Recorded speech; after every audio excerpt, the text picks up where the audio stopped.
Welcome to Talking with Fast People. And also,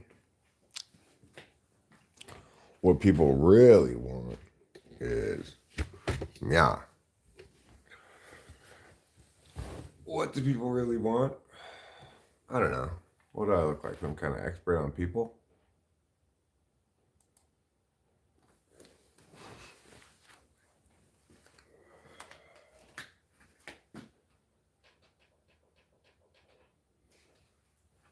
Basically, I just thought it'd be a good title.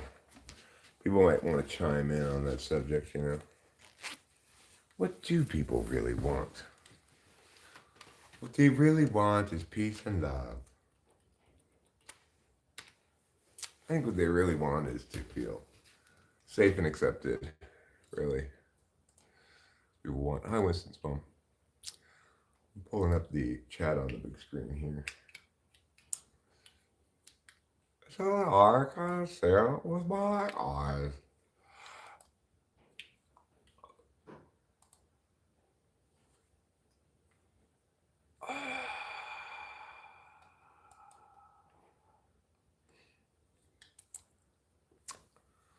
Spock once said that having is not always the same thing as wanting. In fact, I would say having is never the same thing as wanting. They're very different things. To want something is to not have it, but wish you did. Whereas to have something is to have it and therefore no longer need to want to have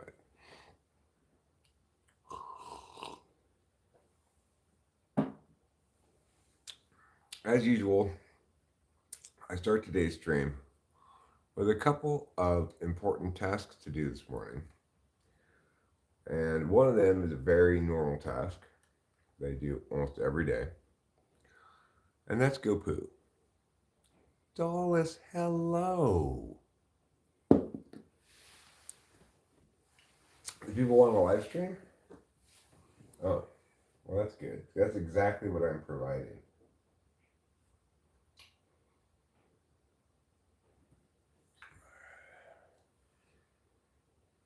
People want a lot of different things. People want money, sex, drugs, food, objects, spiritual fulfillment. I don't know how much effort one has to put in to attaining spiritual fulfillment. It's probably a little more difficult than, say, I want to go poo this morning. That's true. In no ways could you say that I don't want to go poo, but attaining that want is, I suspect, considerably more challenging than attaining the want to go poo.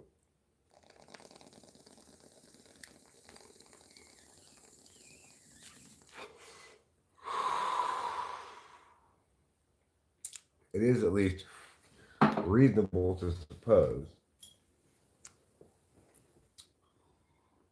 that a more comprehensive kind of want that links to one's identity or whatnot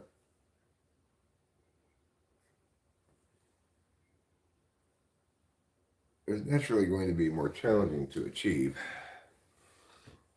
than something more straightforward than that.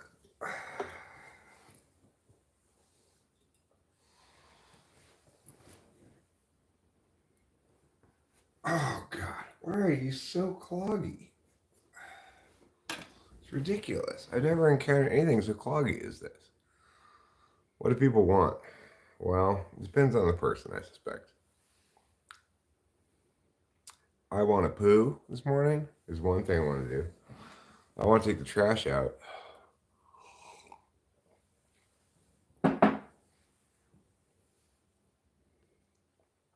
I'm assuming the trash guy did not come around on Christmas Day. Last time I made this assumption that they weren't coming because it was a holiday, I was wrong. You didn't wake me, Rachel. No, not at all. Um,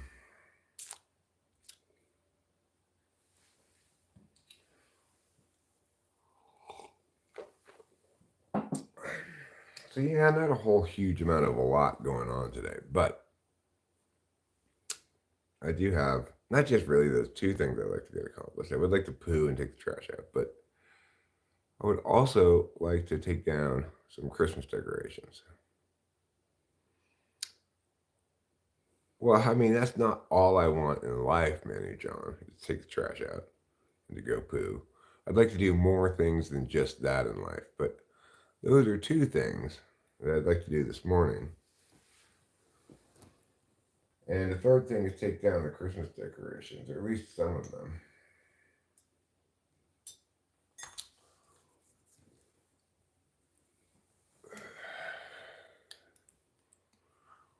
I think some people have a longer time frame than others, you know. Um,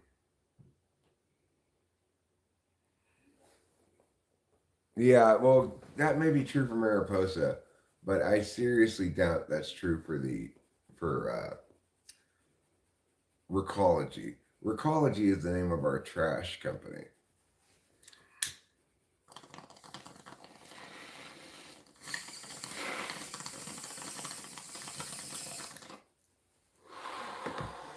And I know from past experience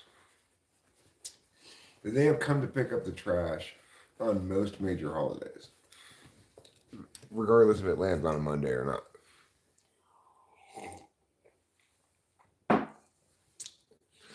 But I didn't take the trash out yesterday because I assumed they're, because I assumed that even the trash company doesn't send out the trash guy on Christmas Day,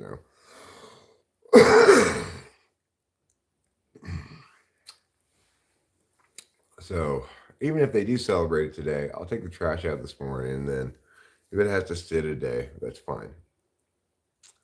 But given the fact that they've got to get all the trash, you know, whatever the thing you want is the thing that you can't have.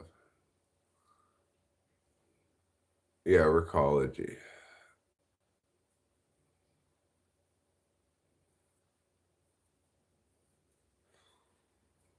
I mean, that's not really true though, Manny John, because like this morning, there are a couple of things that I want that I definitely can achieve. I want to go poo. I believe in myself. I believe in my butt. I think I can achieve this thing that I want.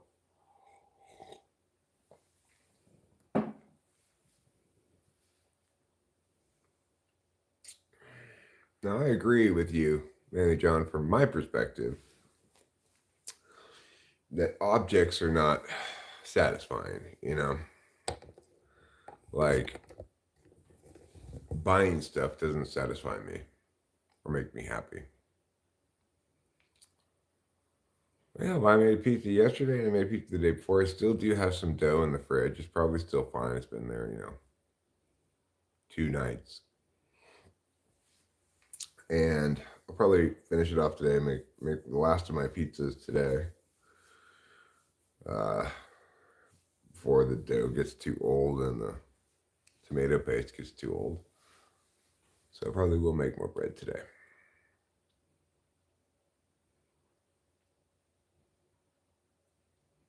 Yeah, just straight up tomato paste. And I'll tell you, the first pizza I made was better than the second pizza I made. And the reason was I put a thinner amount of tomato paste on the first one. You don't need very much. It's just a very thin, smooth meow.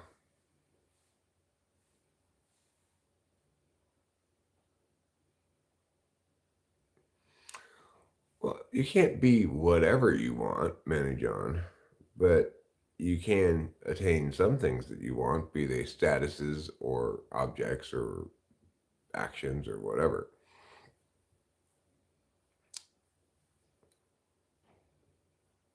Oh, that applies to spaghetti also, huh?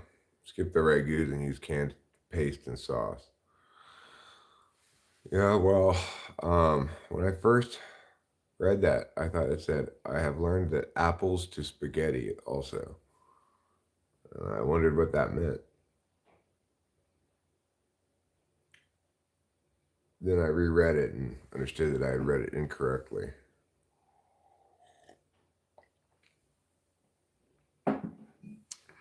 No, I can't be the fruit, but I don't want to be the fruit. You know, if I want to eat a fruit, I can eat a fruit. And it's also true that if I want to be a fruit, I can't be a fruit.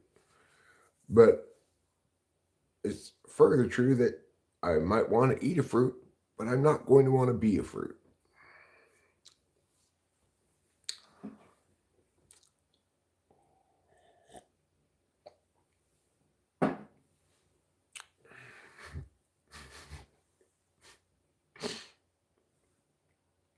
You don't want to be the fruit, that's why you want the fruit.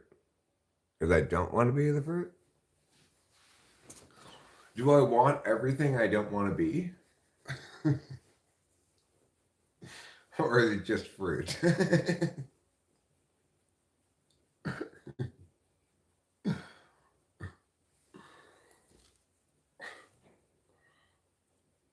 Oh, Manu John, you're such a silly guy.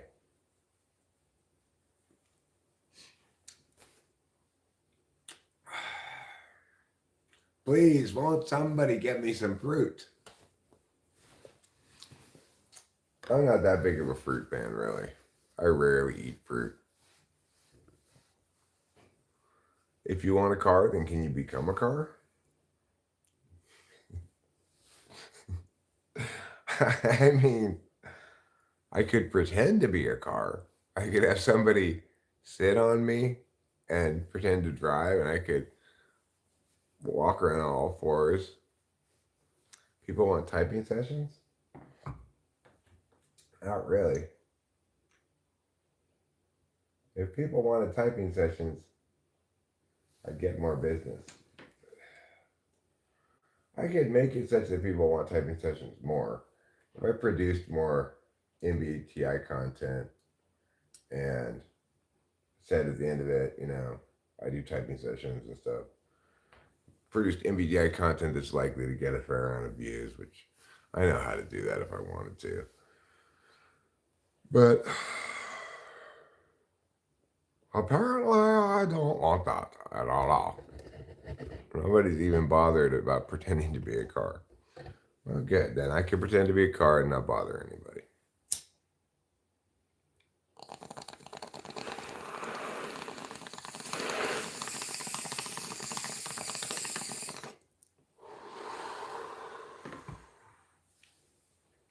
Dulles is just cleaning up after a soiree that ran late, so I'm off and on. Well, I also run really late, Dulles, because it is now 5:25 in the morning on the West Coast, and I believe you live somewhere east of me, so it's even later than that.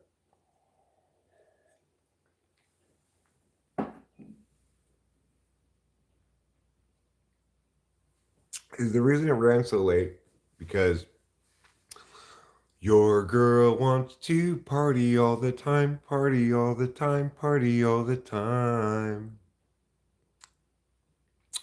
If Freaky Fred found 50 feet of fruit and fed 40 feet to his friend Frank, how many feet of fruit did Freaky Fred find?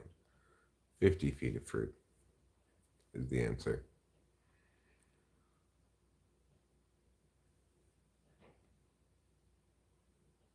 Well, according to the movie Elf, there are only three jobs an elf can do. He can be a cobbler's helper, he can make cookies in a tree, or he can work for Santa Claus. Those are, according to Bob Newhart in the film Elf, the only three jobs an elf can do. I would likely point out that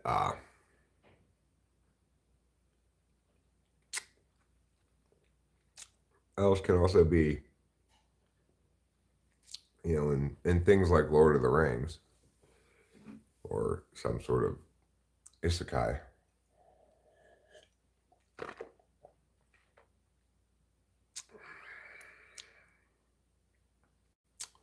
Whatever you want is not you.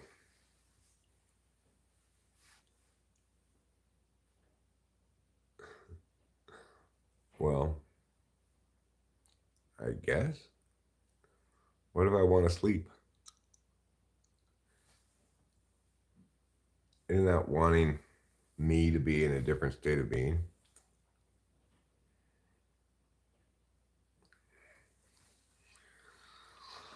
I think it's fair to say it is. But I'm not sure anybody really thinks that what they want is themselves.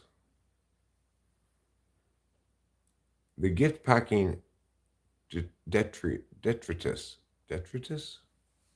was left under the chimney with care, dishes and glasses to be collected and cleaned. Oh, Dulles, don't tell me you went to bed without cleaning up. Leaving the mess for yourself in the morning.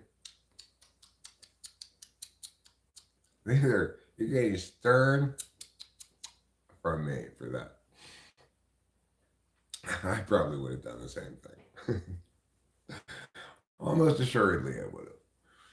The thing is, at my soirees, Cameron's usually here, and he kind of gets me to start cleaning up sooner than I otherwise would have.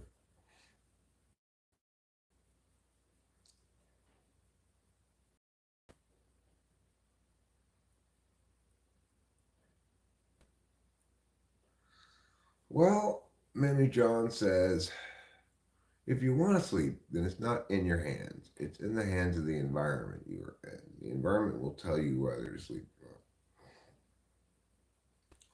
not. I mean, but I'm in control of the environment, right? Like, it's dark and quiet around here when I choose to make it dark and quiet. You sleep in the garage. You take pride in being filthy. Good for you, depth artisan. Good for you. I'm not history's cleanest person, but I'm a lot more clean since I moved here than I was before.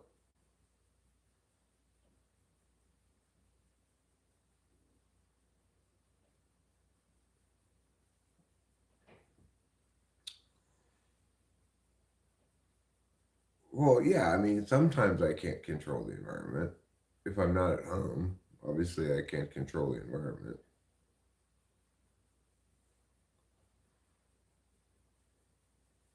But I almost always sleep at home.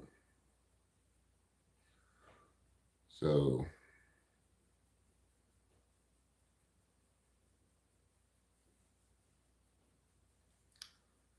I mean, sure, sleeping is predicated on certain things. I'd say it's, first of all, I'd say it's extremely important. Like, I find that increasingly as I get older, I have to take care of my SI shit. When I was younger, I had more of a sturdy constitution, you know? Like, I could party for days, get very little sleep for days, you know, and be fine.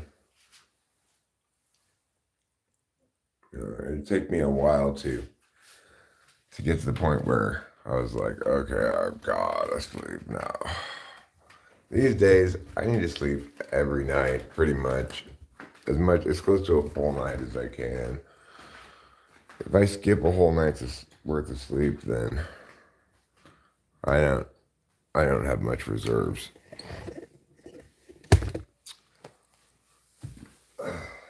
My eating habits have remained more or less unchanged, and as I've aged.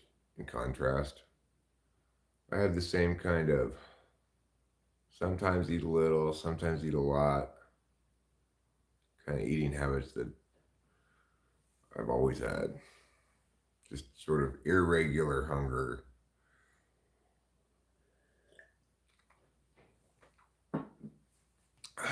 Some days I just gorge on food.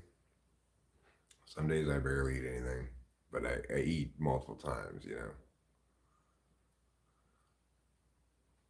Ah, you know, I've heard of that tradition, Dulles. Dulles says we have a big Jewish community here, and for Christmas the tradition is to watch a movie and go out for Chinese food. It's a good tradition.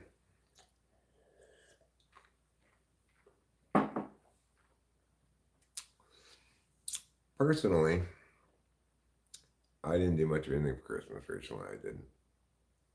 We didn't have gifts, open gifts, which I greatly appreciated. That was the greatest gift of all.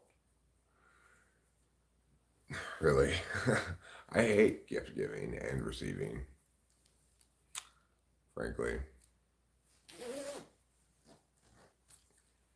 I just, I really don't like it. Unless it's naturally occurring. How are you? Looking nice today. I think you slept well last night. I did sleep well last night. I slept well the night before also. You know, getting plenty of sleep is a prerequisite to having a good day, really, for me now at this point. Obviously, it's a little different if I'm in a state of ticking clock. So like for the Christmas party we had, as it started to close in on the last day, I started to really feel the ticking clock, knowing that people were going to come to our house, look at it, etc. For the home tour especially. And I started sleeping less and putting more of a handle on shit, etc. Right, and that's kind of like naturally occurring sleeping less, which is different than just kind of insomnia sleeping less or amphetamine sleeping less.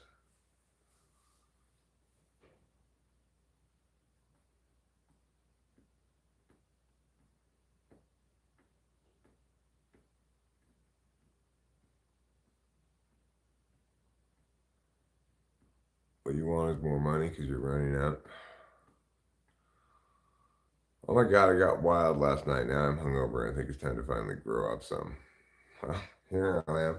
I have advised you on multiple occasions to avoid risky behaviors.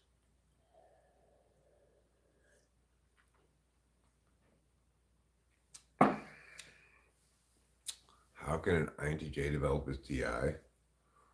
Well, I mean, you could develop it in the sense that you could get better at TI tests by practicing them, but you're just wasting your time trying to work on unconscious functions. It's like it's as much of a waste of time as it would be to try to train yourself to use your left hand if you're right-handed. It's as dumb and pointless as that. You don't need to use your left hand for everything. You're right-handed.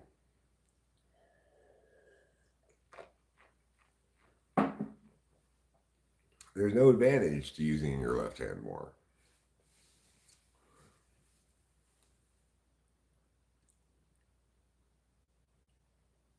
I'm a little I'm a little hesitant to talk too much Enneagram because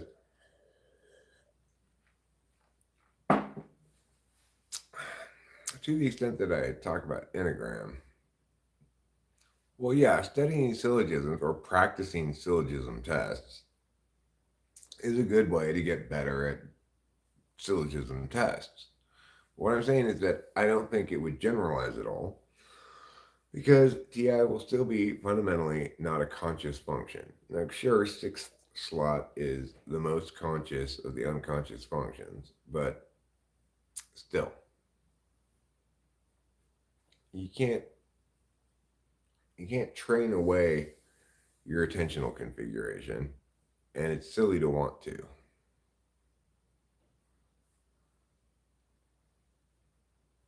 Regarding Enneagram, I am hesitant to talk about it too much because people over attribute things to Enneagram that ought to be attributed to typology. Enneagram is a behavioral taxonomy predicated on FI divisions, right? So it's something that happens within FI only. And that's something that happens at all. It's a it's a nice metaphor to explain people's habits regarding three core negative emotions: shame, fear, and anger. One of the problems I have with Enneagram is introverted feeling. One of the problems I have with Enneagram is that there's no reason why those three emotions and not some other three, right? And additionally, because Enneagram sees those things as three negative emotions. And certainly shame and anxiety are negative emotions. But anger, as Hiraland points out, can be healthy and desirable. It's not necessarily negative. So that's one of the problems I have with Enneagram. Shame and anxiety are truly bad things. There's no positive. Sure, fear can be helpful to you, but if you change the word fear to anxiety, anxiety normally connotes kind of a fear that's just kind of a lingering existential concern that is disruptive or invasive or something like that, right? So you could make the argument that both anger and shame, both anxiety and shame are truly negative emotions. It's hard to make that argument for anger because it's the instrumental response one uses when one's boundaries are crossed.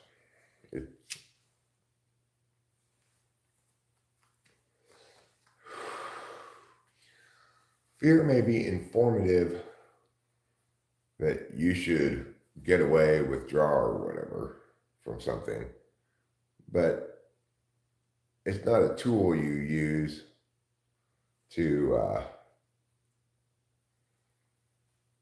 accomplish things. And if it is, it's always bad, right? If you're trying to make people scared of you, it's not a good thing. But anger is different.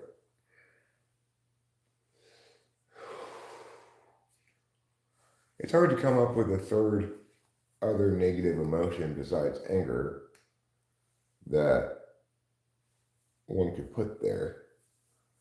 Regardless of whether they're all negative, it does seem observationally that Enneagram's central claim, which is that individuals deal with these negative emotions either proactively, avoidantly, or pragmatically. That is to say, confronting, avoiding, or withdrawing.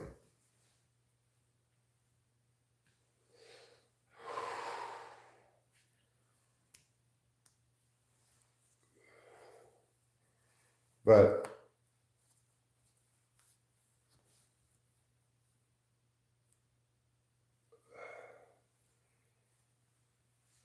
it's kind of hard to intellectually sustain any arguments about Enneagram.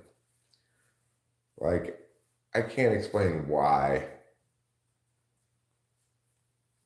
it's this and not that or whatever. It's not comprehensive in that I can come up with other things potentially that you might have a strategy towards. Like, why isn't sadness in there?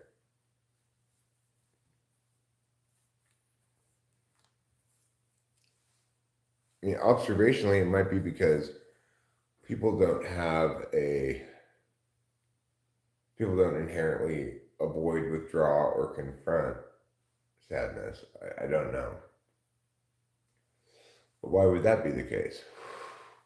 Like, attentional manners are comprehensive in that there's nothing you can come up with that qualifies as a way of paying attention that's not accounted for by functions, right?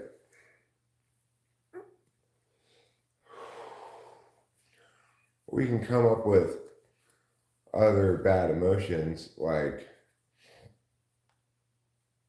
hopelessness, I don't know, loneliness. How do you avoid loneliness? Do you go make friends? Do you like bury yourself in books to avoid it, or do you, yeah? Why don't we have an Enneagram for loneliness? So these questions I cannot answer. Accordingly, I don't really like to talk about Enneagram a bunch because I can't defend what I'm saying about it ultimately.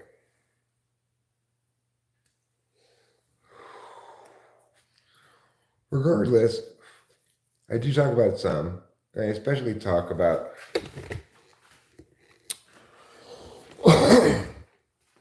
the head portion. No, wait. Maybe it's the body portion. I don't know. The anger one. Because I think you see that most clearly in people's affect and behavior. Where Enneagram is most easy to observe is with anger. I would also use it to explain, for example, to Jeffrey's mom the other night, because I talked to her about typology stuff periodically, to explain to her how it is that Jeffrey and I are the same type, but different in a lot of ways. Jeffrey's an ENTP, but he's a 5-1-4, I think.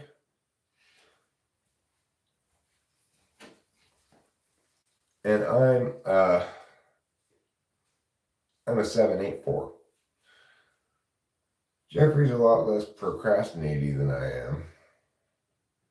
I think he's a little better at following through on his projects and stuff. He just gets a little overextended.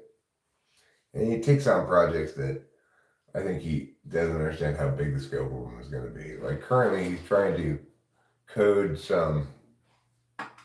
something that I wanted to do a long time ago for my debate school but never could do, which is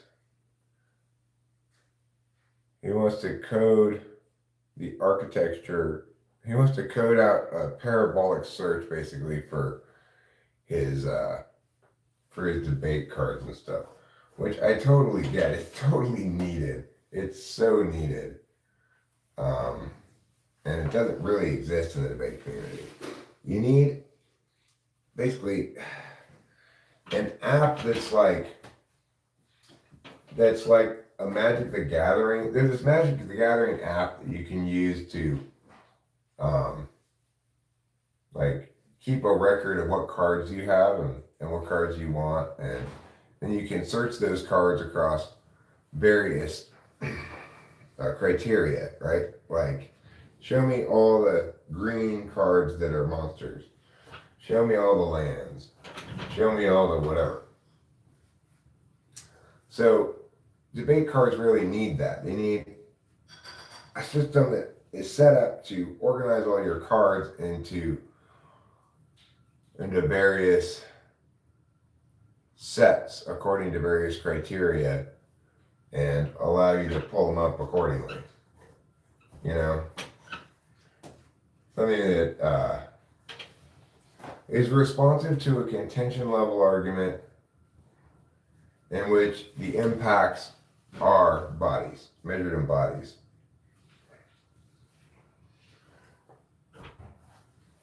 It might not be able to do that. It might, but yeah, if you the thing is, you have to, in my understanding of how it has to be done, you have to include tags on each of the cards that link back to your criteria that you're searching on. I don't think he's planning on doing that. So what he's undertaking is much more complicated even than what I was planning to undertake. And he's of the mind that he's going to get this thing done before the end of the year in time for TOC. I don't think he's going to get it done, frankly. I think it's too big and challenging a project for him to accomplish in that period of time. But he's doing it anyway, even though he's got a bunch of other shit going on too. He's always like gets enthusiastic about an idea and tries to undertake it, and And sometimes I think he bites off more than he can chew, right? So,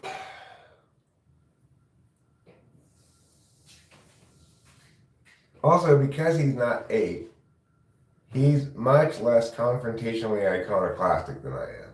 He doesn't believe in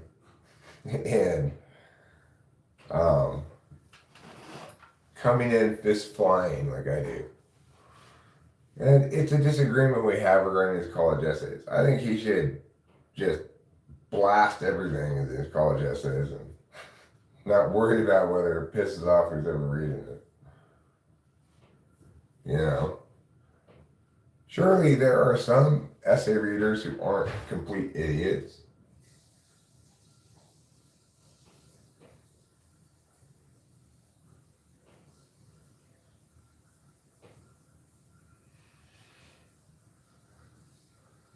The problem is there's no good way to do college these days without being on serious offense, you know? You gotta go into environments where professors are idiots and be pushing back the whole time. That professor needs to be scared of you, not the other way around.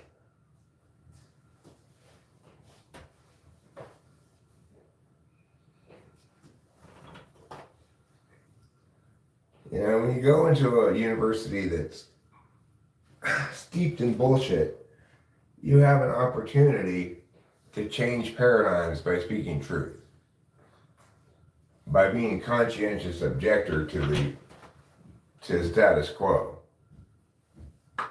And I think if you're smart and correct, you kind of have a responsibility to do so. God, this poop is just requiring so many wipes. It's so annoying.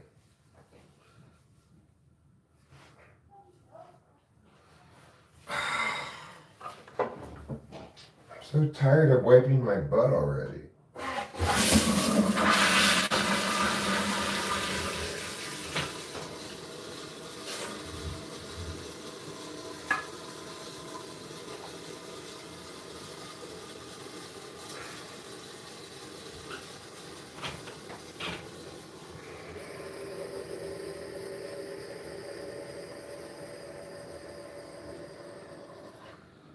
But the simple truth of the matter is you just have to keep wiping your butt till there's zero brown on the toilet paper. Just pure white toilet paper is all you see. Otherwise, you're going to end up with residual poop on your butthole. And at some point during the day, your butthole will start to itch and you'll pick your butt and then your underwear will have a poop stain on it. So to avoid that, try to wipe thoroughly.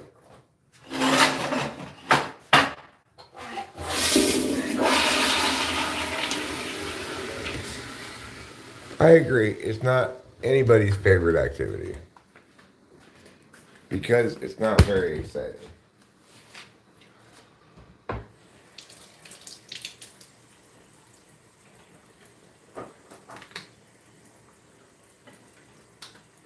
It's about as exciting as a boot to the head.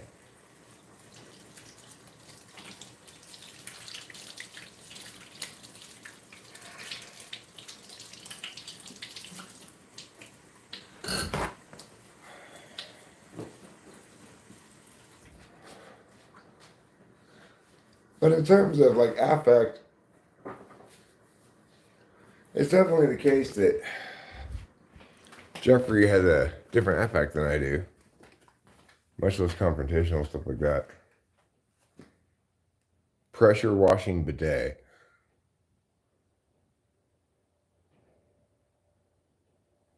Well, KE, I agree that the way you convey a message is important.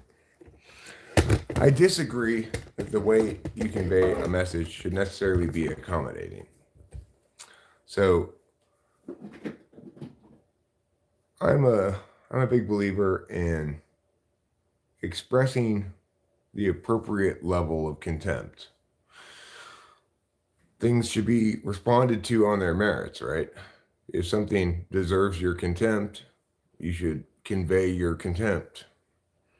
If something's just incorrect, you should correct. You know? If something's right, you should agree.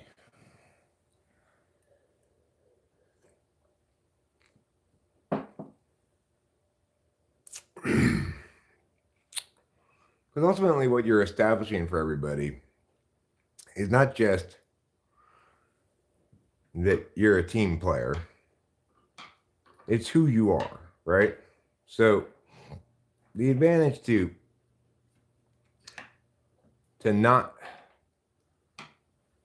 not coddling at all, to not framing things at all, is that to not purposely frame things for results at all. To just communicate for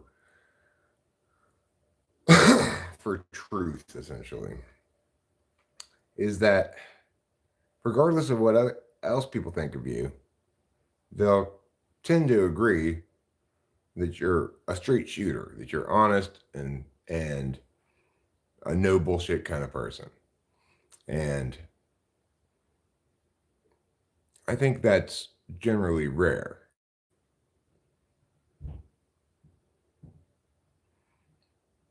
Right. Yeah, it's exactly. Math questions in school ridiculously are called problems, and the answers to those questions are called solutions.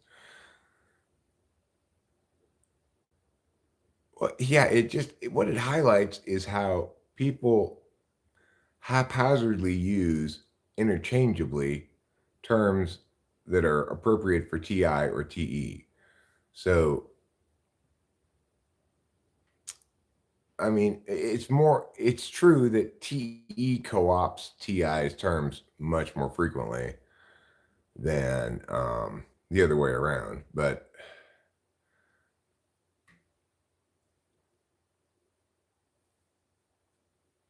it's also the case that you might hear somebody say about a TE situation, what's the answer to this problem? They should say, what's the solution to this problem? But regardless, the point is that because we don't understand as a society attentional manners, people don't use those terms to refer to the appropriate kind of attentional manner. And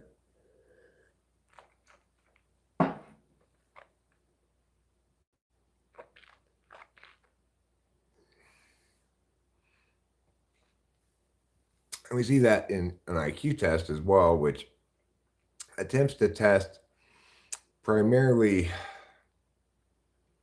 TI, TE, and NI kind of stuff, and call that composite score intelligence, while more or less entirely neglecting extroverted intuition as a component of intelligence, even though it clearly is.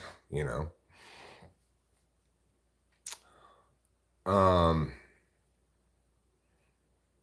and I think over representing TE, which is finding solutions to problems, not answers to questions. You can still call it intelligence, I guess, but the point is we ought to have clear distinctions between these terms for the respective attentional manners because it's a much better way to use language. It's much more precise, much more correct, etc. People know what they're saying and mean what they say. It would be great, but you know, I think I judge my attempt to convince someone I am right by how effective I am at doing so. That requires me to truly put myself in their shoes. Well, I don't believe I'm trying to convince people that I'm right. I'm merely winning the argument. That's all I can expect of myself. Whether winning the argument convinces them or not is up to them. They can continue to cling to losing arguments if they want, or they can adopt the argument I just won with and make it their own and win with it themselves. Those are their choices. Do people make poor choices? Sure. Is that my problem? Not at all.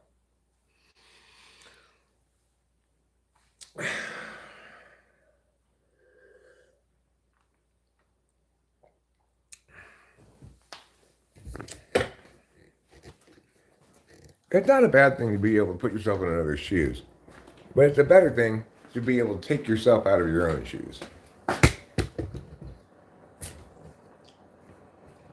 To not have any shoes on, you know?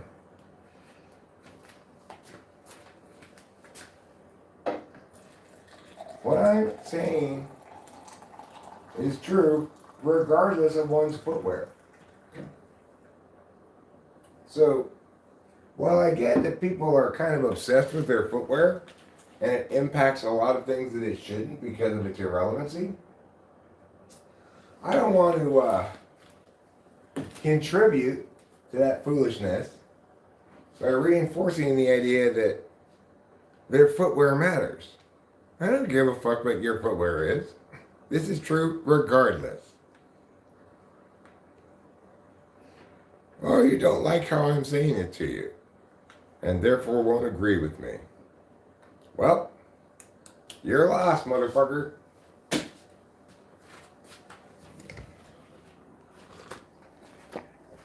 And you can just keep being wrong, bitch. How you like that? Is that the kind of good FEFI that's going to win hearts and minds? I think so. I do. At least it's refreshingly frank and honest, you know. I'm not bullshitting at all.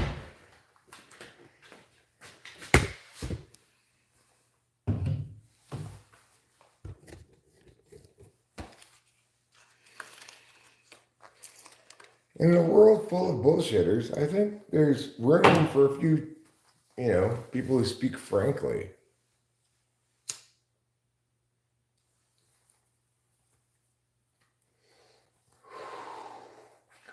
Of course, to be as frank and forthright and unvarnished as I am in my assessment of things, it's good to be very reasonably confident, you know, confident for good reasons, that you are making the best arguments.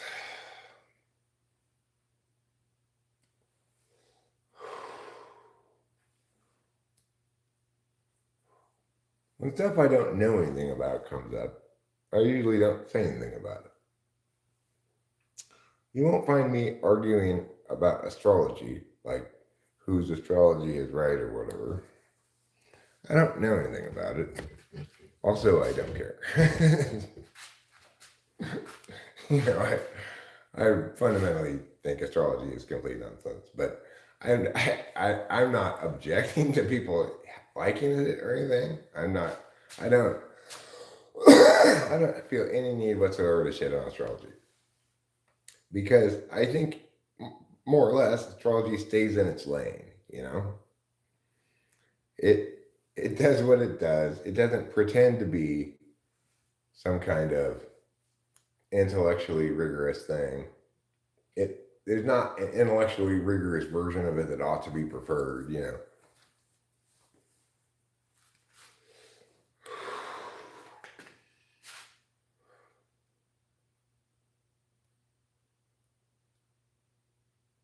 So what do I care? You know, I don't care at all because I don't know about it and I don't care about it. I don't know what my moon is. I know I'm a Taurus. I think my moon is in Capricorn, maybe. That's about all I remember from all the various astrologizings I've received. I am socially inadequate. I can read this one because it's all caps. I'm socially inadequate. The co-professors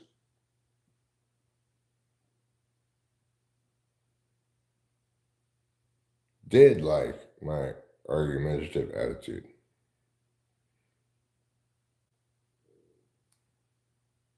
Or dislike.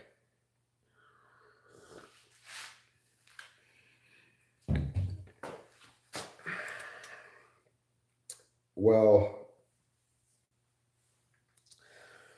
I mean, if you're in a class or something where wrongness is being perpetrated, you have to have a plan of attack. You can't just go wildly arguing everything. Your best course of action is to ask hard questions they can't answer.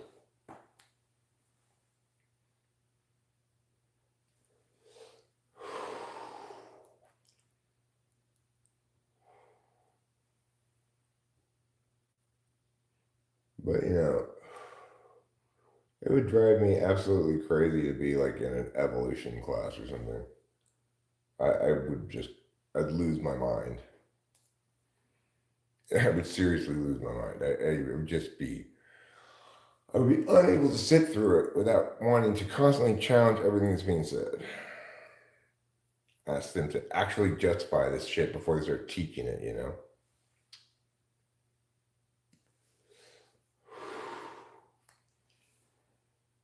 If I were in some kind of identity politics class, it would drive me fucking crazy.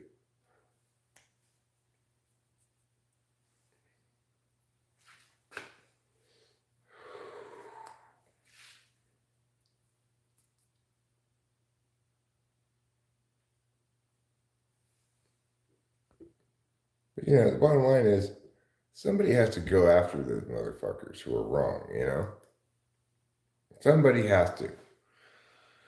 Having them insulated in their safe environments where nobody can challenge anything. Oh my fucking God. You've got to be kidding me. Somebody needs to go in there and kick some ass and take some names. That's what the world needs. It's like, FI is great, worrying about what Jody's going to feel, right? But what about the fucking world? What about the state of the world? If we worry too much about how Jody feels in an environment that's supposed to be rigorously intellectual, we are doing everyone a great disservice. We're denying the appropriate thing its appropriate lane.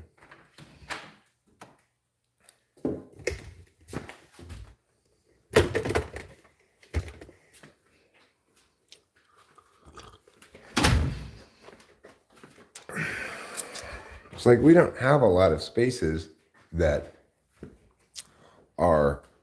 take advantage of adversarial mechanisms besides sports. We all love sports. Why? Because it's fair and zero sum. It's fair and zero sum. The rules are applied equally to everybody, and the outcome is decided on its merits, right? Like the team that plays the better game wins the game or whatever. The team that scores more points wins. When there is any instance of unfairness in sports, people freak out. Like if there's a bad call that costs the team the game, people get really upset about it, The reality is we need to take the same approach to all sorts of things that are public concerns. We need to remove from them the subjective elements that allow wrongness to continue unchecked. And the only way to do that is to start en masse, to have all the intelligent people convey the appropriate level of contempt for wrongness whenever they encounter it. We don't know how the truth is going to impact somebody. Usually. It depends. I mean, obviously, what I'm talking about here are matters of public concern. I'm not talking specifically about everything you might say to somebody. The truth might be that you think somebody has a terrible hat on, but you don't need to necessarily tell them that, because that doesn't apply. That doesn't matter to the world, right? But when people are making statements about public policy or something, um, it's important that they experience the reaction that they would get in a world full of adults. They experience it somewhere, okay? We should not assume that we know how they're going to metabolize that event ultimately, right? We might be able to correctly assess that it makes them feel bad in the moment, but whether they learn something from that or just further entrench in their wrongness, we don't know. So we should give people the benefit of the doubt, right?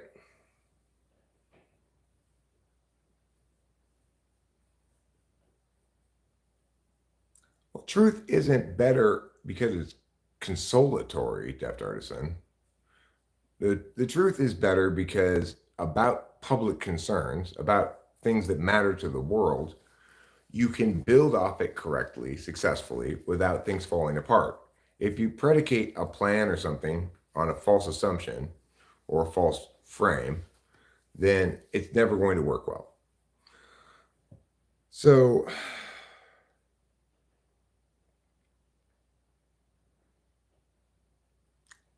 you know,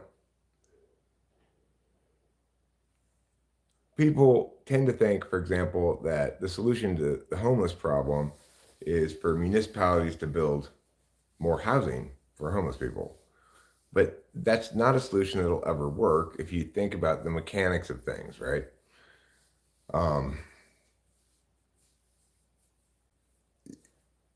the more housing a municipality builds, the more it attracts that population and incentivizes that population to stay homeless. Because after all, it's the way to get free housing. So the thing is, if we're going to solve that problem, it may involve necessarily building housing, but we should centralize that.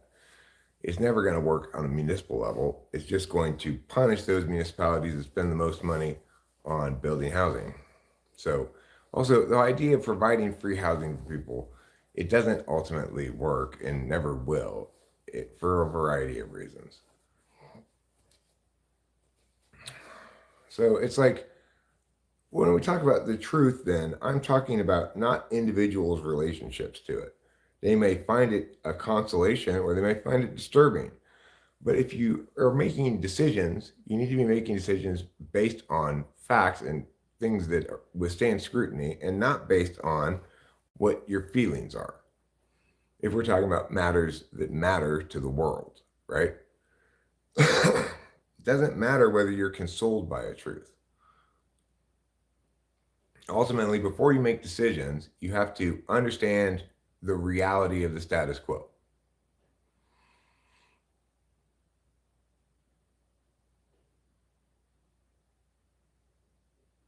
Well, I think it may be the case, KE, that each human is consistent in the way they engage with the world, but it's also the case that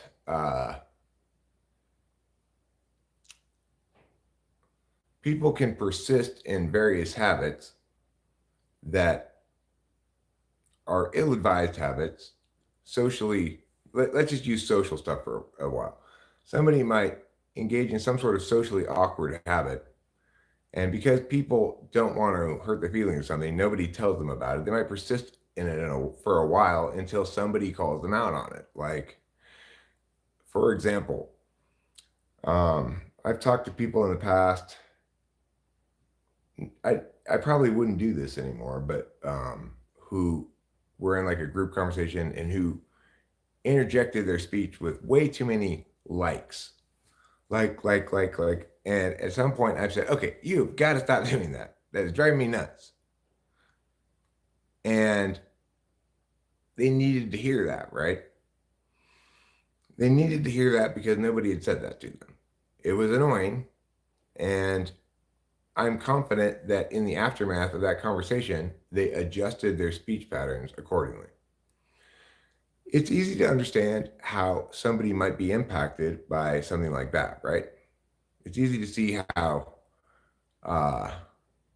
how the failure of people around them to correct that behavior ever might allow it to persist, and their lack of good FE might just not be aware that it's annoying, right?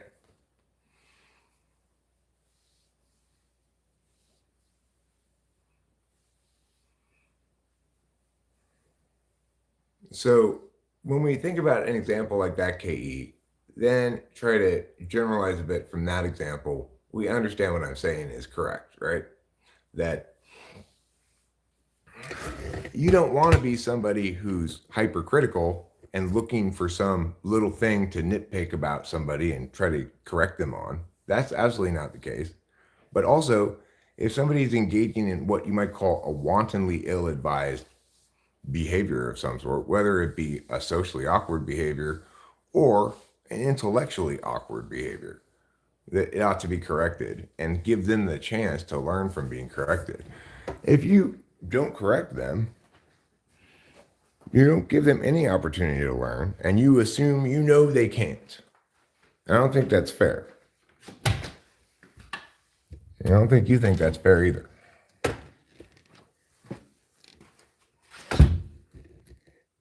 It's too cold to take the trash out right now. I'll have to wait a few minutes to do that. I don't think the trash truck's going to be by before 7 a.m. What time is it? 6:15.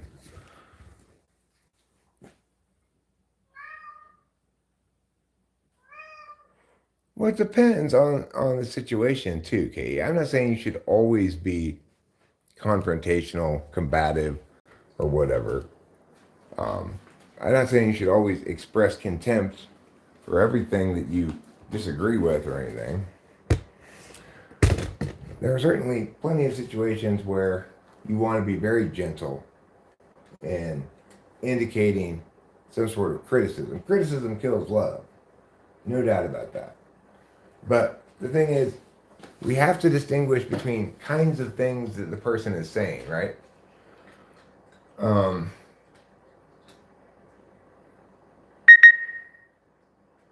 when people express strong opinions about public policy, for example, and they're horribly reductive and or juvenile and or wrong, then it ought to make us all angry. They have no business talking about things as important as public policy like a child does and being an adult, you know? It's it's offensive. We should all be offended by it.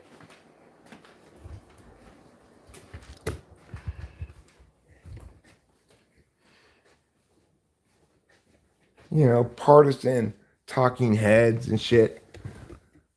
We should all be contemptuous of them.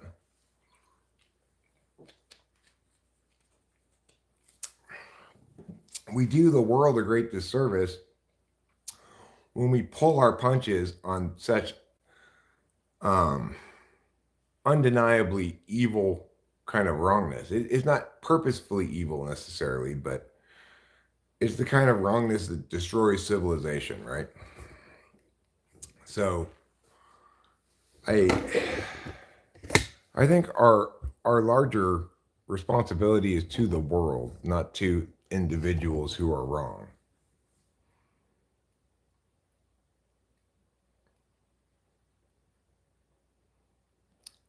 No, I don't feel justified. I can defend.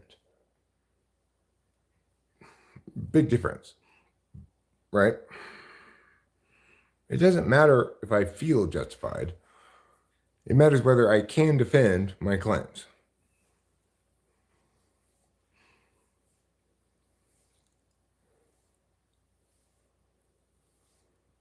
Well, yeah, I've expressed plenty of contempt for Trump, right? I expressed plenty of contempt for idiots in all shapes and forms, and I should, because they deserve my contempt. So I said, when it comes to the important topic, I judge my interactions by my results and not by how accurate I am in debating my cause. Well, for important things are things that are important to you, and that's fine. if you do a good job of code switching between things that are important to you and being manipulative in a good way, let's say, um, and talking about things that matter to the world and code switching, then great job for you. Obviously, for shit that matters to you, where you're not trying to uphold a value that's universal in any sense, then you're well served to be utilitarian about the whole thing. And if you're capable of doing that, then you're a better woman than I, KE. I'm not so capable of doing that. I mean, sometimes I am. Depends, like, what my interests are.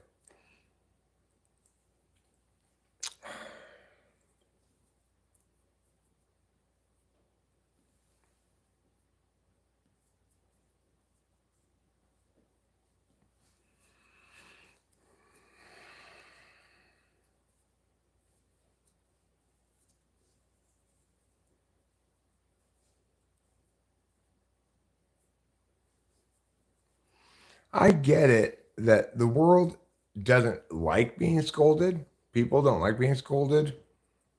That scolding is not a good way to make friends and influence people. But I deem myself the scolder in chief. And where scolding needs to occur, I shall scold the fuck out of whoever needs scolding. Maybe it's not going to change their mind. Maybe it's not going to make people like me. But it will ensure that those who need scolding will be scolded.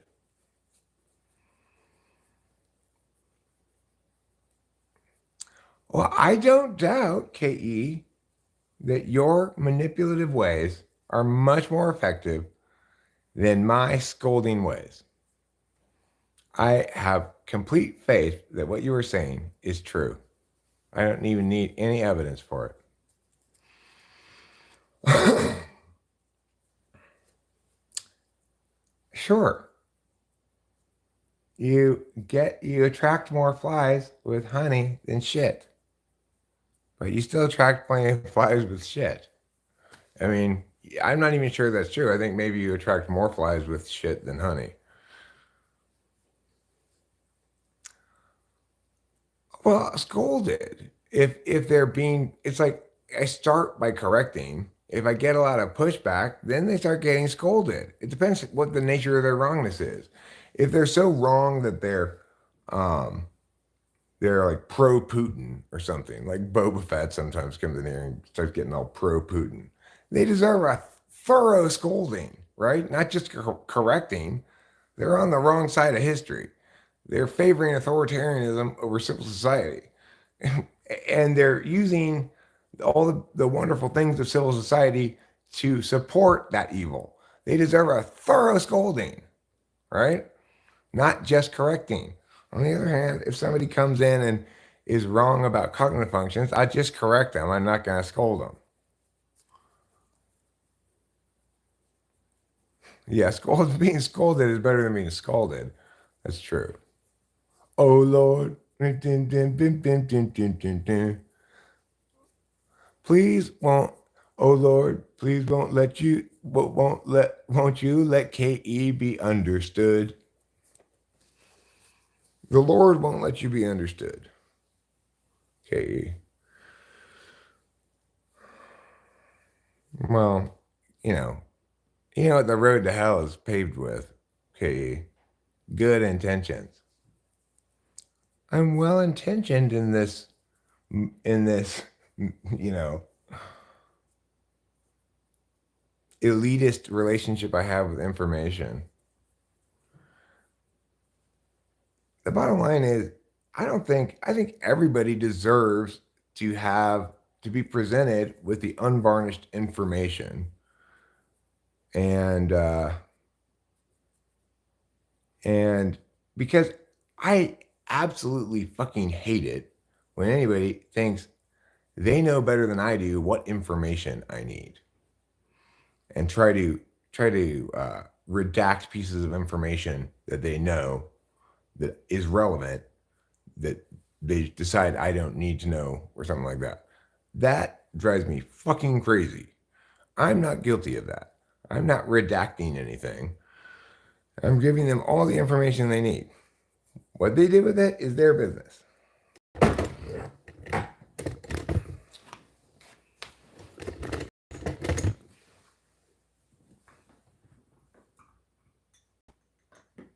I mean, I'm giving them all the information I have, not deciding what information they need. Well, I'll scold wherever the fuck I want, Fioko Kyo.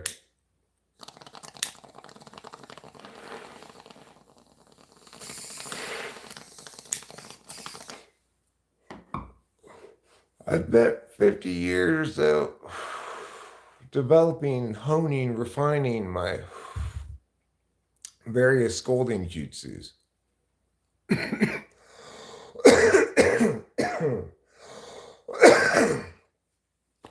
You know, when you're as expert a scolder as I am, the idea that you should put away scolding is not very appealing.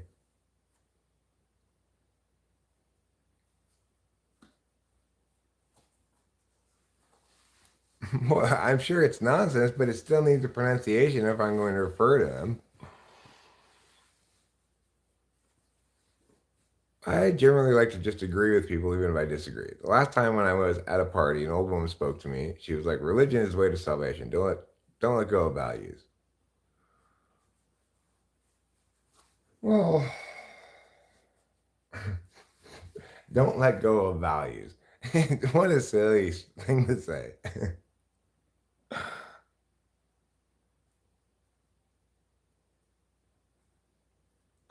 See, if somebody said that to me, religion is the way to salvation, don't let go of values, I'd say, like, oh, what particular values do you think are important?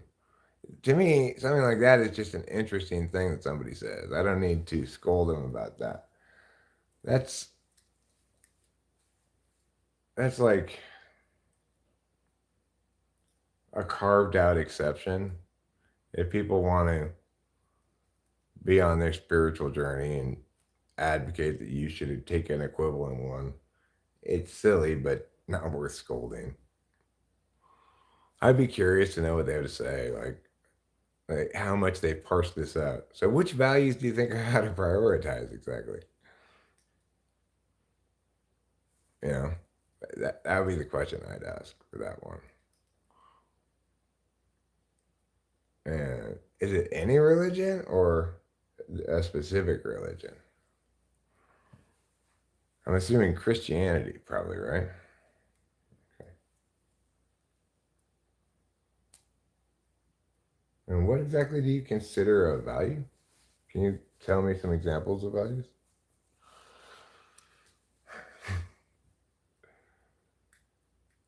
You believe Putin's good for Russia. Well, I'm not a psychiatrist. I'm not even a psychologist. I'm just an Eric. I don't even have a master's degree. I just have a bachelor's degree in English.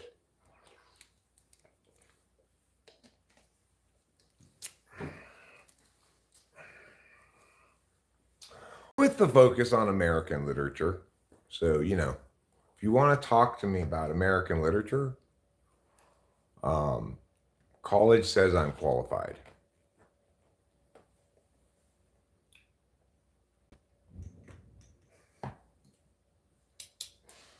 What a stupid thing to do, huh? Go get a bachelor's degree in English. No. Oh, well. How the fuck was I supposed to know what I wanted to do? I don't know what I wanted to do.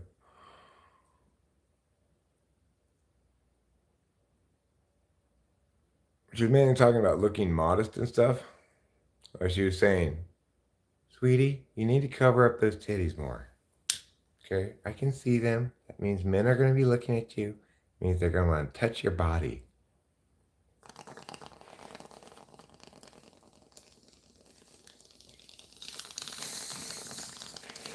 Have you let them touch your body? Jesus will be furious. So stop being such a slut, Diamond. Basically, is what she was saying.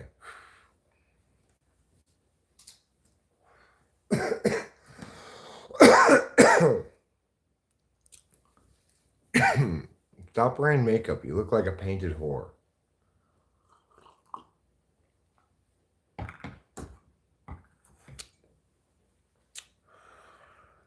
Bring back chastity belts. Put them on your lady. Otherwise, she'll go around and fuck guys all like crazy.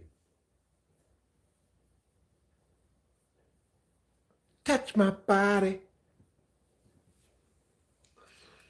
That's I think of Eminem's making fun of that when I hear "Touch My Body" rather than the original Mariah Carey singing it.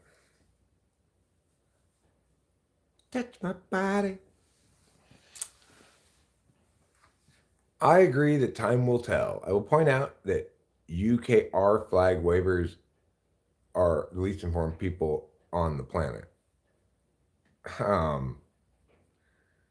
Kiek, are you familiar with what happened in Luhansk? The actual beginning of the Russian invasion of Ukraine?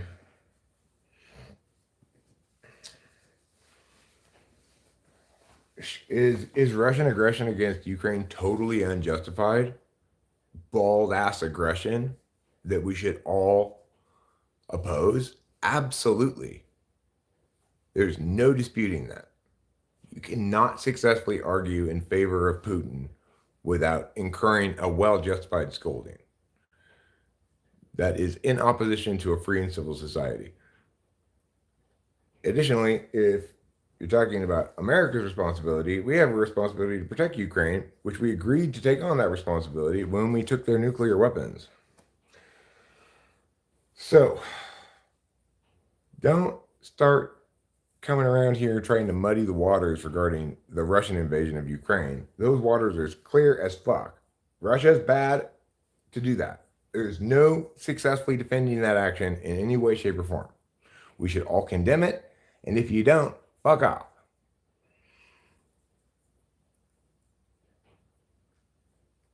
No, I have fewer teeth than I had before, but it looks better because there's not a tooth here.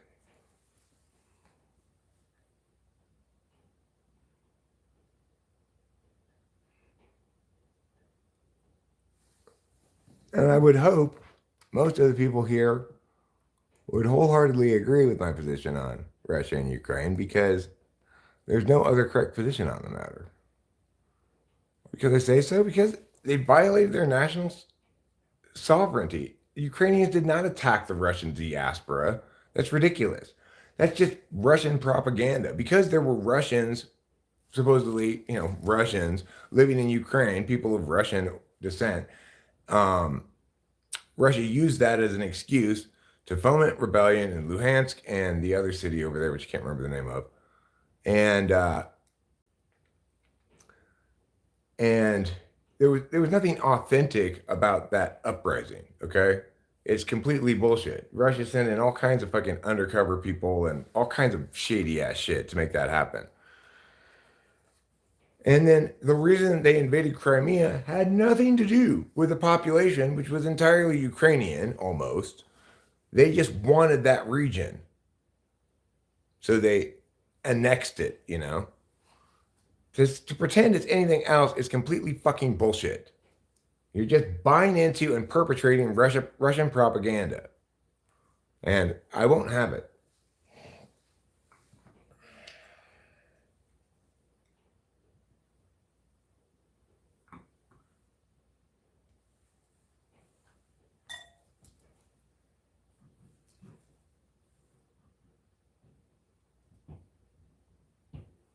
Smell you later, Acacia. No, it's not more complicated than that.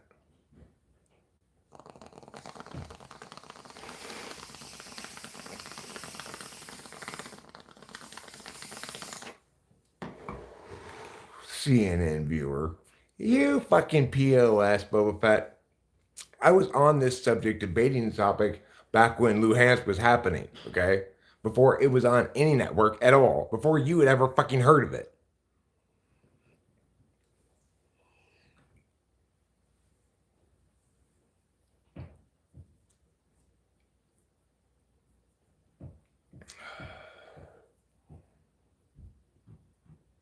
I researched the thing for reals, right? Like as a debate coach researches something, not as a layperson encounters media either by cherry picking what they want to read, like the pro-Russian people do, or by fucking ignoring the larger the vast arrays of evidence indicating yeah, right? It's like forget pretending like you've researched the subject.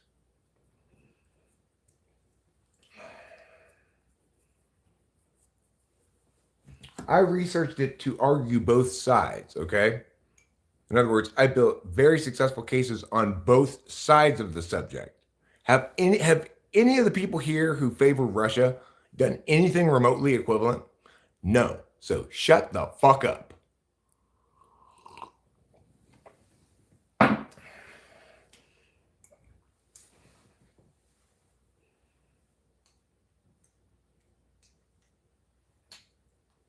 Perpetrating Russian propaganda is not something I'm going to take very kindly to.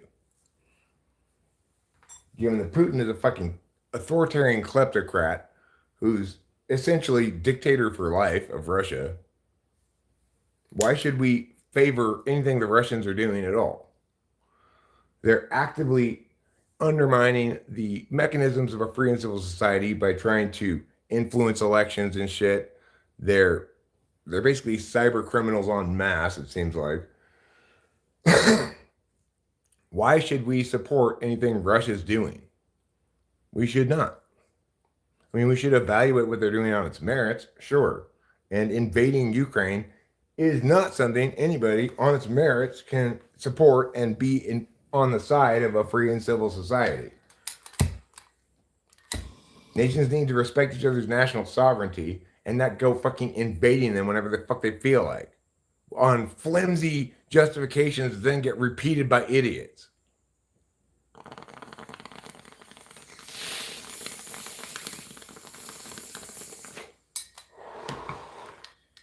I suppose next you're going to tell me it's good for Taiwan for China to take it over. Is that what you're going to tell me next? I know it's good for Taiwan that China is trying to take it over.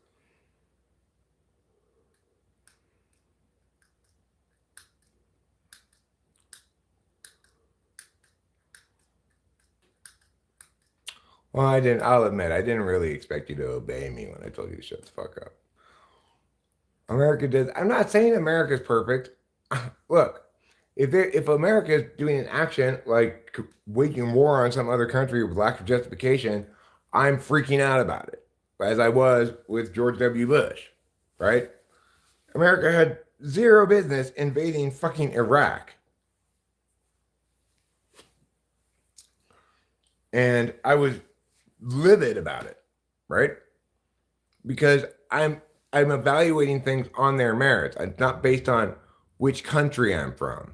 You know, even if I were from Russia, I would agree that having Putin be dictator for life is not a good thing. I'd be a patriot for my country and agree that the current administration in Russia is bad. Just as I'm lividly a patriot when American administrations do shit like that. Just as I was when Trump assassinated that Iranian general. I was fucking livid, you know?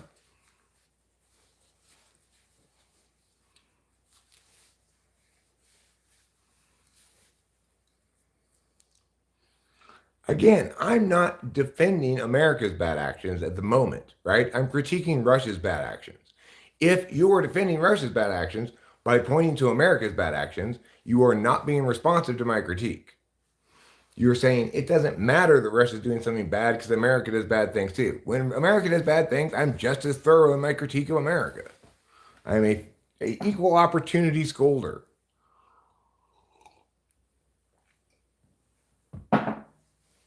I'm not just ranting. I'm trying to uphold a value here, a value of truth and justice, a value of evaluating everybody equally and fairly on their merits.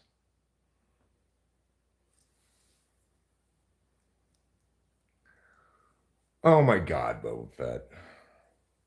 China isn't doing anything to Taiwan.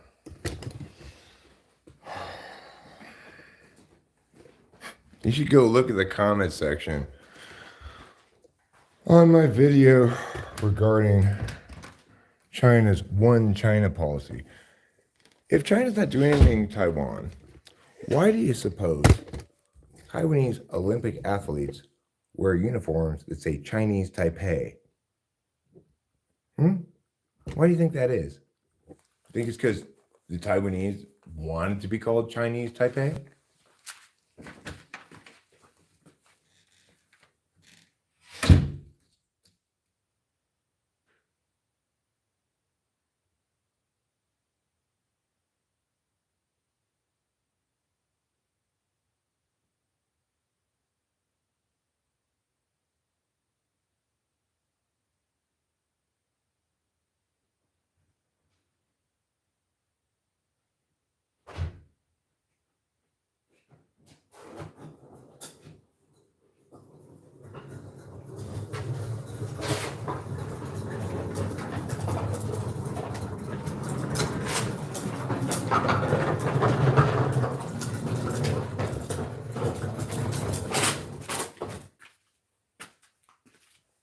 Keep in mind, I've been to both Taiwan and China, experienced both places, and can tell you that Taiwan was a pleasant, free, and civil society, and that China is a dystopian mess ruled by idiocy and dogma.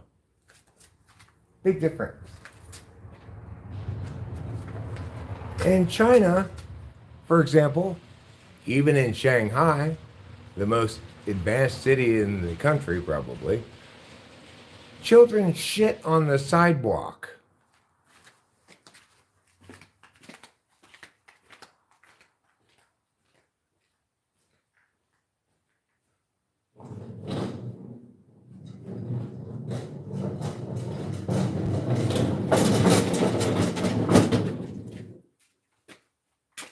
And China wants to take over Taiwan, not the other way around.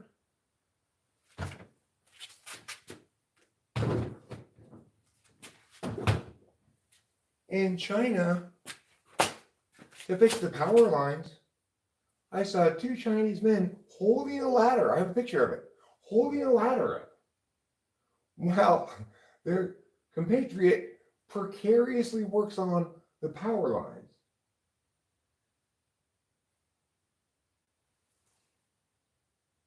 In China, in Shanghai, one of the biggest cities in China, and again, like the most civilized, to clean the streets, they have old ladies pushing carts with brooms all around the city because everybody needs a job, right?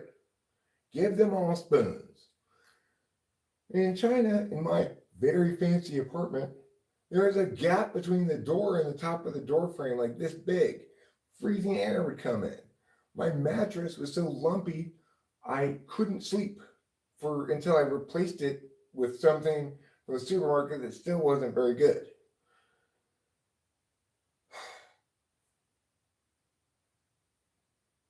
Meanwhile, in Taiwan, I had an absolutely lovely time with everything up to Western standards. In China, when I had dental problems, I couldn't even get Tylenol. And I had to wait until a Taiwanese dentist came to do dental work in Shanghai, or else I would have been subjected to God knows what kind of Chinese butchery.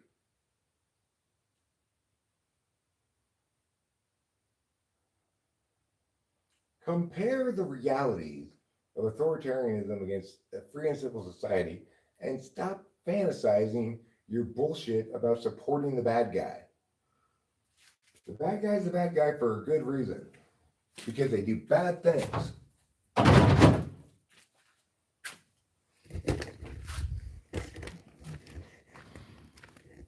Nobody's well served by you teaming up with a bad guy.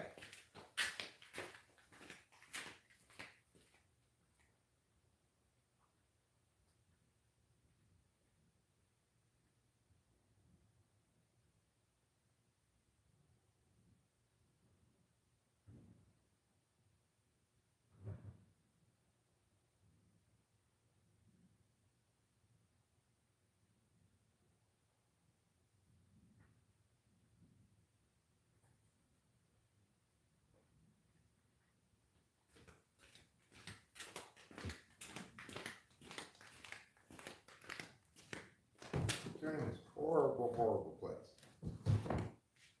You should have to live there.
Whoever supports China should have to live there.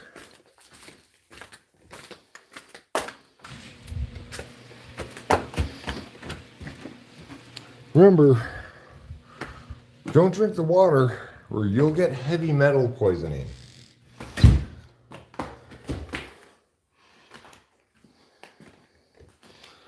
They say it's okay to cook with it. I did. I probably shouldn't have.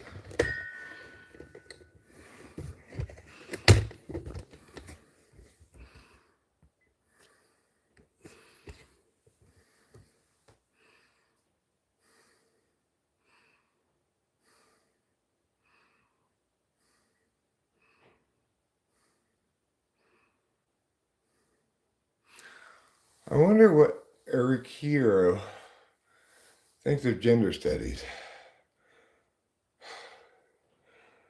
I think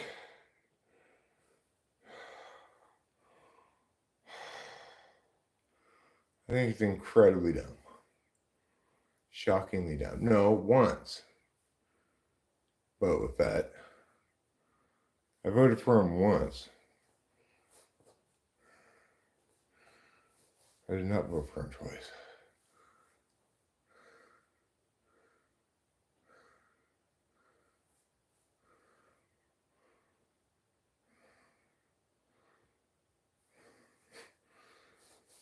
Yeah, I don't know why. You wouldn't if you lived under one.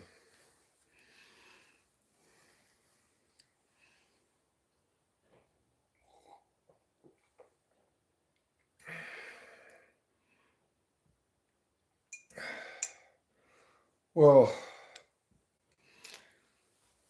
even if they want to, like, cool war conquer it rather than hot war conquer it, I'm still in favor of opposing their general message that Taiwan's part of China already somehow. Taiwan doesn't agree with that. You were invited to go to Vietnam for sex tourism? Well, I hope you didn't go. That sounds both dangerous and undesirable and horrible and exploitative.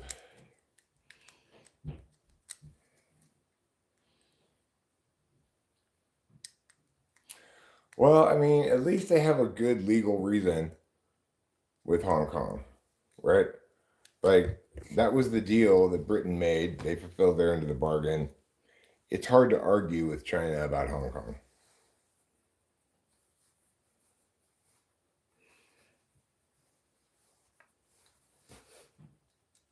It's unfortunate, but it's hard to argue with them on that one.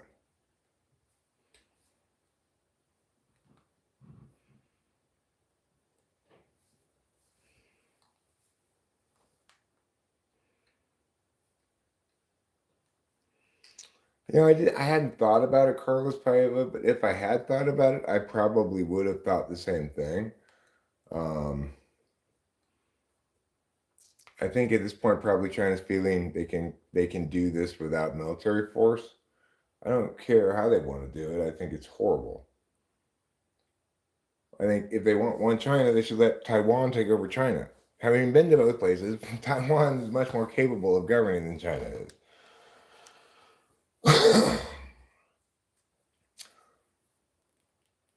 Thanks, Winston's mom. Thank you. Thank you. Well, Trump wasn't wrong about a lot of things, right? I'm not accused Trump of being wrong in his position on COVID. I've accused him of being inadequate to his job to handling that thing, right? Because he couldn't justify why he was right about it. There was no reason for anybody to listen to him. If I had been president, I would have explained in no uncertain terms why we are not going to prescribe to this horrible bullshit. I'm evil. Me?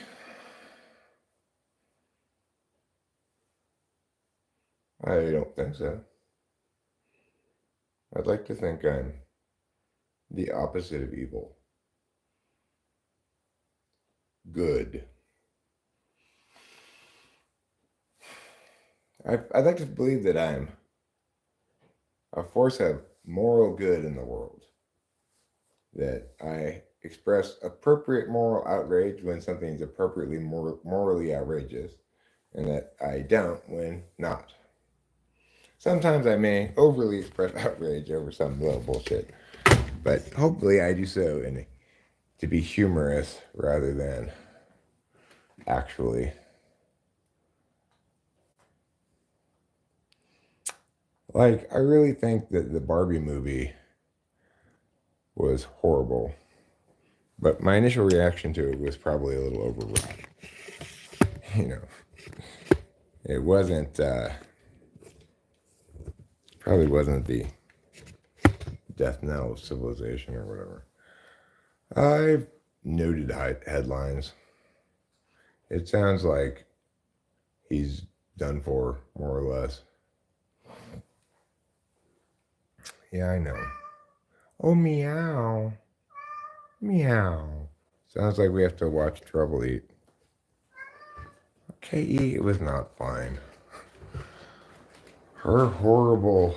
It is horrible across the board. I mean, the thing is, the first half of it was like funny, right? And it was good. I had no problem with it. But the second half was so bad that it rendered the whole movie terrible. It wasn't just bad, it was like offensive in its unfairness and its general divisiveness as the further it proceeded.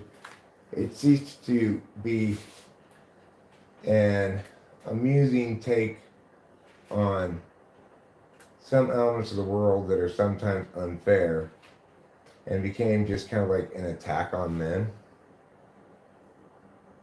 And it operated under the two wrongs make a right kind of framework that Barbie World's going to maintain its complete like Barbie's hegemony over everything, right? While falsely equating the real world to that situation. In other words, it presents a worse world as a desirable outcome, and that's offensive. I think in general it was kind of divisive too. Like, I think probably a lot of couples walked out of that movie not necessarily seeing eye to eye about it. I think Rachel and I saw eye to eye about it. But it's just one of those things where it made a critical mistake. If the character who's down You got a character who's powerful and a character who's down. At the end, you need to see the character who's powerful be brought down adequately a notch, and the character who's down be brought up adequately. That's not what this movie did. It just reinforced the existing downness of Ken, and the only change was Ken now accepted it exactly as Barbie wanted him to accept it, and Barbie was returned to her position of absolute hegemony. But the only thing that changed was that now she understood that sometimes she can make more accommodations and be a little bit more fair, right? But it was still really all Barbie's world. And that's okay because it's just Barbie's world. Well, all of the characters in the movie are just characters in the movie. So that's a total cop out, right? To say that, to use that kind of argument. So it's appropriate for us to be offended by the movie because it's doing divisive groupist bullshit. And that's never a good idea.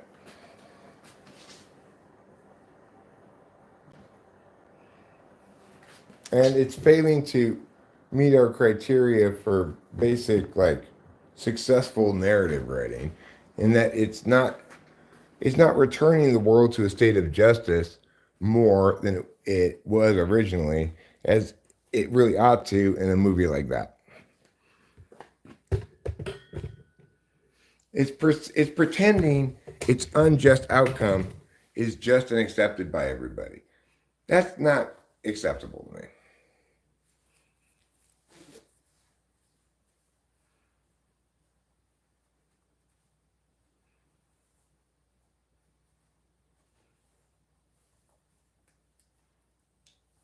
Okay.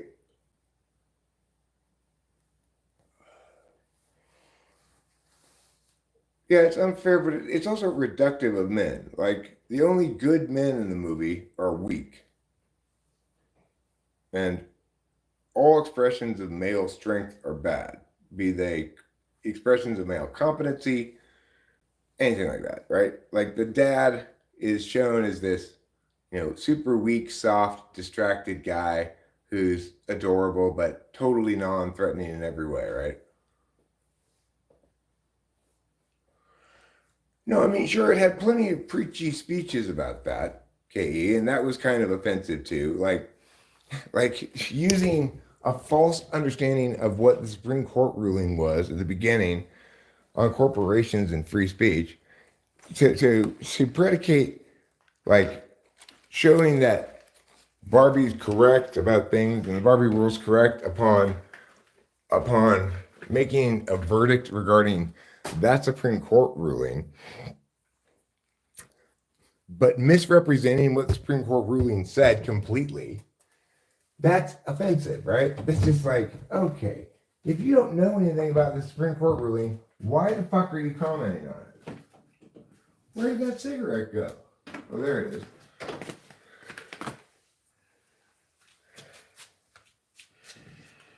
But that ruling was actually a ruling about whether or not corporations could anonymously have engaged in protected speech, and the ruling was no. That's what the actual Supreme Court ruling was. That's what the case was about, and that's what the ruling was.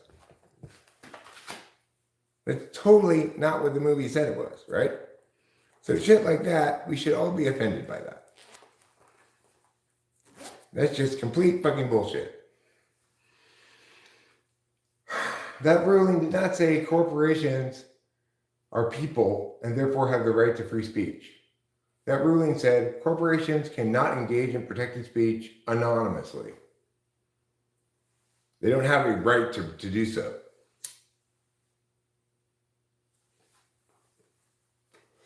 Did anybody here know that? Because anonymous speech is not protected. You have no inherent right to speak anonymously. I don't believe much in anonymous speech. I believe people should put their identities behind what they say.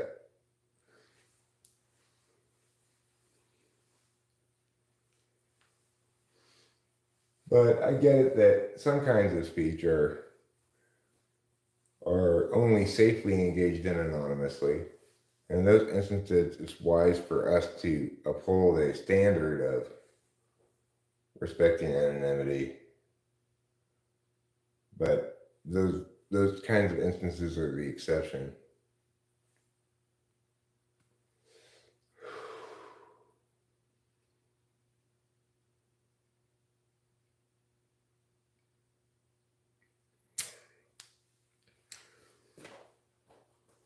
I don't know. Shit like that bugs me.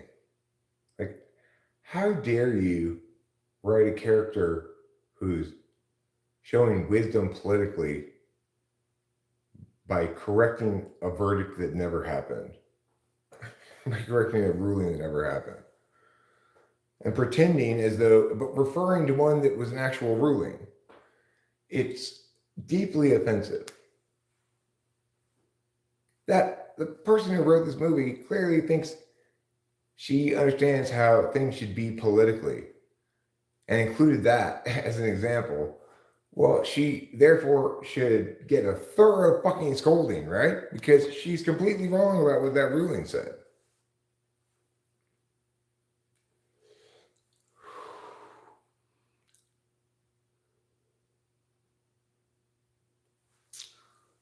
Well, I noticed, yeah, and it deeply offended me.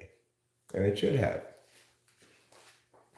Because, like, how the fuck dare you show how smart you are about politics by referencing a Supreme Court ruling and getting it totally wrong?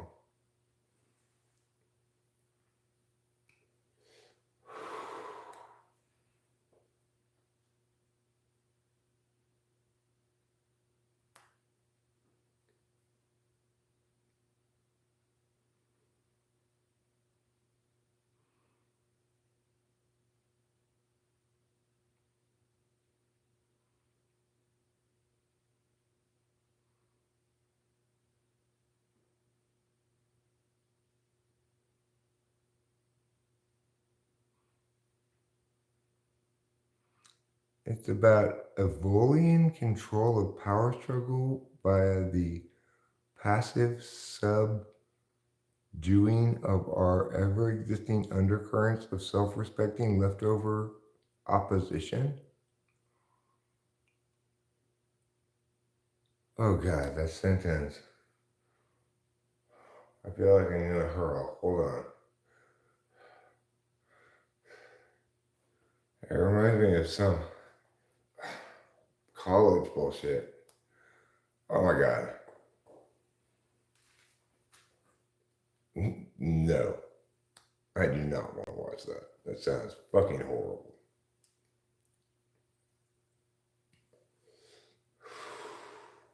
Sounds like some post-Marxist bullshit.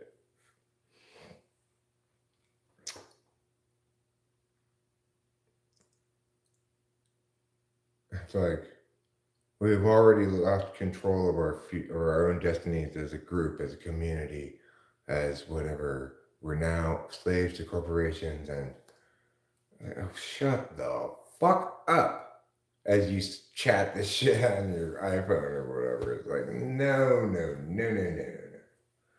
Don't be such a hypocrite. You want to be all anti-corporation? You send me snail mail, okay? Then you're just using the U.S. Postal Service. You can claim that it's appropriately socialized, and if you really need to make your own paper, maybe write it with charcoal on a piece of leather you've tanned from an animal you've killed yourself. How about that? Then maybe I'll give some credence to your bullshit. At least credit you for not being a hypocrite.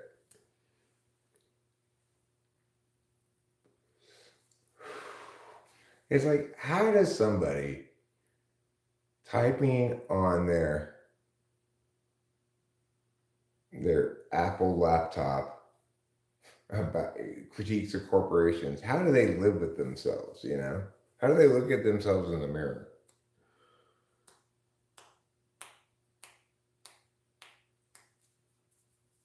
That air book, is that what it's called? whatever it is. It's like, shut the fuck up. After they finish, done. I'm gonna go treat myself to a Starbucks. Okay, you horrible hypocrite. Have you no shame? The answer is no, they have no shame.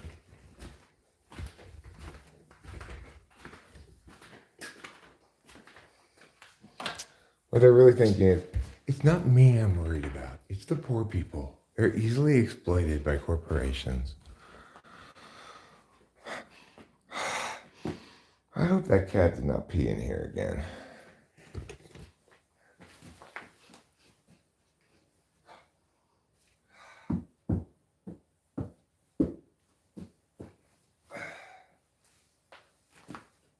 If the cat is peeing in here, I need to catch it.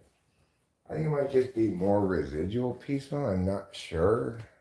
I've cleaned it twice. There shouldn't be residual pee smell.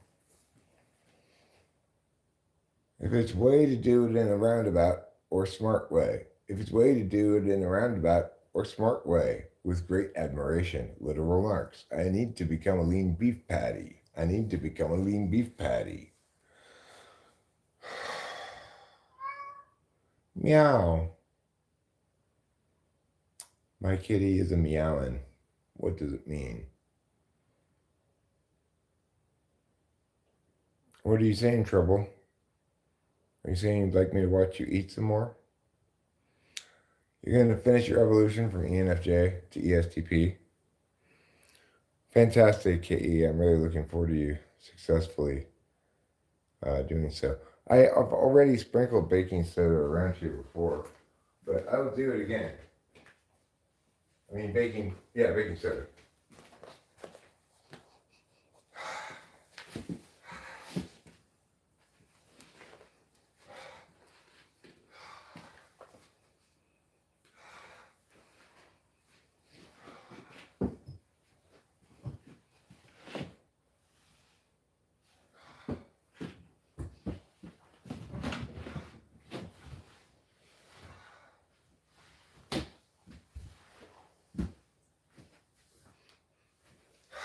I don't know where the smell is. There might be some right here, I guess.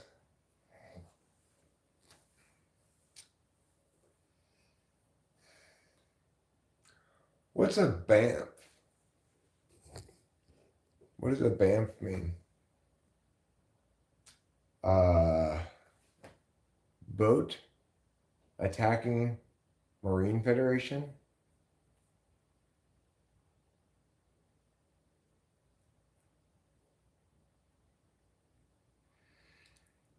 Lean beef patty or lean meat patty. Lean meat patty or lean beef patty. What is my name? It's lean beef patty. Is it lean meat patty? Yes, lean meat patty. But you said it was lean beef patty.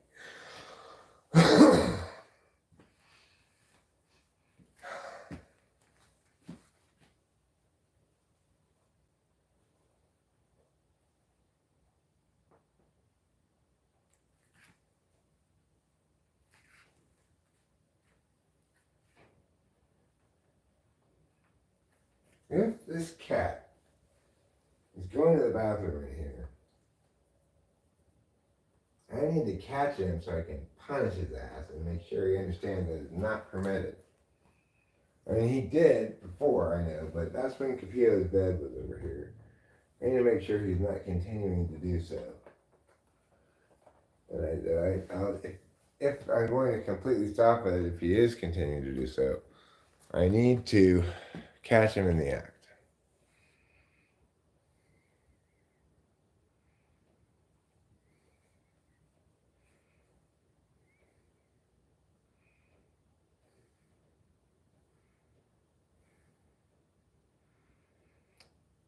Expanding its definition of woman.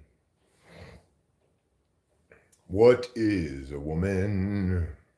A woman is a girl who's grown past the age of 18. She's got a couple of boobs and ovaries inside next to her spleen. She's got a uterus and a vagina as well, with a small clitoris and its hood just like a shell. That's a woman, yes it is. That's a woman she shall be. She shall be a woman true until the end of her identity. She's got vagina lips, a gaseous wrist between her legs, and that is where a man will put his penis be. Yes, that is a woman has boobs and stuff. She's got a lot of hormones inside of her enough. She's also got a uterus and stuff. She has some ovaries, and babies come out from a woman. A woman. A woman. It's my song about what is a woman. I hope you enjoyed it. What? Offensive to transgender people? Oh, I'm sorry. I forgot about them. And also transgender people who call themselves women. Cause it's true, even if you've had a hysterectomy. If you were born a girl, you're still a woman. You see, oh wait, I guess sometimes also transgender people too can call themselves a woman.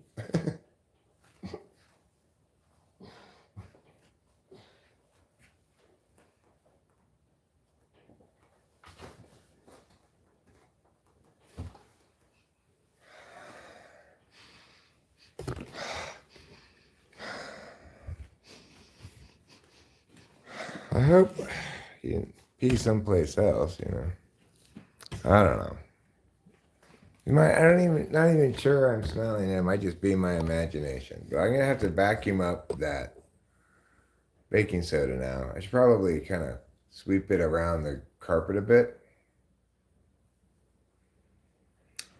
If you've got a Y chromosome, then you're definitely a boy. If you don't, instead, you're definitely a girl.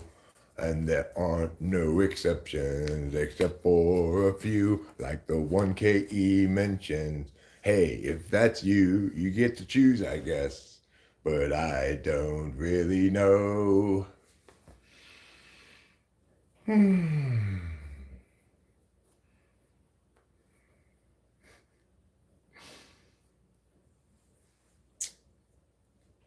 Yeah. It's also the case that just because you don't menstruate, that doesn't mean you're not a woman.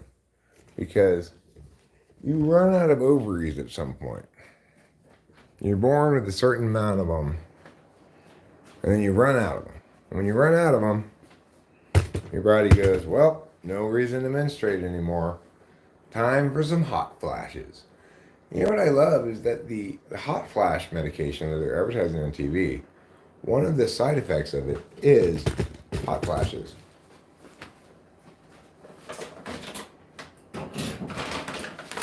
May cause hot flashes.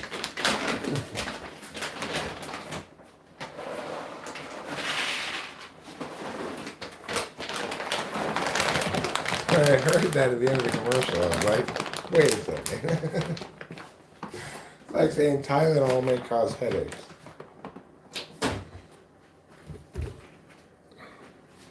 Well, go ahead and eat, mister. You don't really need me to watch you, do you? You can eat without observation. Oh, yes. What a good boy. What a handsome mister.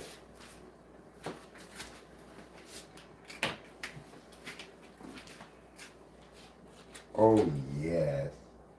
And Daddy knows. And do you know what else Daddy does? He loves. He'd love to get this thing.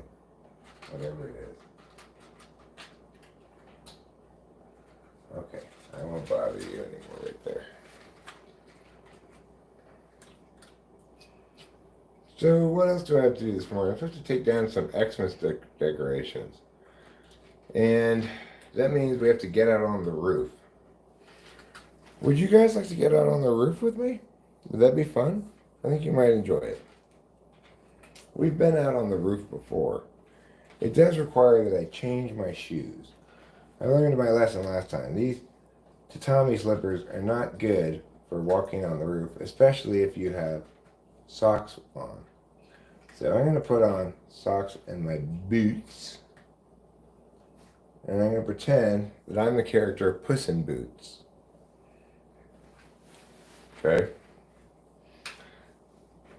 In a book called Puss in Boots Takes Down His Christmas Decorations.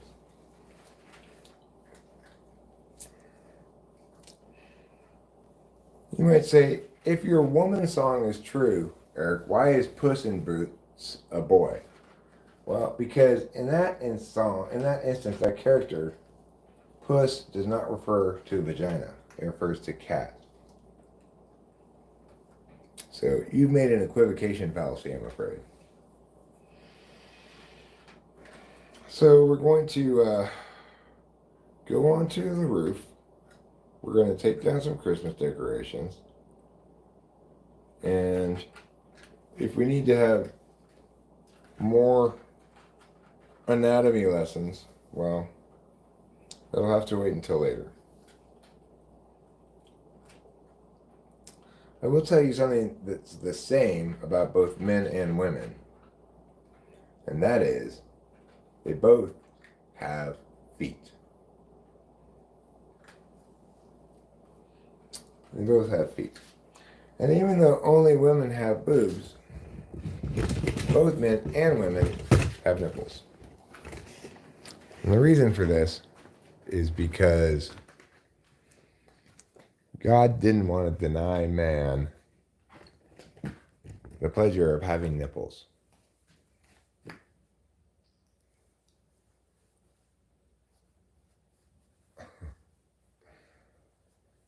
Deft artisan has boobs? Okay, well, I have boobs too, I guess, but mine are A cups. I'm still in the training bra phase.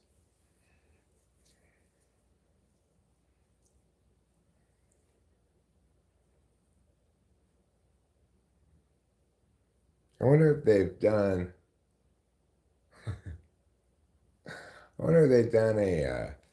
probably some radio DJ has done this before where they blindfold him and he feels some moves from a man who's got big moves, and then he feels some real boobs and see if he could tell the difference. I'm curious.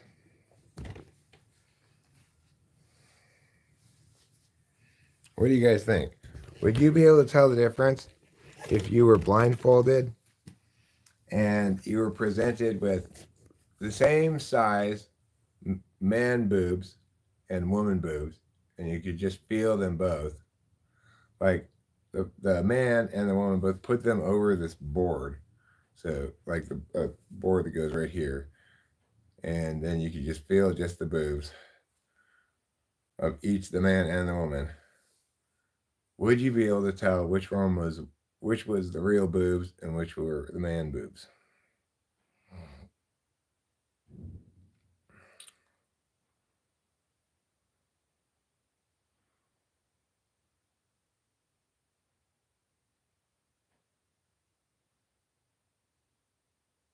KE says she thinks she could. She thinks she could. I'd like to think I could too. I believe I could.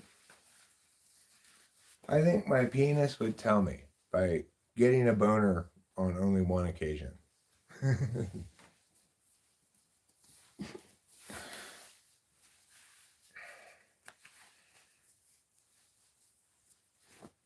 I just would be like, what? Mom. Mom. Mom. Mom. Mom. Those sounds are meant to represent up and down, in case you weren't able to put that together. Would you like to go to the garage? Go ahead.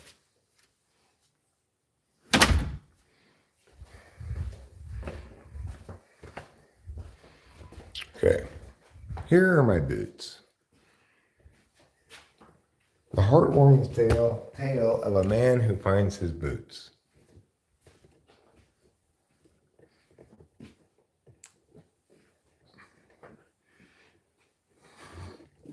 Honey, would you like to watch Here Are My Boots with me? What's it about? It's about a man who finds his boots. Sounds interesting. How long is it? 2.5 hours. All right, let's give it a shot.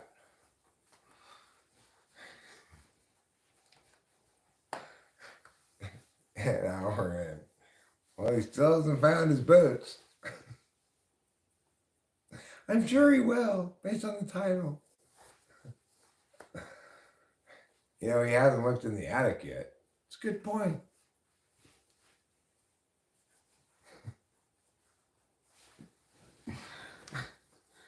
I forget, why does he need to find his boots again? He's trying to go on the roof to take down Christmas decorations. Oh, right. But can't he leave them up like at least another week? It's the day after Christmas, right? I know. I guess maybe that's the point of the movie. If you try to take down your Christmas decorations too soon, you won't be able to find your boots. I'm not sure this story universalizes quite that well, but maybe. All right, here we go. Out onto the roof. We'll have to be careful not to slip or fall.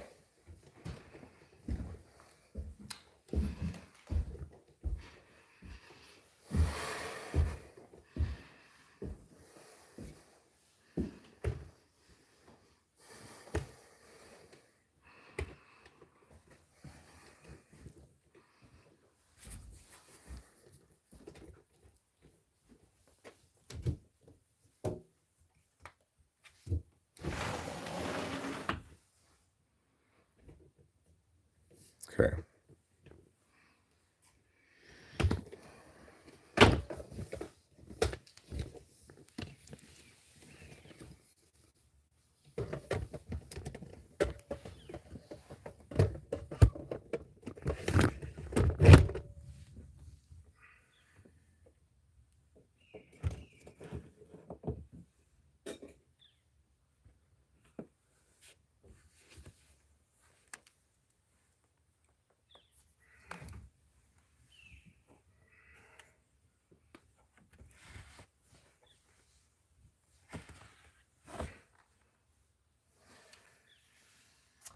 God damn it.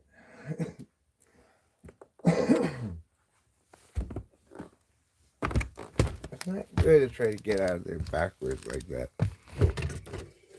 I need to try to get out of the window forwards instead of backwards.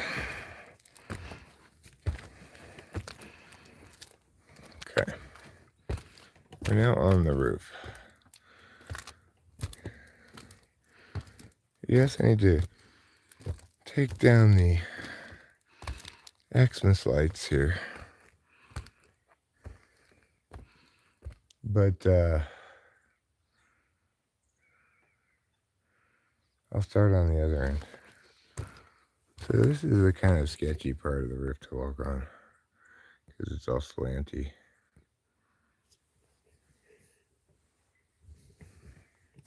I mean, the whole roof's pretty slanty. But I don't know, this part feels more sketchy to me.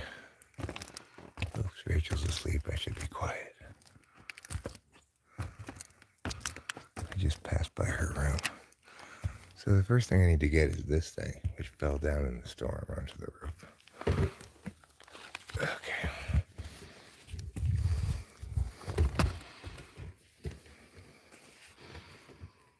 And then I'll just throw this down here. Like that.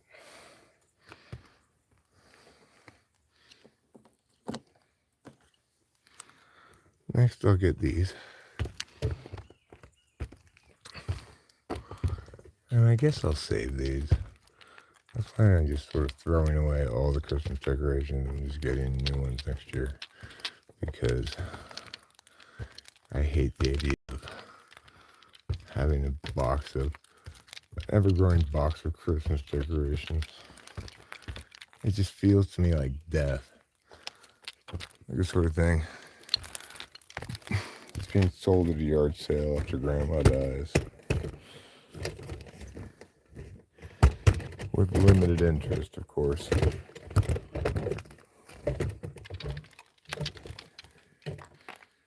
Alright. So we are now making some progress. But before we get too ahead of ourselves,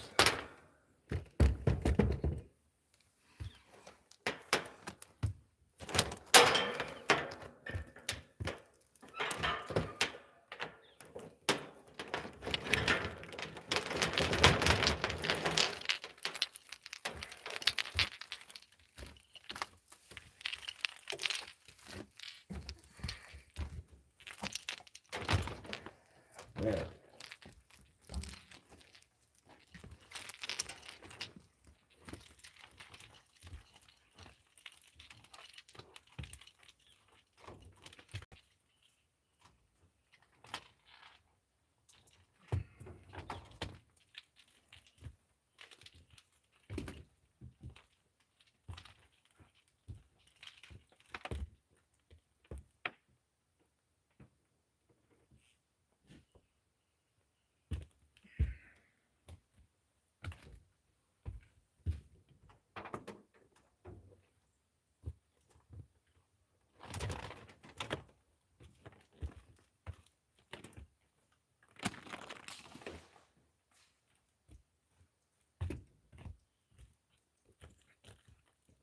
God damn it, Cameron.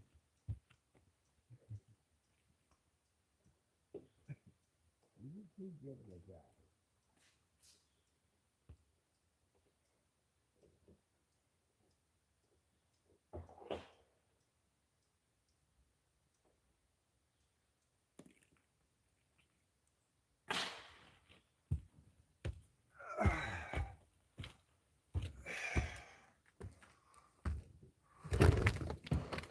Okay. We are making some progress now.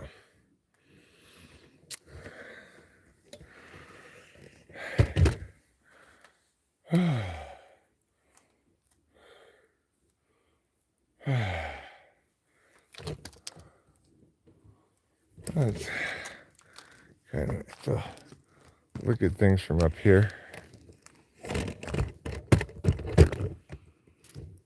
You can really see down into the gully down there, over that way. It's nice. Here's my little rooster thing. Wind vane. I don't even know if it turns around really. I'll have to look at it next time it's windy. Alright.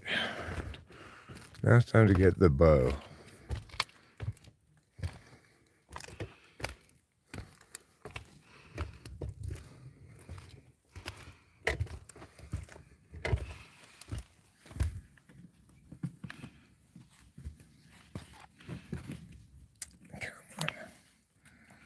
Come on, you. Come on. There we go. Now, down you go. All right.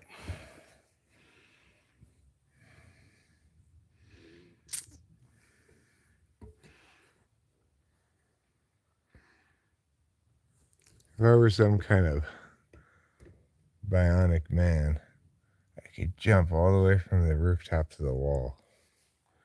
I'd go up there and get that pumpkin and throw it farther up there. It's another thing I need to do today.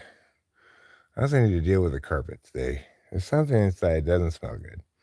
I think trouble probably has been going pee somewhere or various places, and I need to catch that fucker doing it so that I can bust his ass.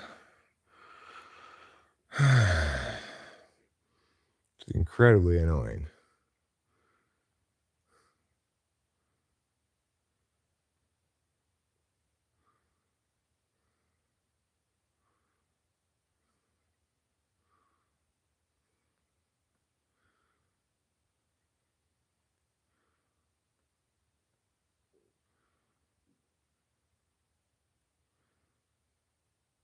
I don't know what to do about it. Trouble in his ways. But I do know that every rose has its thorn, and every cowboy sings a sad, sad song. What's up here? Look for me, okay? Anything exciting? Any Sasquatches hiding up there? Oops. Did you guys see anything when you were looking up there? No. Okay. Down we go into the house. Hopefully, we won't see a mouse.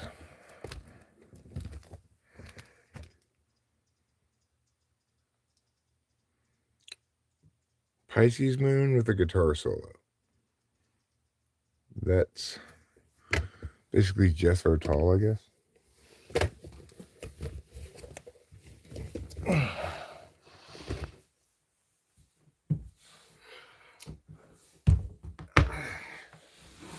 Okay. It's a lot easier getting in the house than it is getting out of the house.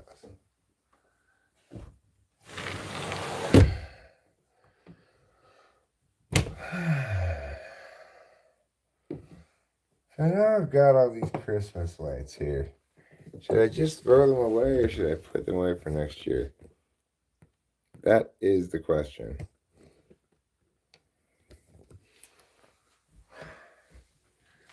I guess I like these lights. I guess I'll keep these lights.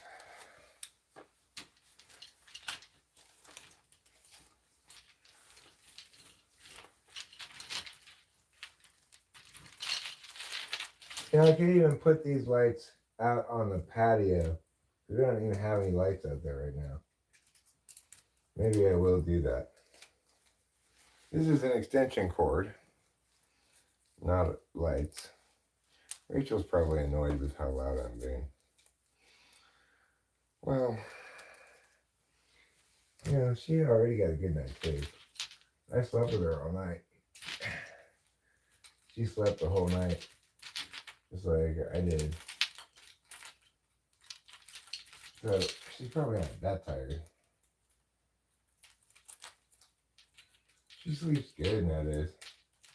She used to have a big issue with it, but not anymore. I'm happy for her.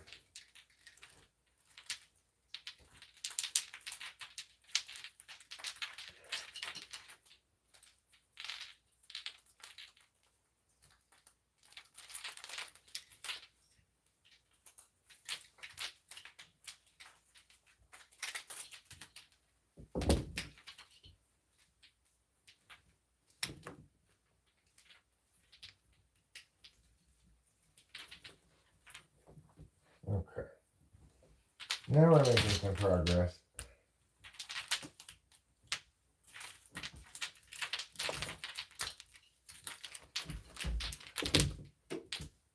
Okay. We've separated successfully two distinct strings of lights. Oh no, it's all one string of lights, maybe. No, it is two. And now we're gonna coil them up as per minute.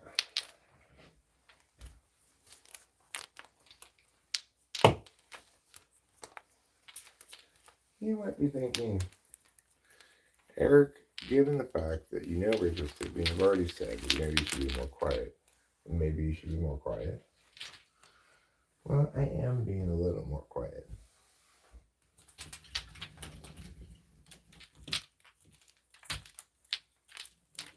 But I still need to talk my way through my chores. Oh no, I broke the light bulb. God damn it.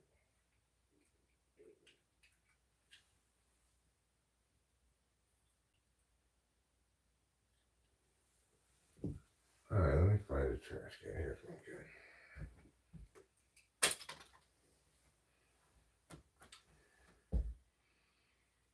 Well, I just have to move a light bulb there from one of the ends, you know. probably fine.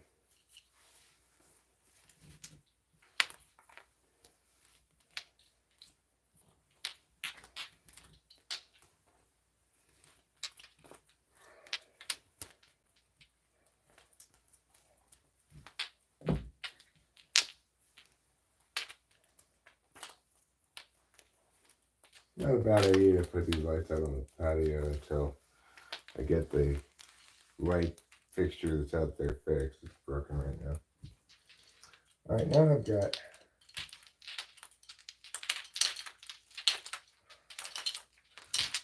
God damn it, you.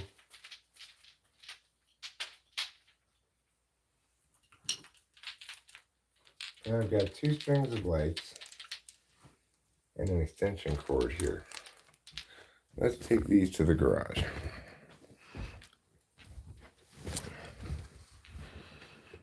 I think perhaps I'll leave the wreaths up in the tree up for another day. The tree still looks really nice.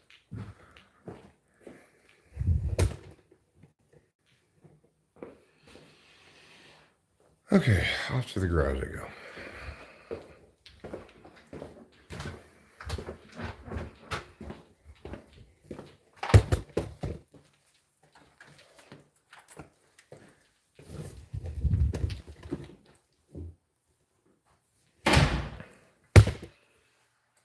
Trouble went outside. Looking guilty at what we did. I mean, there's pee in the litter box, which is good, fine. Yeah.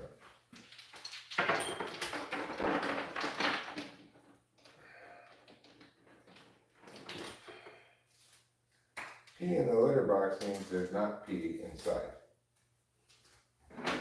And that makes me happy.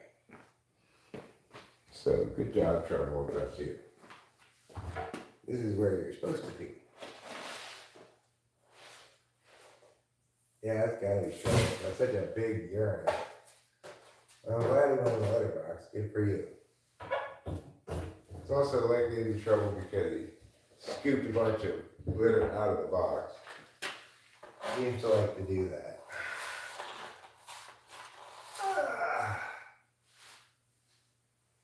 He seems to be intuiting somehow, and I'm mad about his pee.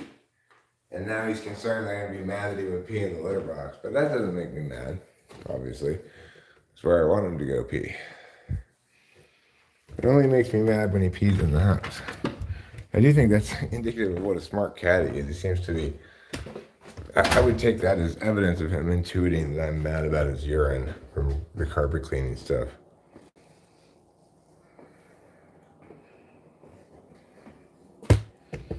He normally doesn't run away from me like that. Alright, well, I got the first step of Christmas decoration taking down done. So I'm going to take a short break here from the decoration removal. And see what if anything's going on in the old chatteroo. Now that I don't need my glasses.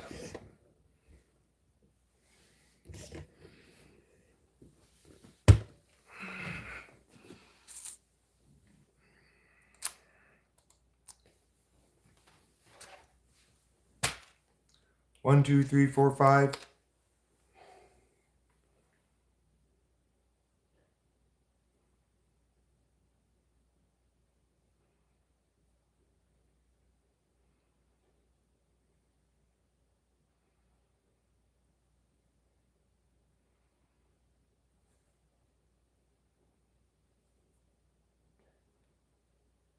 Who died?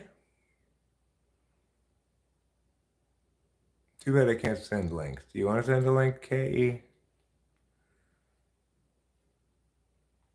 Oh, I have to change my thing. I have to change my thing to talking to Spanish people. Piao. Piao.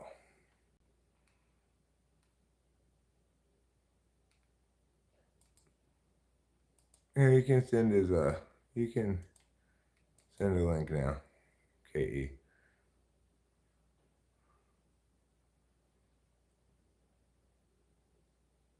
Vaginoplastic traumatic experiences?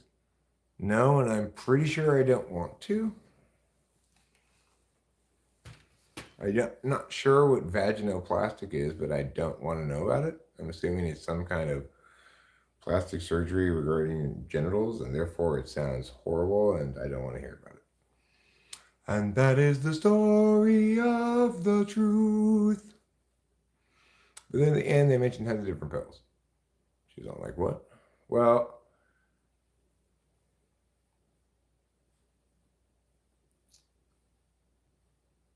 I think it's interesting that Matthew Perry wasn't sober. I think it's very unfortunate that he died in a drug related incident like that because it gives drug use a bad name. And I think it's very unfortunate that he didn't come clean about how he had adjusted to living successfully with intoxicants, but without certain ones or whatever. Because he obviously did successfully adjust, right?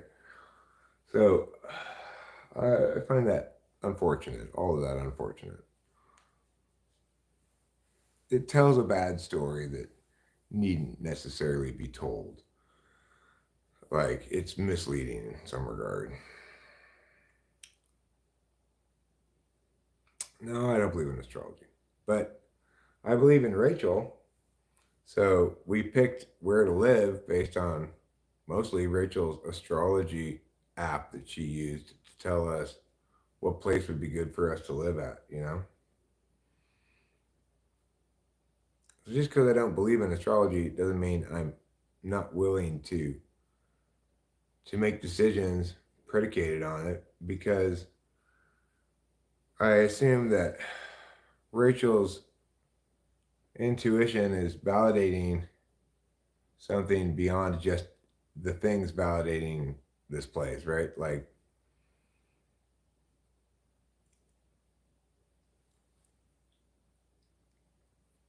and she was right in this case. Like, it was a great place for us to move to.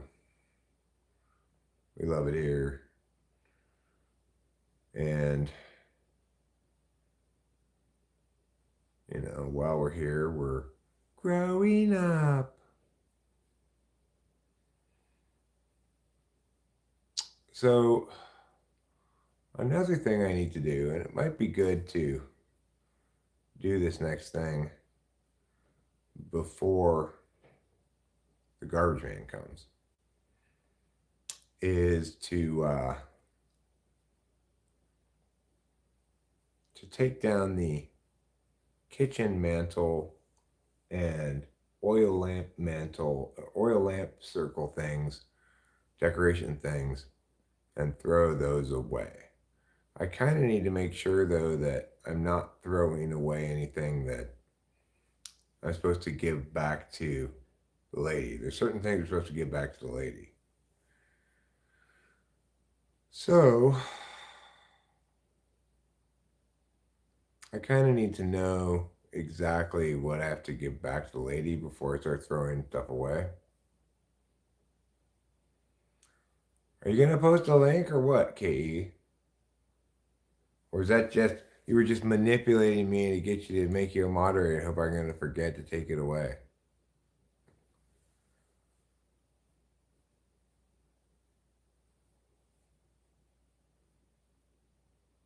You're better off asking questions. Like, what time is it? And is it cold in here? Those kind of questions. I gotta vacuum up this um, baking soda that I sprinkled all over. There you go. Imager.com.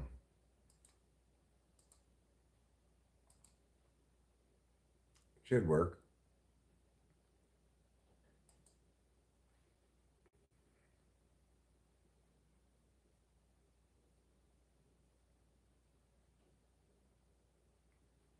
No, I don't see anything. Actually, I don't know why.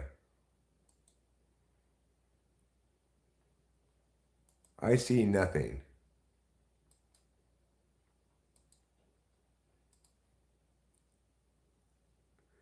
Because your link is bad, like shitty links.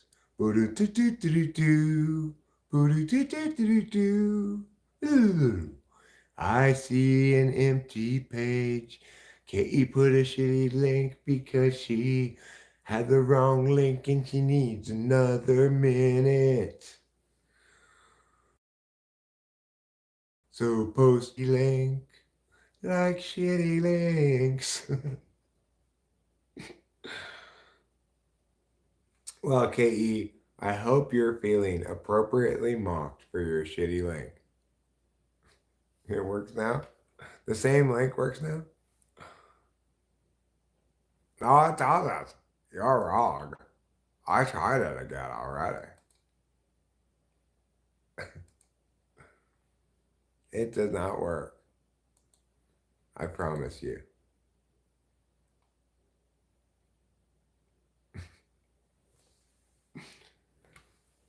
Winston's mom can see it. Why can't I see it? Saying to read a chart is like telling someone to give a short summary of the Bible. I'll give you a short summary of the Bible. God made everything. People pissed him off. He destroyed almost everything. People came back. Jesus came around. He forgave everyone their sins. And he died. And he came back to life. He flew to heaven. And eventually there'll be an apocalypse. The end.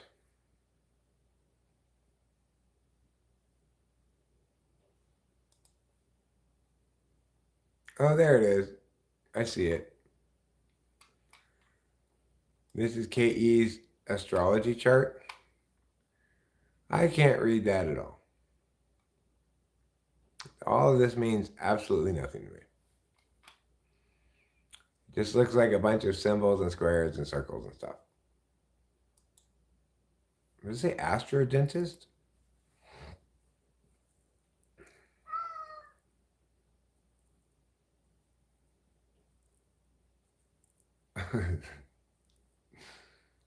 Okay. Anyway, I have no idea what any of that means. Well, then you know a lot more about astrology than me here, Lamb. Does she have a lot of, what is it called?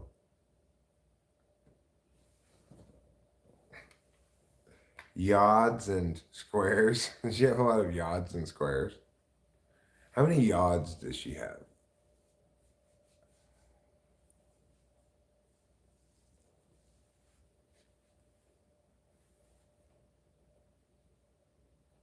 What are KE's most beneficial things? Like the most positive things you could say about her based on her chart? And then also, what are the most negative things you could say about her based on her chart? I want to hear it. Let's hear it. Let's hear the most positive things you can say about KE based on her chart versus the most negative things. Let's see if I can do it too. I'll give it a shot right here. Let's see how it goes. Okay, so what I'm seeing here is you've got pointy parts that are at the blue thing with the two scoops on, with the scoop on the end of each of it. There's both a blue and a red pointy part come together there. So that one's probably pretty important. You also got a blue and a red pointy part coming together between the capital P, the 2/8 notes, and the weird M with the arrow on it. So that probably is an important thing too. It's also 25 degrees, no, 25 feet by 22 degrees or something like that. And you just get blue, only blue point where the number 4 is. So that might be pretty significant. We don't know for sure yet. We don't want to rush to jump to any conclusions. Now, what you'll see is 2 red and blue points in close proximity over here by the sign for female and the moon sign next to the red horseshoe. That seems like a pretty important point. It's right at 0 between 7 and 25. You also got a point at 25. Now, As you go down the chart, what you get are a couple of blue points, only one of which has a red point conjoining with it, at 19 and at 0. That's going to be next to the pseudo infinity sign. It kind of looks like a face too, the blue in blue near the DC part. It's also got a female sign nearby. A blue is pointing just past that, pointing kind of towards the golden square with the lines poking out of each end of it. The next red point you have is next to the male symbol in the fifth. That was probably your fifth house right there. And I think what all this means is pay attention to the dotted green lines. Where do they go? They go to 24, to 25, to 4, and to 5. What does that tell you? It's 4 and 5, but there's a 20 in front of it. So 4 and 5 are obviously big deals for you. Don't underestimate the power of 4 and 5. Now, we should also talk about your deficit areas. Your biggest deficit area is found at squiggly golden lines. If you look at squiggly golden lines, what you'll see is there is nothing there but a big gap, right? You got a blue line making the boundary, but basically that whole slice of pie, your double wiggly golden lines, is very underrepresented in Kay's astrology chart. So whatever the double golden wiggly lines is, that means you're not that, okay? The double golden wiggly lines is not on what I now see. There's a legend here. So, like, your moon is in red horseshoe, okay? Also, your femininity is between red horseshoe and MP, green MP. All right, so hopefully that clears things up for you about your astrology. I did a pretty great job of reading your astrology chart.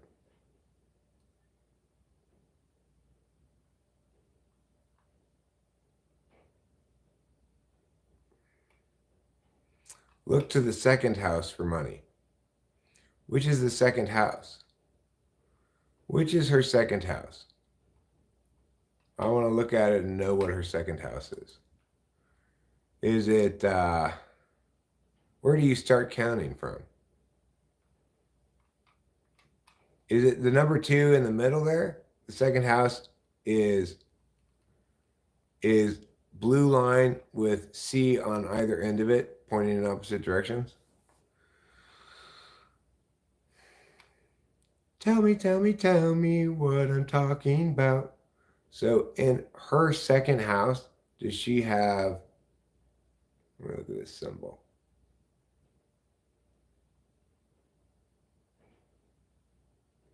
I don't see the plus symbol with the little B on the end of it. Is that Saturn? Is that one Saturn? Is Saturn in her second house? I can't interpret this shit for her or anything.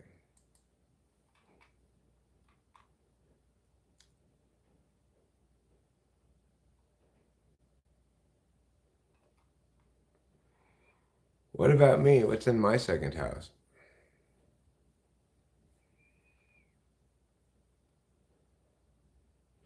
Laziness? Do I have laziness in my second house? Uh-oh. It could be a problem.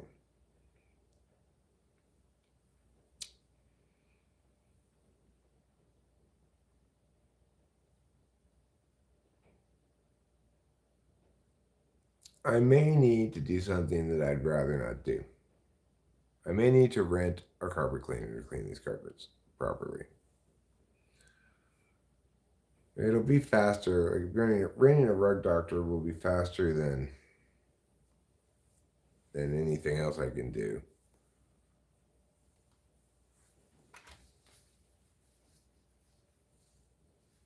But until I do that, I still need to make sure they don't smell at all. I've already sprinkled some baking soda over there. I could sprinkle some more. I don't smell anything at the moment, but I don't super trust my nose.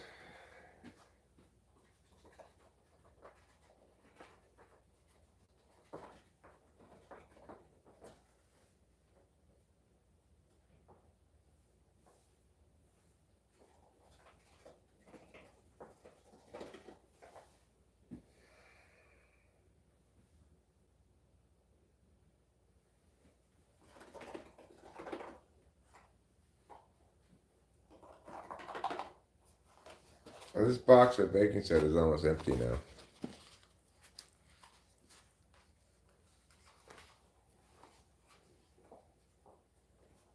Not going to do well working under other people, huh? KE, are you not a good team player?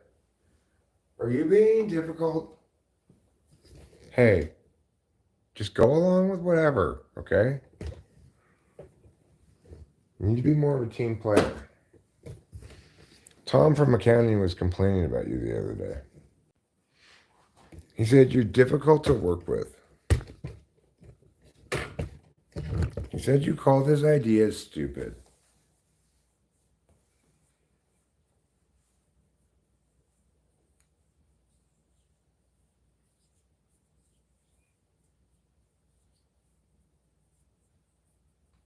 So, okay, E, you prefer to be the boss rather than the underling, huh? You know what? Me too. If I have to choose, I prefer to be the boss than the underling. But that's if I have to choose.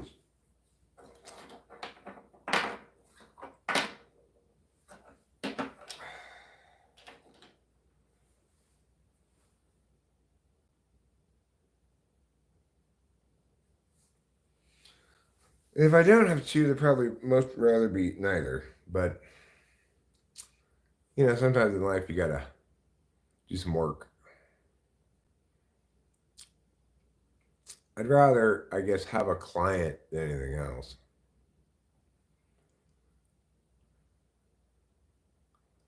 Chaotic home life.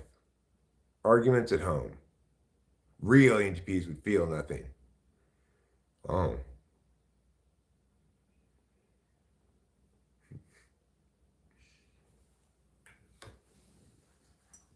I mean, I don't remember feeling much of anything when I fired people in the past. I have had to fire somebody before.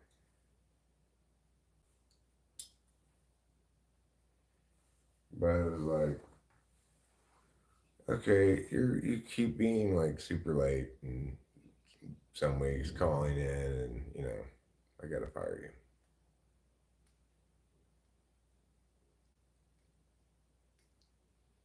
Yeah, I would, of course. No problem firing somebody. Because the thing is, when I was in that job, when somebody called in last minute, couldn't teach their class or whatever, I had to find coverage for them or cover it myself sometimes, you know, because I was the director of debate school, speech and debate school, that the private school that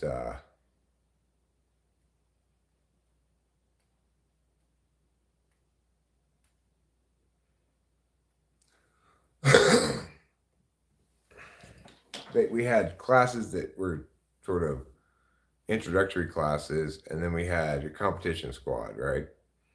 That you could get into after you've been in a certain number of introductory classes, but it was more like I evaluated them in their introductory classes to see who had talent, and I cherry picked those kids to be on the competition squad. But anyway, I had to hire teachers to teach lots of classes besides the classes that I taught. You know, I did teach some of the classes, and I coached the competition team, which means I taught the competition classes. But there were lots of classes that I didn't teach. You know, I was the director. You might call me the assistant principal if you call the owner of the business the principal. But I believe she did call herself that, but she called me the director. Whatever she called me, I was in charge of hiring, firing, curriculum, etc.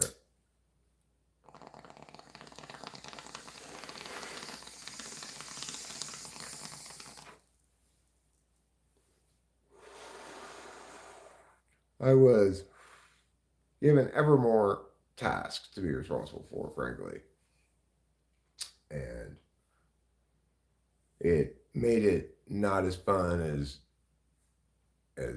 as maybe it could have been if I had a little bit less on my plate. Um, I enjoyed being a debate coach, but I didn't really enjoy being an administrator. But I would say I was good at it. No, I didn't hire the most attractive females.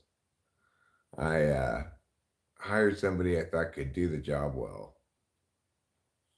I usually had them both demonstrate doing something. Like it depends on the kind of class. Like I remember doing this for the little kids classes. There were two candidates I brought in to like show me what they could do. Like after the interviews, I said, "Okay, well, we got one more thing. Can you come in and do a demo?" And I observed them back to back, kind of. And I remember Diane Chang was the one I hired. I don't remember what the other lady's name. She was a white lady, but the boss wanted me to hire the white lady because Chinese parents want white people to teach their children. I said, believe me, you do not want me to hire her. You want me to hire this Diane Chang. She's way better. I know what I'm doing. I fought hard to be allowed to hire the right person in that instance. Because my boss was racist against Chinese people, even though she was Chinese herself. She was just practical about the matter. She thought that people are going to judge more on simple things like that than on quality ultimately, and she's wrong about that.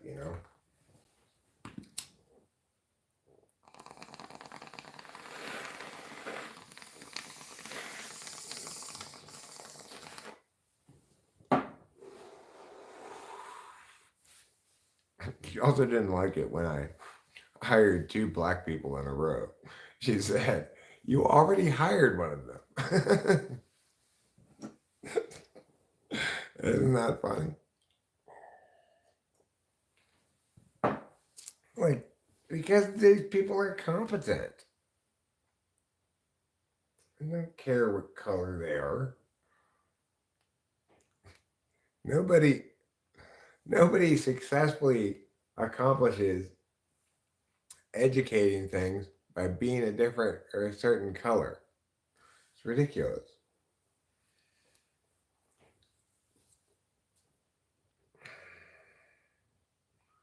You know, I'm trying to hire people who I can count on to do the job so that I don't have to cover for meow amount of their work.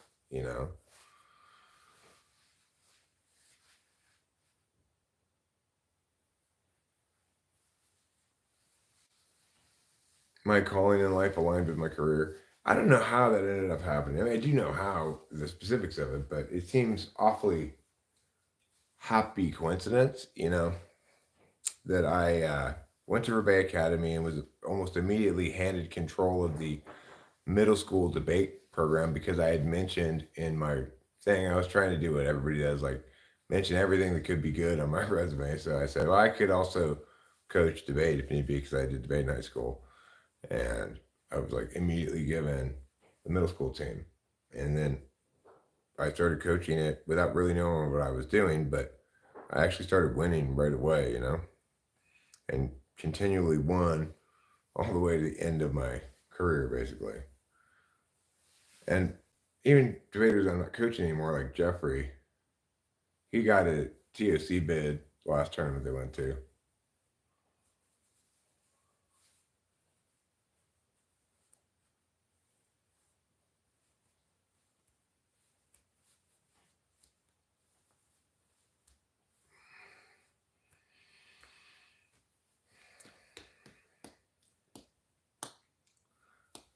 As a Taurus, I believe Migidimia. Do you think if you are a Taurus, you should drive a Ford Taurus?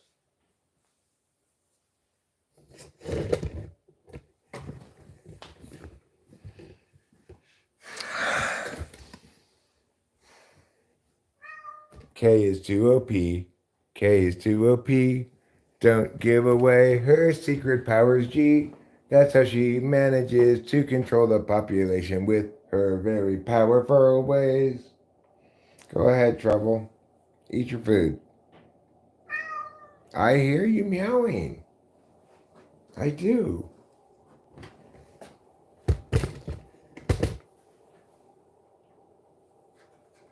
Oh, yes.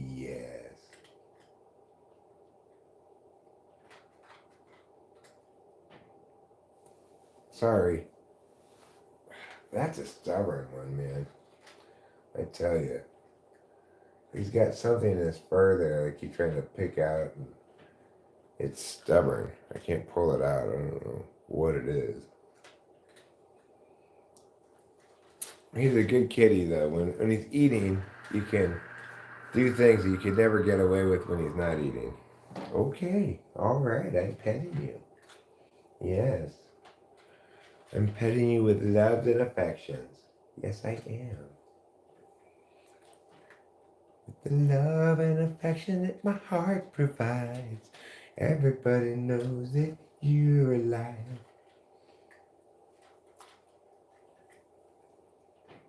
The love and protection that my heart provides is afforded to you through my pettings. So one of the things I need to do today is take down this stuff. I believe I can just throw it all away, but I'm not 100% sure what she wants back.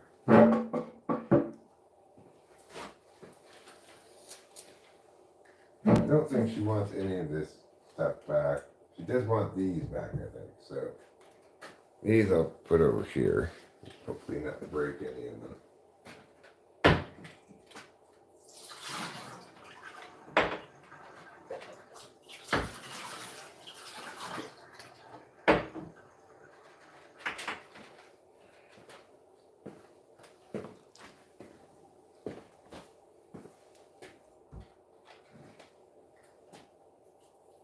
I don't think she wants the decorations back.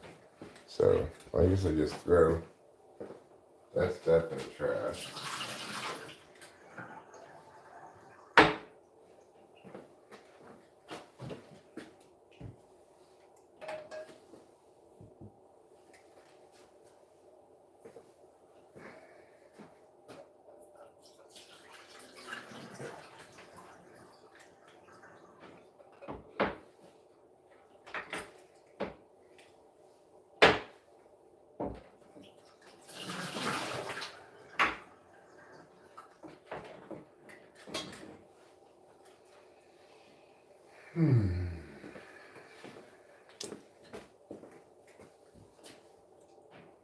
Okay, so the real question is, where am I going to put this stuff?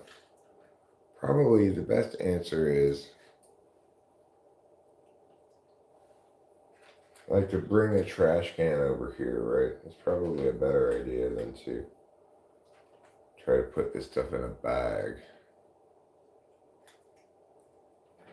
Huh.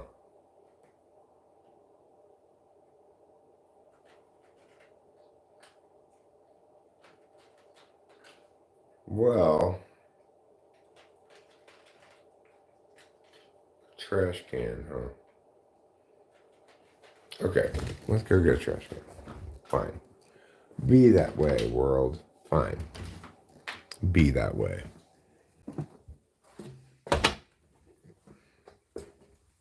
I don't know why this chair came over here. Prefer it over here. I'm not sure where the other chair is. Let's grab this trash can, which is mostly empty. Let's put these bows in it. We need another bow. We've got another bow next year. I refuse to save these bows.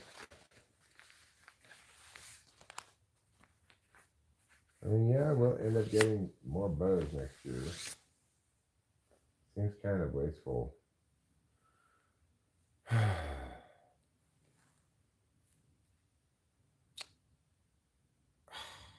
don't want a box of bows.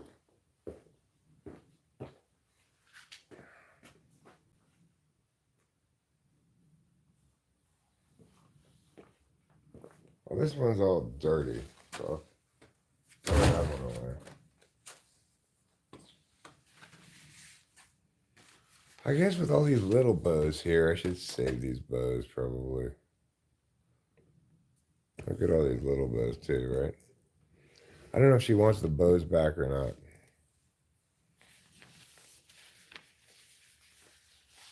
If she wants the bows back, then I probably wouldn't keep this bow. But if she doesn't want the bows back, then I'd probably keep all the bows because they all go together so nicely.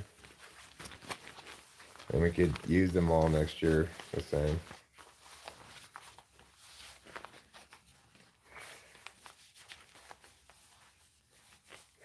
I rolled this bow up.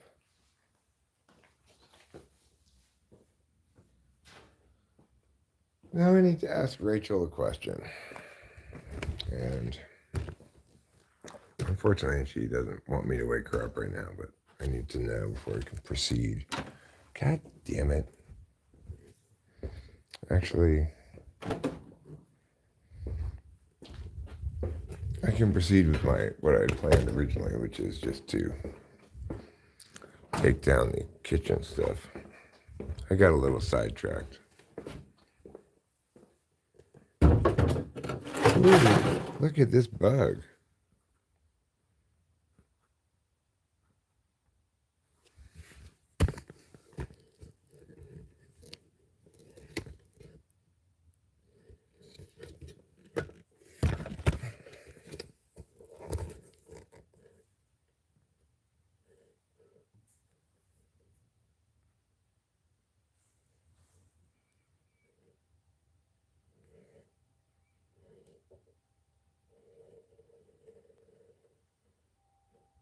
What kind of bug is that?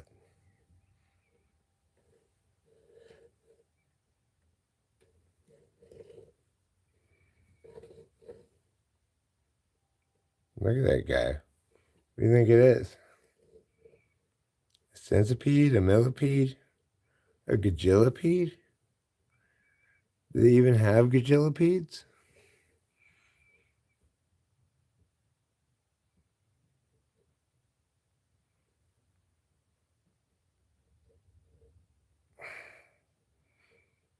It certainly has a lot of legs. Instead of calling it peed, they should have called it ped, like pedestrian.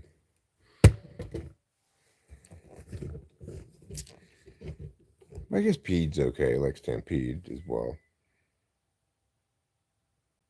Don't buy shoes for it. Yeah, you don't want to take on the responsibility for buying shoes for that guy.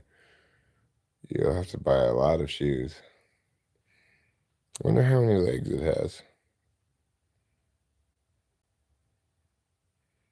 A lot of cardinal energy. That means, KE, that someday you're going to become a cardinal in the Catholic Church. And wear a red robe, elect a pope, things like that. I wish I knew what kind of bug that was.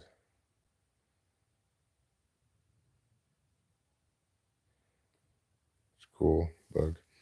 Another one over here looks like it might be dead. I'm not sure. Let me show you. This is a different kind of bug.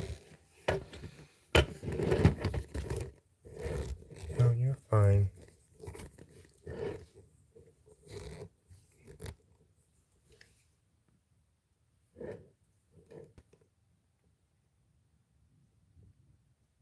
I think this guy's dead. What killed him? I don't know. Nobody knows. Could have been a heart attack. Could have been any number of things. What do you think those things die of usually? Old age? A broken heart? Well, our Longfellow over here, mini leg Longfellow, seems to be partial to this crack. He's like, hey, I fit right in here. I should crawl along this crack. Let me show you.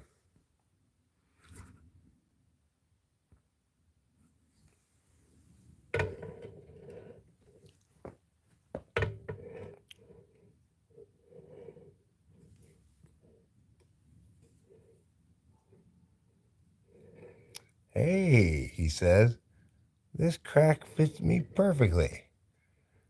It's like I'm supposed to go along here. It's like a road for millipedes. Hey, we're a couple of ants walking by. How you doing? Hey, get out of my way, mister. I don't want no stinking ants. I'm gonna back the fuck up. Forget this crack. I thought I liked this crack, but I don't like this crack no more. Did you guys see that action? That was some serious bug action, you know? That's pretty great.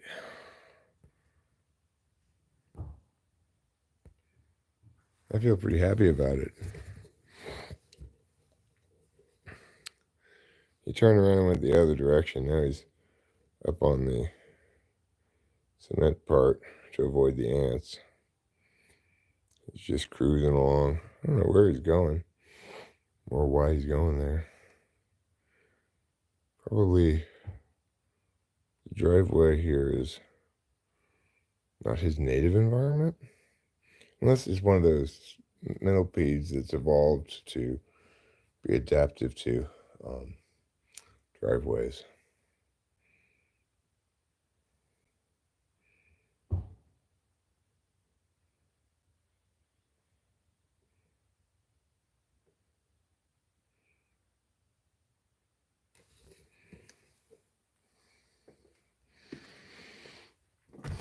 You're no ISFPK.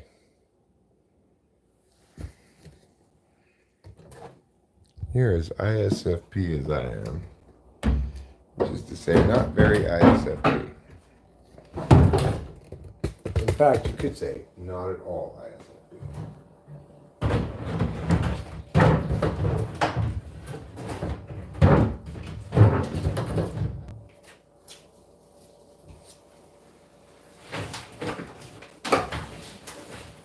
Good, good. That was easy. Okay, now we have another window to do, which is this window. First, we'll remove the me-goody meows. Okay?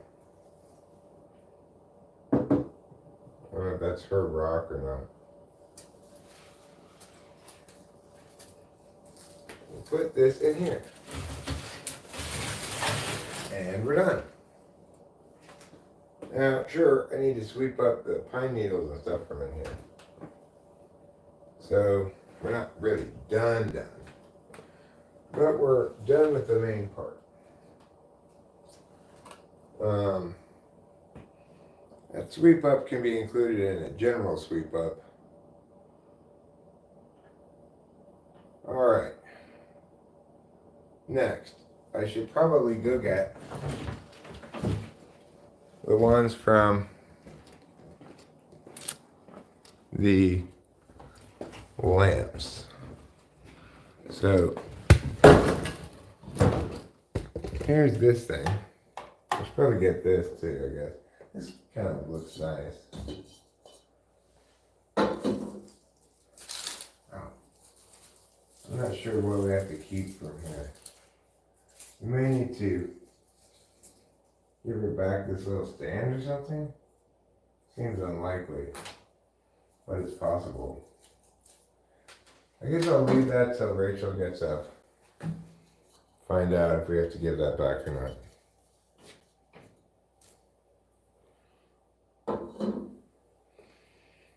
Okay. So here's one of these things I want to get.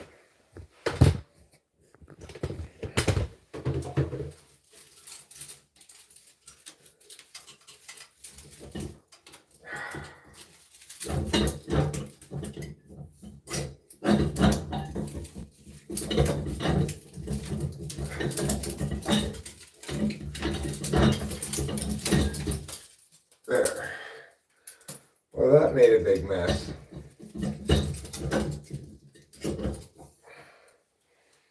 Yes, it sure did. I guess I'll put this in the trash can here.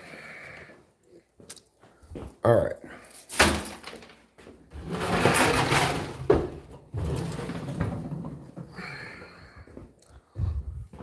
let's see what else we can take down here without too much trouble.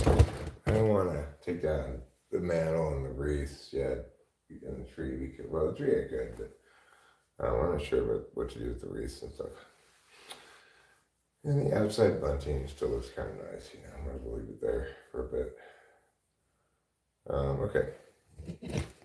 Let's go up these stairs and enjoy some eclairs.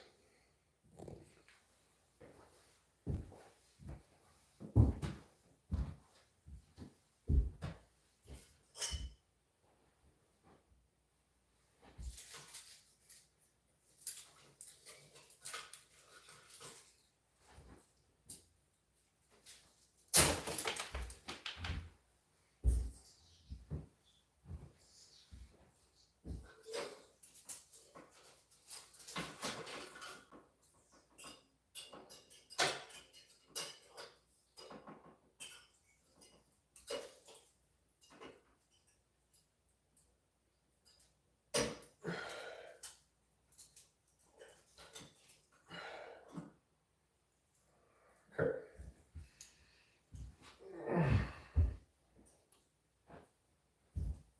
All right, now we're going to throw this away. As per me. Now we're going to put this back on. Well, I really need to clean it. I could probably clean it with my shirt.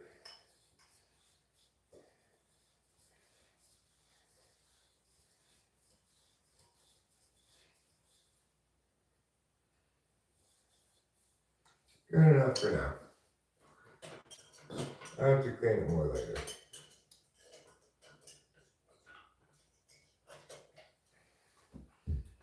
Get it with some Windex or something.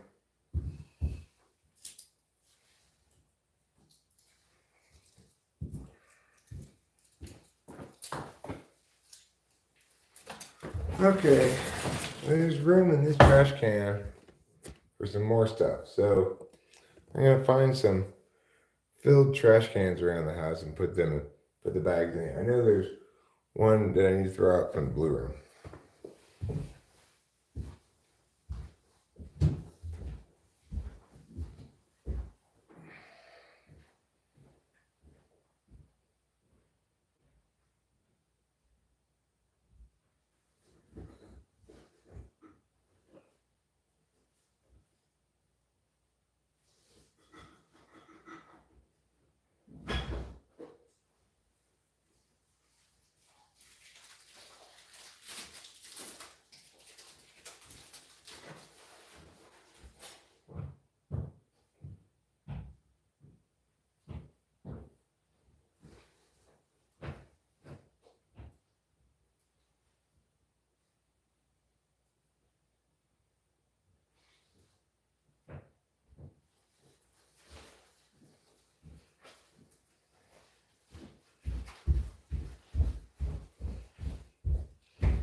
Okay.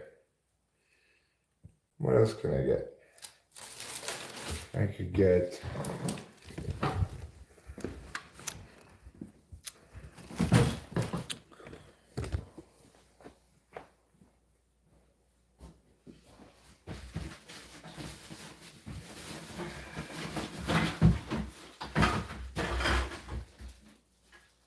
my trash can's pretty full, so I'll get that one. Let's see if I can put some other stuff in it before I put it in there. This trash can's pretty full too.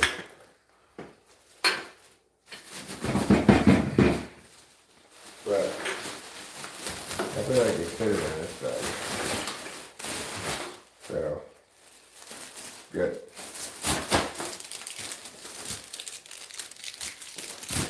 Yeah. What I call kicking ass and taking names. All right. What else could possibly go in this trash can before I take it up to the street? Oops. I'm wondering if I need to get the kitty litter trash can. It's always kind of a good idea to get that one, even if it's not full, because it's gross.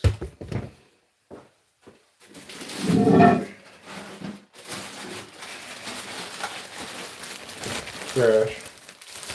Yeah. Yeah. Trash. What fell down? What the fuck fell down?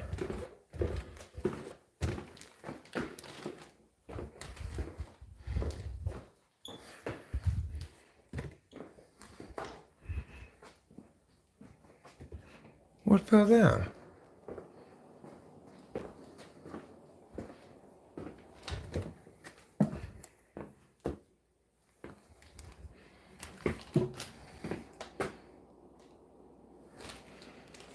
I have no idea what fell down. You guys heard that big clang, clang, clang, right?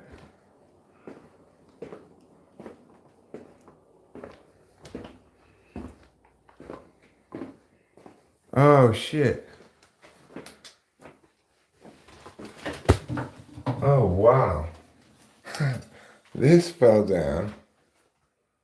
It didn't break because it fell into this trash can here. I can't see it. But that's shocking that it just didn't break.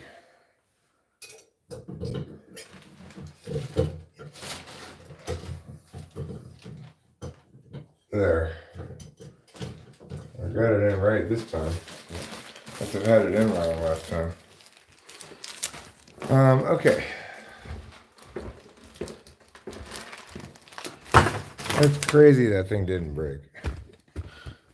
If the advantage of falling in sideways into a plastic trash can, so it kind of got its momentum flow or whatever.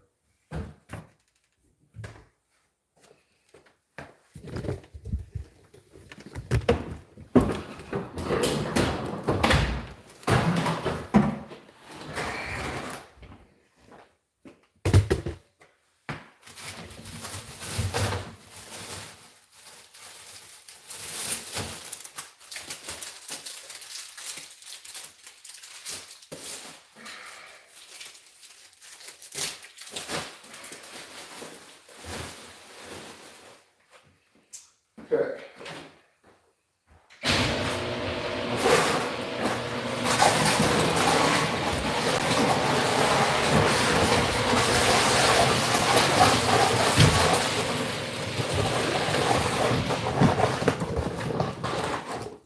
It's looking a little rainy, so I just put the lid on it.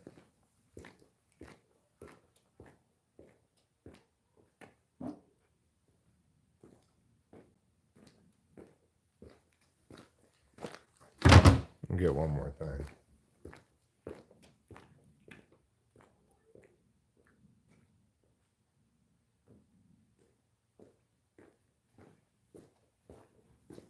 Okay. I've got this, and I'm putting it in here. Now, it's time to take this up to the street.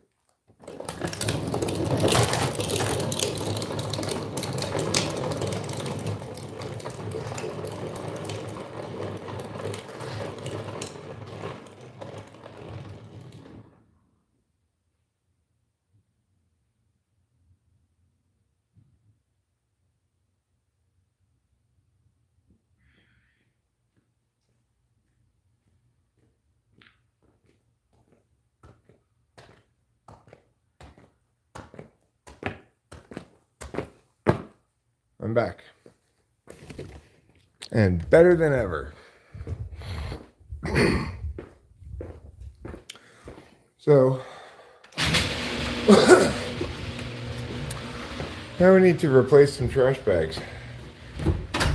Let's do so with the vigor and enthusiasm of youth.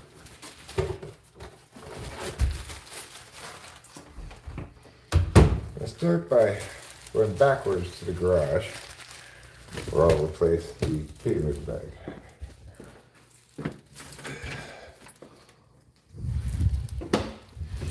For Super TE, I keep the bags in the garage, always start here, the bags in order, maybe. But since probably those frequently changed bags in the kitchen, maybe not. I have started keeping a big trash can over by the kitchen so that when I change the bag, I just have to carry it outside the kitchen door instead of all the way to the deck. Okay. Next big bag was in here.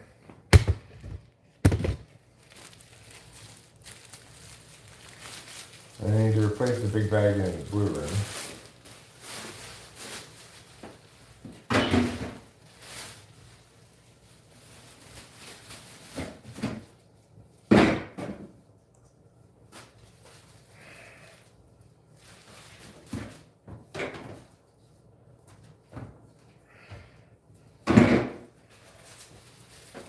Okay, now, what are we doing? We are changing this bag. Does this one need to be changed? No. We've got this bag here. This needs to be changed.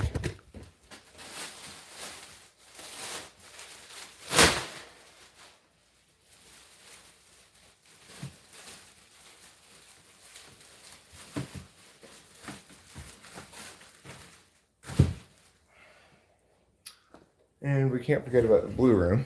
So let's get a bag for that room. Put it in as well.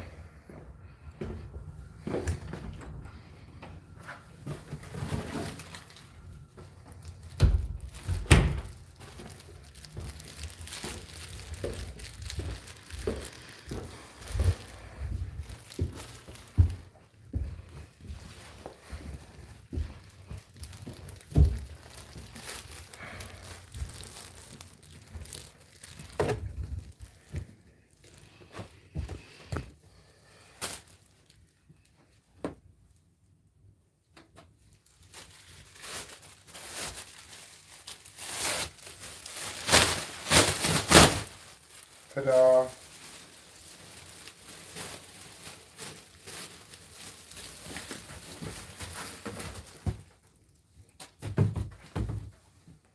Okay. Now,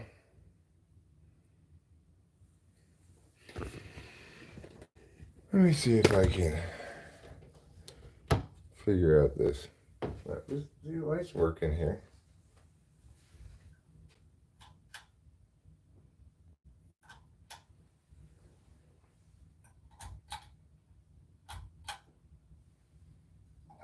Are all three of these bulbs out? Is that what the problem is?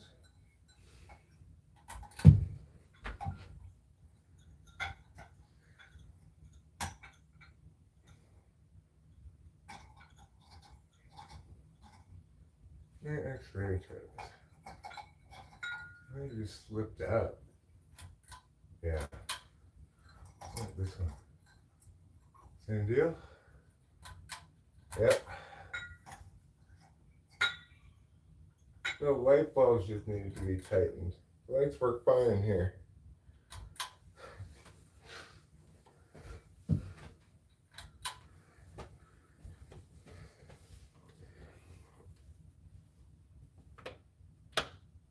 It doesn't appear that the fan works though.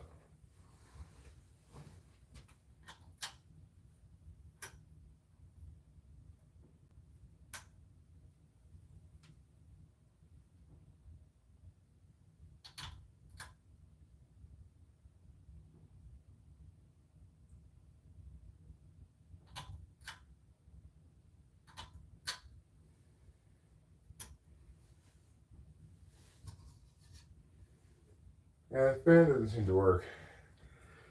Maybe this thing?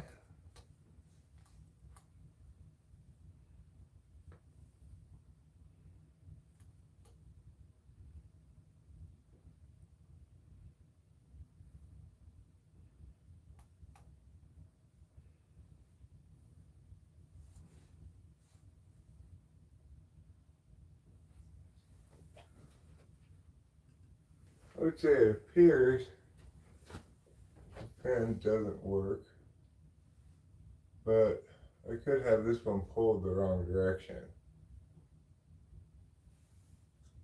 It's not going now, is it? No.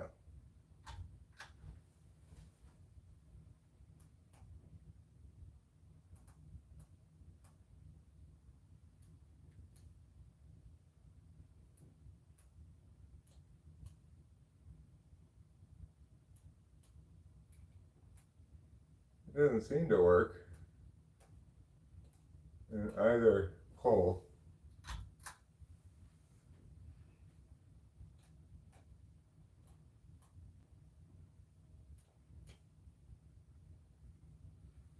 Does this one need to be up? Is this one up? That one's up. Maybe it needs to be down.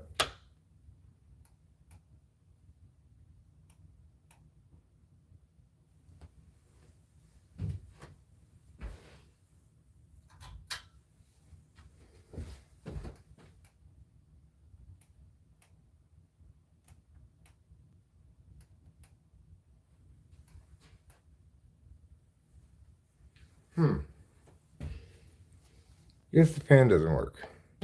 Lights work though. See if this works for the lights.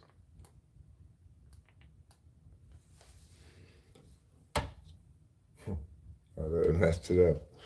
It's not. So this thing doesn't work. I'd rather take this thing off accordingly, but I don't know what to do with it. But the lights do work in here. So that's worth noting.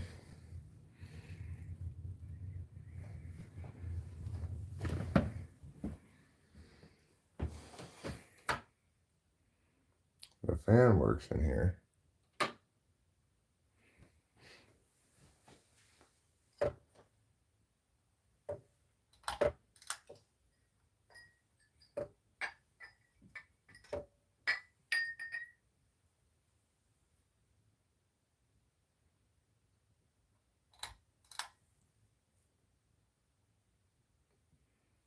It would appear that the lights do not work in here.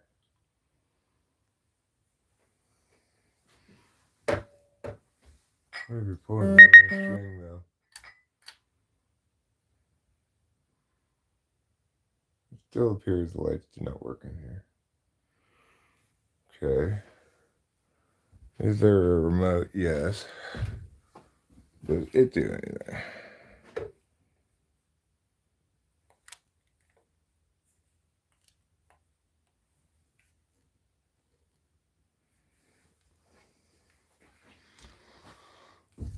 Okay, so which one is the fan? That one. Okay, so this is the lights.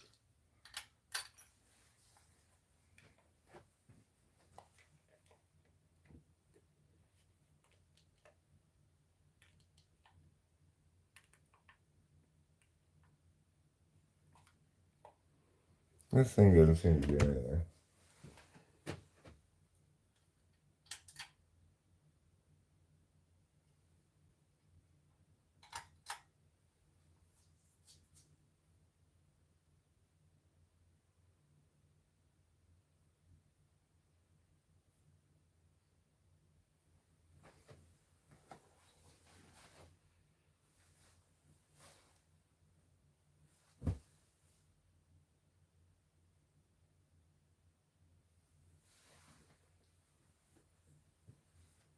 Okay, well, so this one, the fan works, but the lights don't. The other one, the lights work, but the fan doesn't.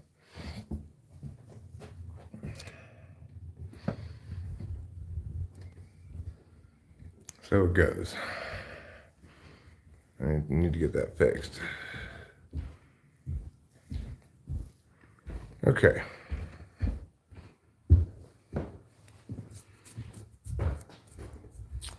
Well, one thing I would say is, wait, my pants are falling down. My bad. I mean, I can sort of feel them slipping down a little bit, but I figured my jacket would probably cover whatever. I didn't think about it much.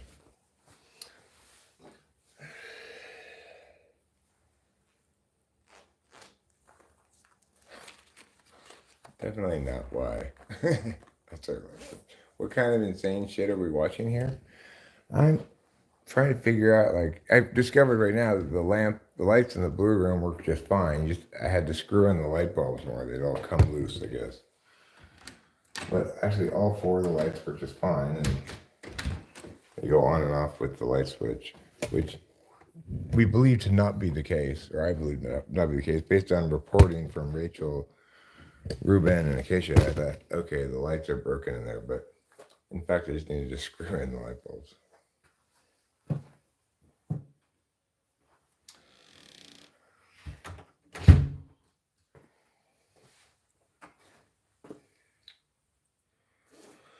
Whew. Well, that was a busy morning, huh?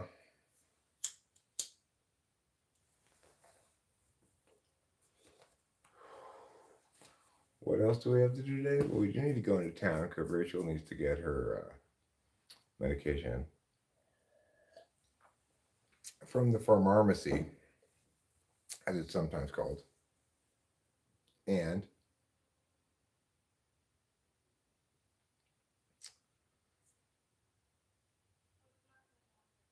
while we're there, presumably we could do any number of different things, right? What will we actually do while we're in town? I don't know. Maybe we'll get lunch. Wouldn't mind going to Sportsman's Cafe and getting my usual corned beef hash and eggs and toast. It is my favorite.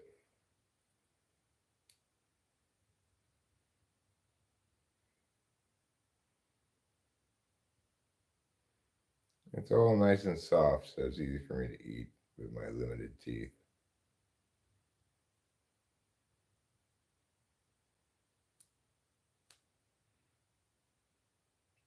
So, okay, what else do I need to get accomplished? I'm feeling on a Dewey Decimal kind of mood, you know?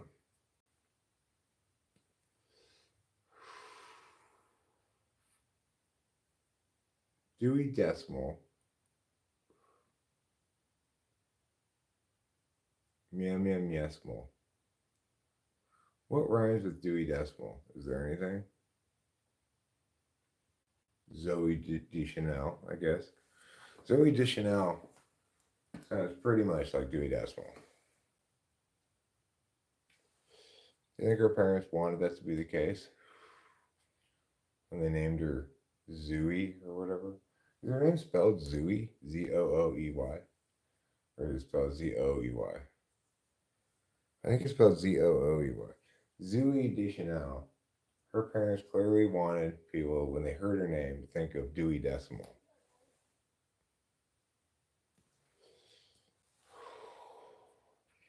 Their hope was that she would become a librarian. Good morning, Ruben. I finally threw away the trash in the trash can in the room. So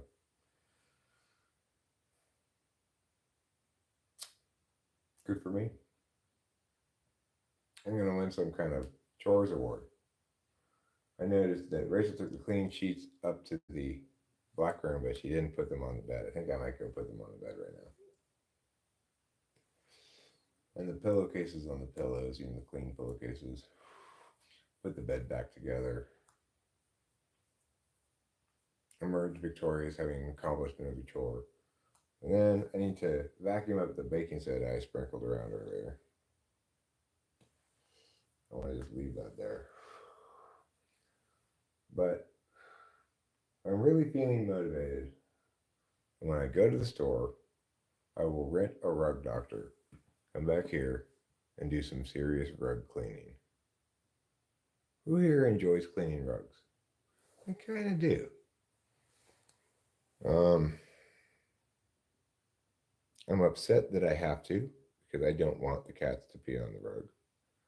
It makes me very mad that probably Trouble peed on the rug. I want to catch him so I can scold his ass. Give him a stout scolding and teach him a lesson. You are not to pee on the carpet.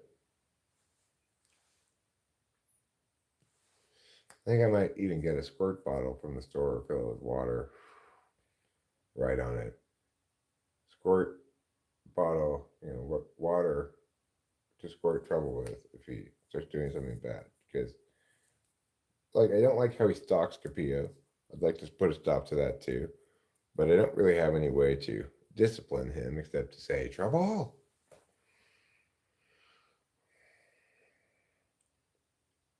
So we'll see if we can put a stop to that. I'm not sure. It may be beyond my capacity. Unfortunately, now, since I've thrown away the ashtray that Acacia so kindly made me, I have no ashtrays. But I do have a solution to that problem. It's not an immediate solution, but it is a solution. What I'm going to do, actually, this can is fine. I just use this empty iced tea can as an ashtray, and it'll be fine. It works just as well as the bottle. It's a nice tall can. So it's good for this purpose.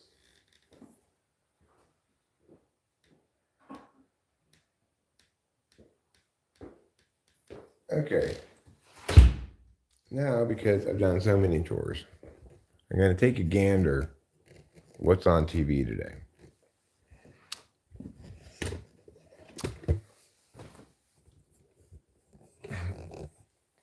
Pooey Chestimal Fistum. Is her last name Fistum? Maybe get dentures. I'm not planning on getting dentures, but I may get a couple of implants. I would like to. And yeah, of course, people have a right to not be typed. Eric, am I talking to myself or to the stream? That's a tough question. Show media is correct. I actually find a lot of times when I'm not live streaming, I kind of forget that I'm not live streaming. So talking out loud as though I were. But regardless of that, it's still the case that by and large, when I'm by myself, I don't talk out loud as much.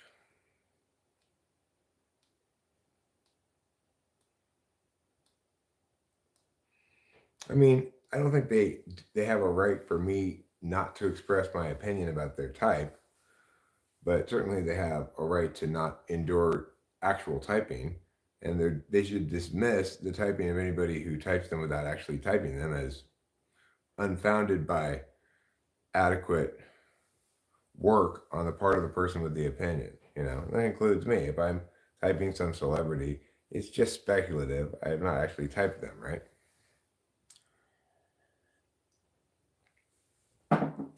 Compulsory state typing with your type on your forehead. It's funny. I wonder if rarer types would get bullied as children, or if they'd be celebrated, or both. Probably both. Probably be the same as it is now. I'm not sure how much. I think schools are probably doing a better job of preventing bullying now, but it's really hard to say.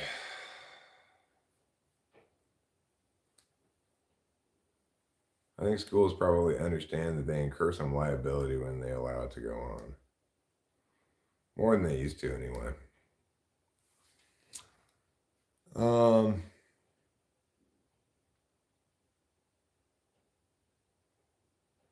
The fan does not work, Rubinar. But the lights did actually work. They were just not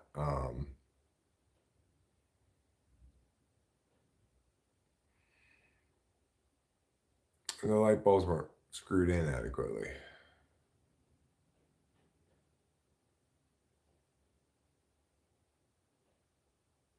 Yes, I'm of German ancestry.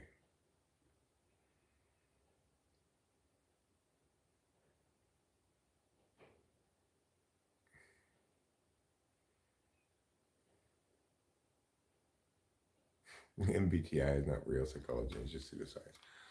It is not validated by research. Well, thanks, Kay. Thanks for your wisdom.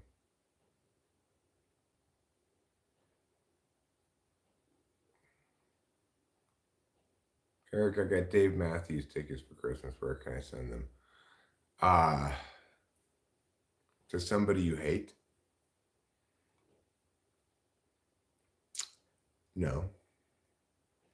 And I'm not talking about MBTI anyway. MBTI is a shorthand sometimes we use to refer to typology, but when I'm talking typology, I'm talking about defensible typology, not MBTI.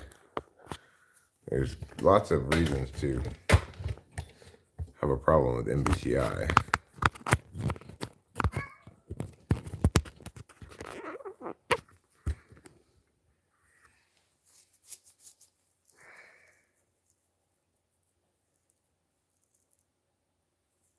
Oh, I think Rachel told me then that the lights in the blue room weren't working. Yeah, it's quite bright. It should have a feature, I think, where you pull the string on it and it switches from 4 to 2, but maybe not to 1.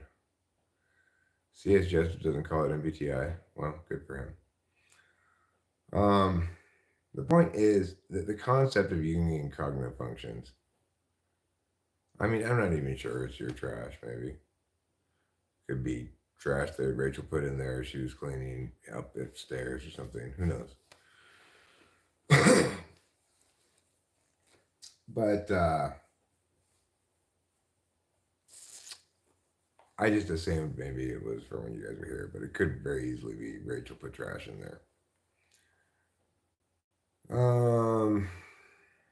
Unfortunately, the lights don't seem to work in the black room. I doubt it's that all 4 bulbs have gone bad, but I could change a bulb and check. I probably should before I do anything else. It's possible that all 4 bulbs went bad at once,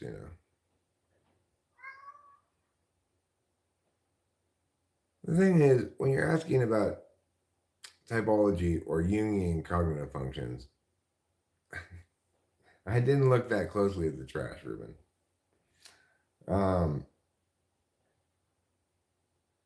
When we say, does Jungian cognitive functions explain human consciousness or allow us to model it? Does the concept, properly explicated, allow us to model human consciousness? That's a question we can answer definitively yes or no by either demonstrating with a model that does what it's supposed to do, or failing to do so.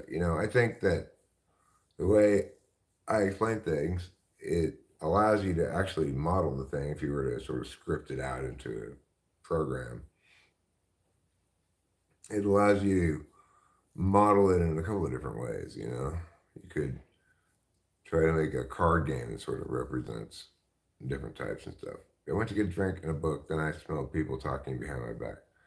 We were not talking about UK. We were not. We were talking about validation of the Jungian cognitive function understanding of human consciousness. And I believe that the body of typing sessions I've generated does, in fact, validate accordingly. There are a few people who've been more challenging than others, and you could make the argument that,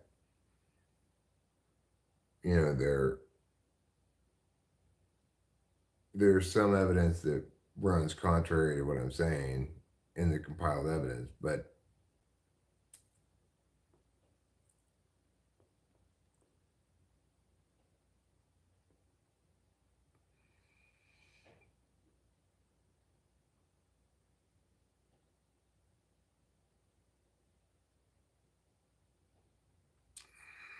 we deleted the negative comments. I didn't delete any. I don't delete most negative comments. I leave most of them up there. If they're super hateful, um, you know, if they attack Rachel, I'll take them away right away. I didn't take shrooms on Christmas Day. I took them on Christmas. Oh yeah, Christmas Eve. There it is. It was great. I enjoyed the experience. It was a good decision. IK Eric, I know, Eric. Well, yeah, people put all kinds of shit. Mostly I just heart it. Don't worry about it. You know, like, I'm not sure, but supposedly sometime in the middle of January, but it's hard for me to say for sure. I'll know that he's coming when he tells me I'm arriving at the Fresno airport at this day and time, and I'll go pick him up from the airport at that day and time. That'll be a fun activity to do. Go pick up Ruben at the airport. But I will know for sure that they are coming when I hear that date and time of the plane. I love when strangers talk shit about you. It always makes me smile. Well, it doesn't always make me smile. Sometimes, depending on what they're saying, it gets my adrenaline pumping and makes me want to say, yeah, yeah, yeah, yeah, yeah.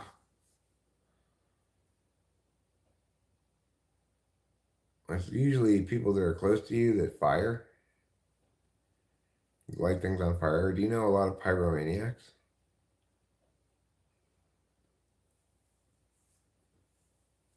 Does anybody really suffer from a disease called pyromania, where they're addicted to lighting things on fire? Yeah. And are there really nymphomaniacs? I'd like to know that as well. Is that a real disorder? Yeah, it'll be my first week of New Year, most certainly. The first week of New Year, most certainly. Need to buy my plane ticket soon. Sooner you buy it, the less it costs, Rubenar. Remember that general rule. Um, so let's discuss the epidemic of nymphomania that's spreading across the nation. How many people do you think in America suffer from nymphomania? How many? Do you think it's over 5 million people suffer from nymphomania?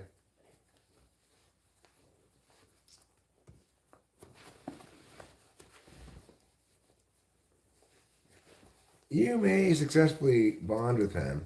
He seems to have intuited this morning that that I'm mad at him about his peeing. So hopefully he'll stop doing that. You're a closet nympho. I'm pretty sure show media that only girls can contract nymphomania, just like only girls can contract ovarian cancer.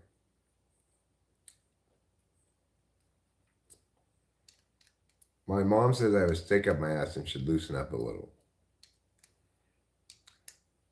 So you're kind of like that lady, a comedian, Rachel Feinstein, I think her name is. And she says, like, if you do meow, you will not get a whisper of puss from me. That's how I dole it out in whispers.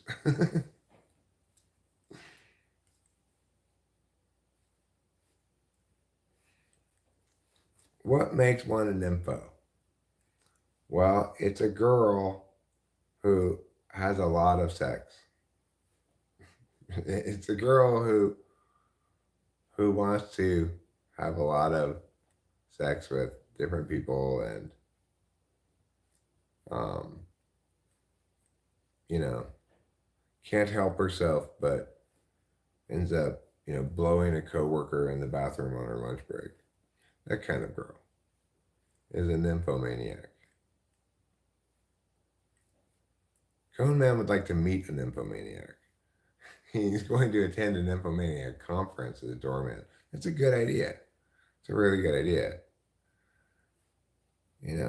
What do you think people who go to sex addiction meetings go there for? It is super nasty here on it.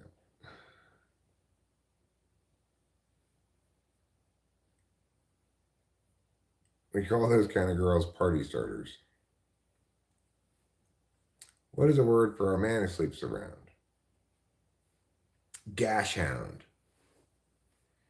Womanizer. Cad. Lothario. um, Sancho,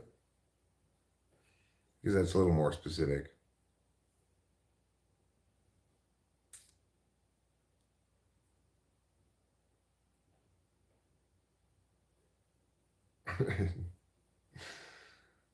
KE is trying to determine if her puss exists or if it's just a hypothetical concept.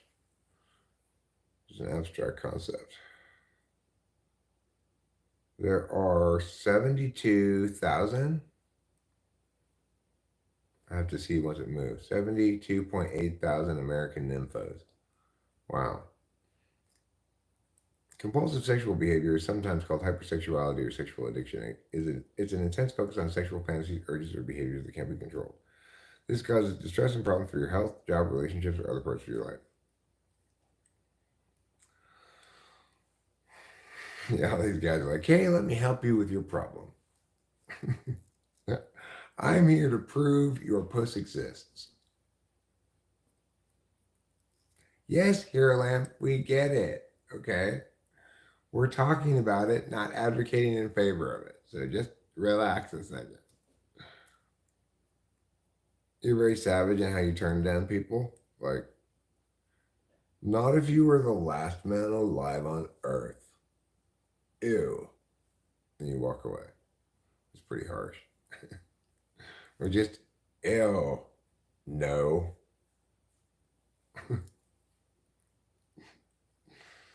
I wouldn't want to get rejected by KE. Sounds harsh. As F.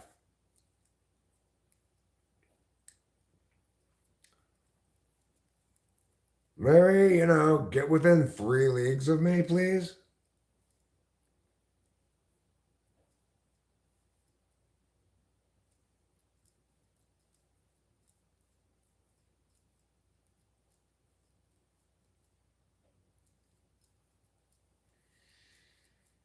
Well,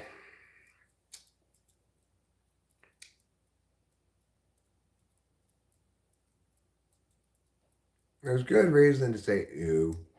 Sex is inherently kind of gross, and that's why you want to just have it with the same person over and over again. Because you're going to get their juices all over you, and that's inherently gross. You wouldn't want to get someone else's snot all over you, would you? Well, that's basically what you do when you have sex. So the point is, yes, it's inherently gross. But it's true that every kiss begins with K.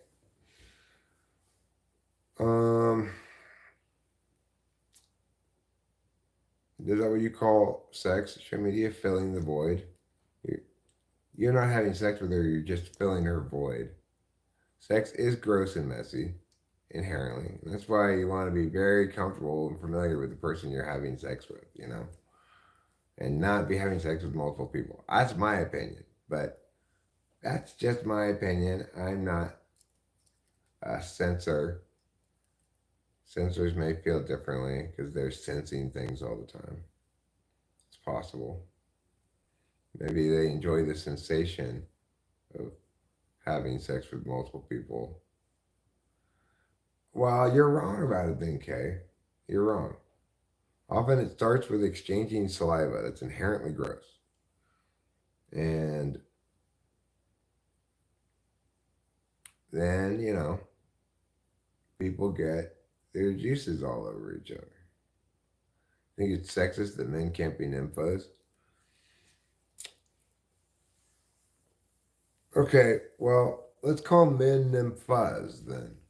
We'll call women nymphos and men nymphas in a strange switch around of normalcy.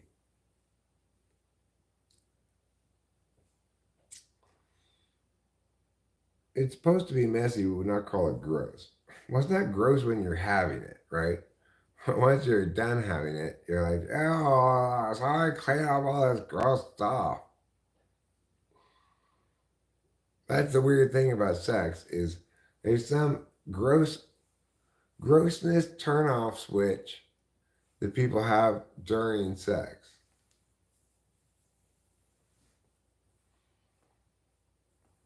kids can be Lego maniacs. I think adults could be Lego maniacs.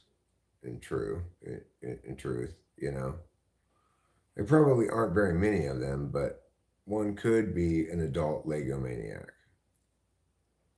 who's got a season pass to Legoland, who's got multiple Lego constructions going on at his house, who subscribes to Lego Monthly magazine and competes in Lego competitions.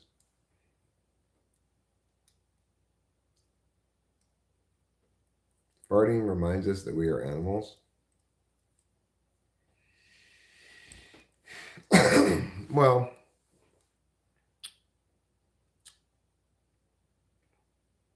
I just wrote my butt saying hi.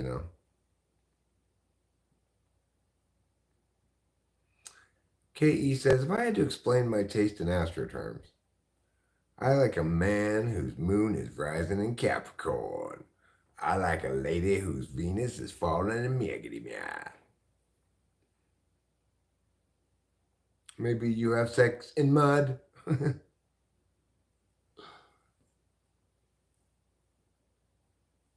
Well, I mean, of course I feel that way. Here I am. Let's say I told Rachel, get off, and then I come all over my stomach. After I am done, what do I have all over my stomach? Cum. Is that not gross? Or is it gross? It's gross. If it's not gross, why don't you go around with cum on your stomach all the time? A mix of Leo and Scorpio with minimal Cap and or Virgo with a hint of air. Brad Pitt qualifies as that? I wonder if Leo de Scorpiano qualifies as that. Or because his middle name is Capricorn Virgo, is that not the case? Farting is a defense function to get gas out of the system. Well, I mean, farting does get gas out of your digestive system.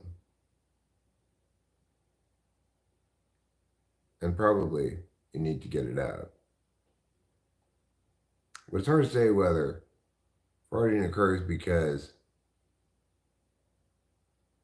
it's like an action or something you do, or rather gases just build up and they have no place else to go, so out they go and match your butthole.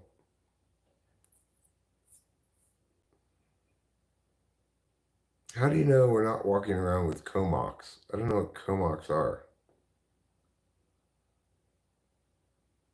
No, it doesn't squirt out the cum. My penis does.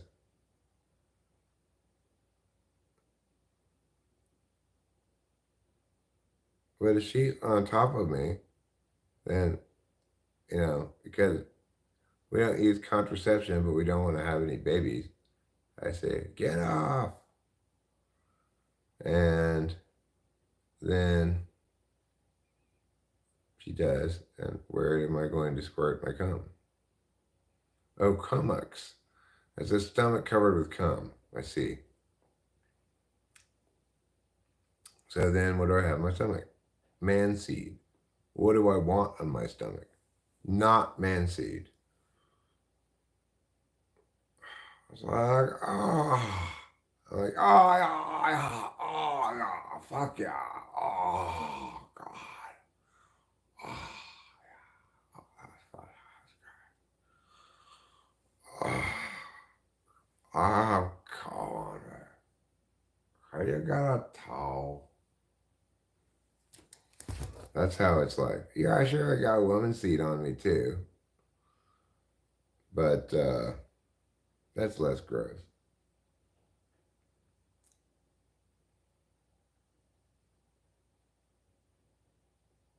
And it's really not filled with seeds either. Unlike my sperm, which is chock full of seeds.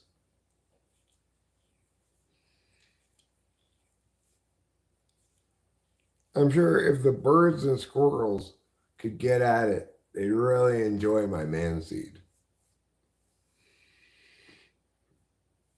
Sperm whale. That's mean, Hero Lamb. Mean, but kind of funny.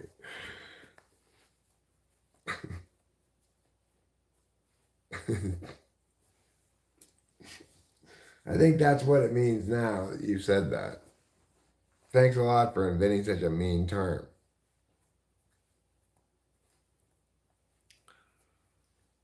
I mean, I don't know. I think, like everybody, it depends on the moment, right? Everybody's penis is various sizes, from very small and retracted, and to larger and ready to hump, and everything in between, right? And it changes over the course of the day. And the point is that depending on when you were to look at my wiener during the course of the day, if somehow you had, you know, x-ray vision or something, you would declare me either a shower or a grower dependently on what moment you were looking at. So I don't really like that term, those terms. The actual purpose of spermaceti still eludes scientists.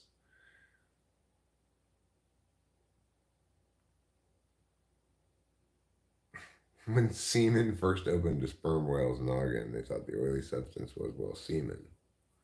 The actual purpose of spermaceti still eludes scientists. Some women, some men, like big girls, but I mean giant women.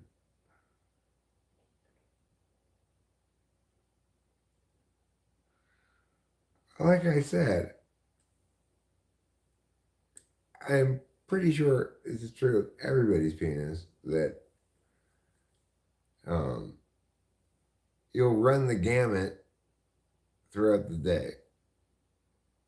You know, if you get up and it's freezing cold and you're naked in the bathroom,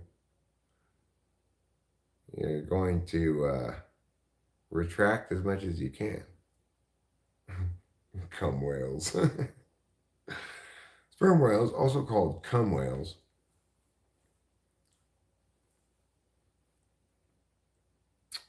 are some of the most wonderful creatures in the world.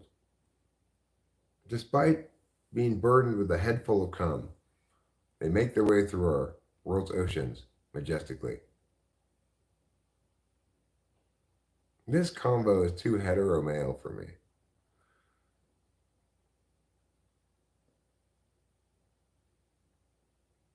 Well, like I said, I think that's probably true for everybody that you run the gamut.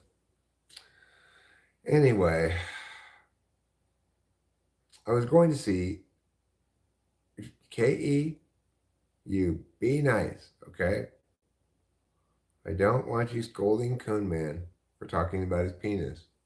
You've already spoken about your vagina, remember? What's with the double standard? Huh?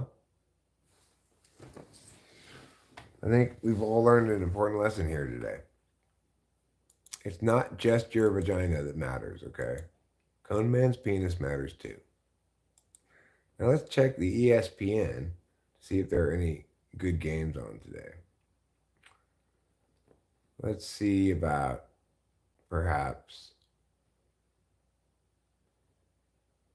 where's NCCAF? There it is.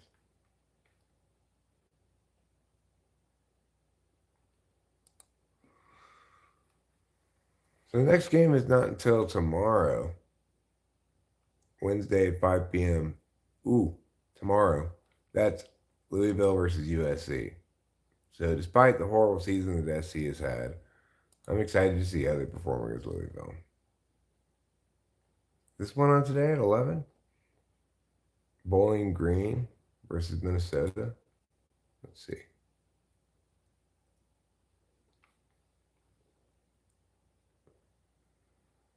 Who's favored? Minnesota? Yeah. They're only favored by 3 points, though.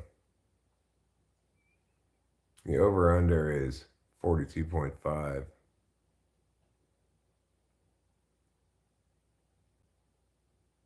Let's see. Minnesota lost their last 4 games in a row, but they were against Illinois, close game. Purdue, they lost by 19. Ohio State, they lost by 34. Wisconsin, they lost by 2 touchdowns.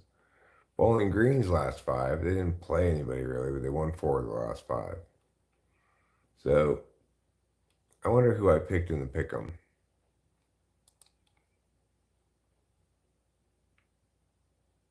So I'm on fire in 2 of my pick'ems, which means I'm 90th percentile or above.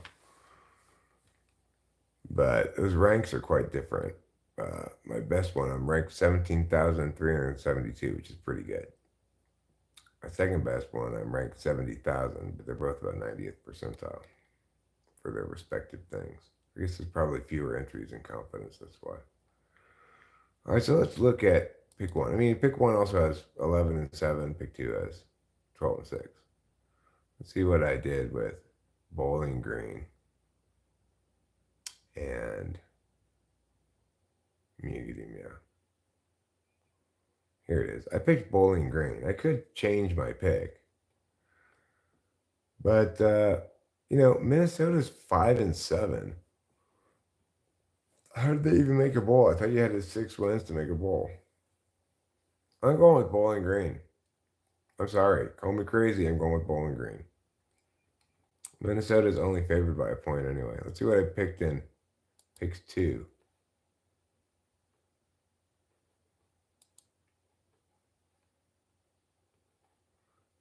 I picked Bowling Green again, 9 points for the win.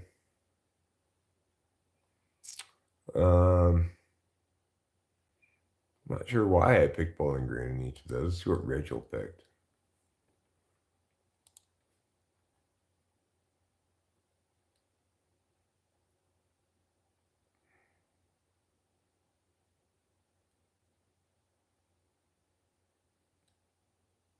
She picked Michigan. So if Michigan wins, she'll get it right at least.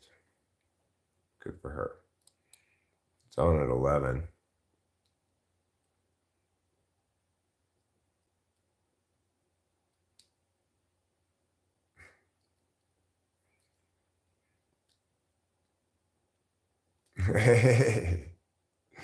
You want to get evicted if possible. This is some good banter. Someone should use that for our movie. All right, now, I guess that's what happens when you start talking about sex. People get all worked up. So I was going to put the covers and stuff on the bed. I wonder if I should eat something first.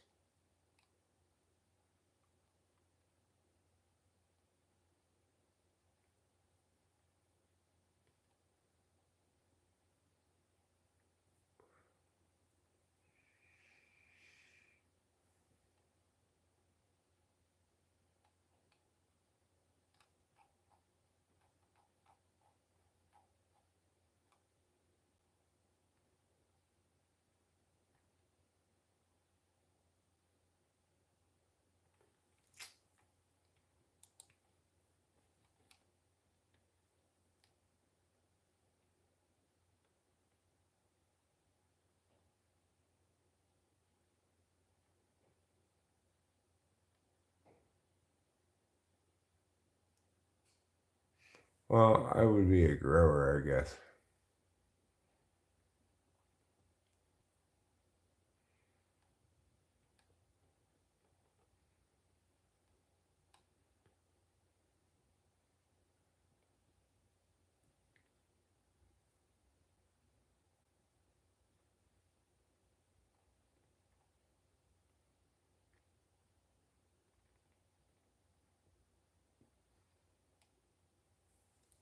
Oh, well. Coerced wonder points don't count as real wonder points, okay?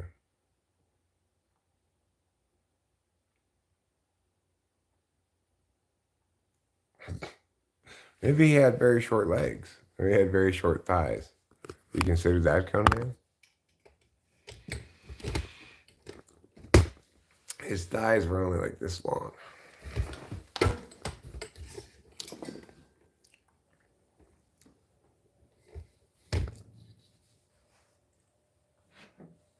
He sometimes referred to himself as the man with the biggest dick in the world, but sometimes he referred to himself as the man with the shortest thighs in the world.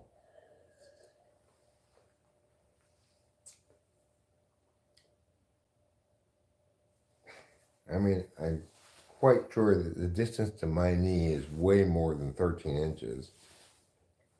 Looks like about 2.5 feet. I don't know.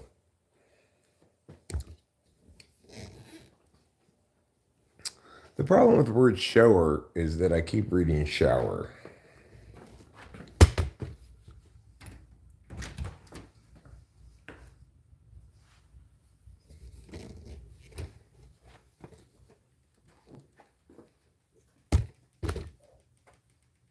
Hi, squirrel.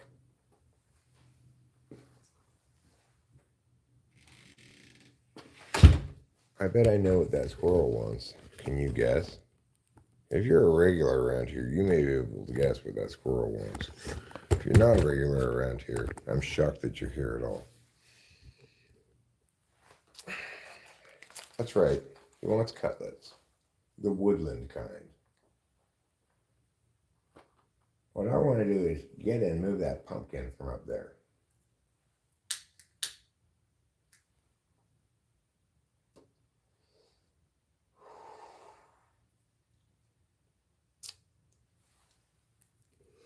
Oh.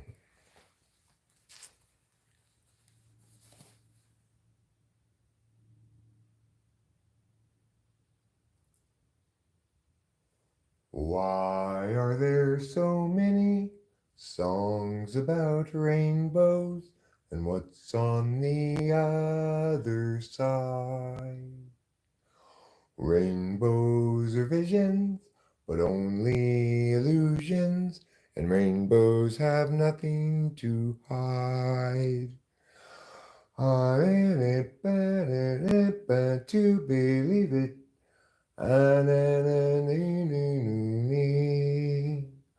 Someday you'll find it, the rainbow connection, the lovers, the dreamers, and me, all of us under its spell.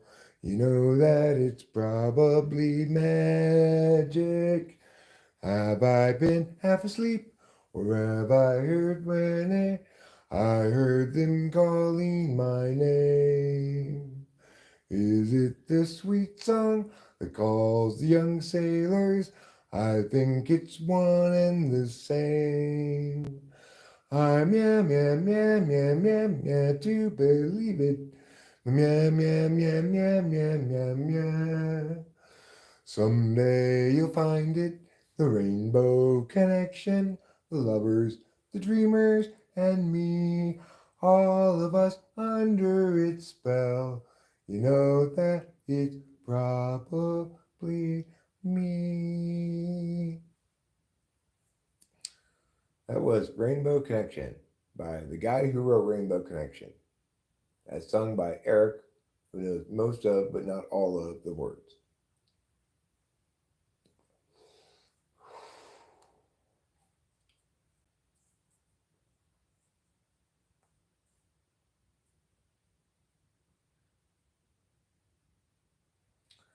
Here's a song that I wrote about rainbows. Rainbows never last very long, and rainbows always white, never wrong.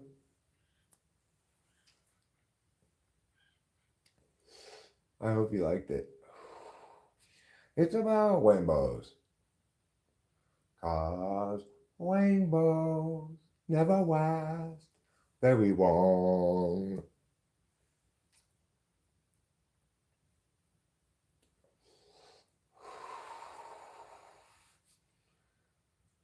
If you like rainbows just like me, let's go see rainbows. What do we see? We see colors like blue and red and green. All the different colors you ever seen in a rainbow. Oh yeah, a rainbow. Uh-huh. Is that violet? Sure is. In a rainbow. Oh yeah.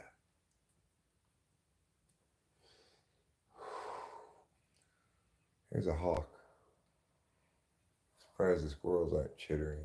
I'll show it to you up in the tree.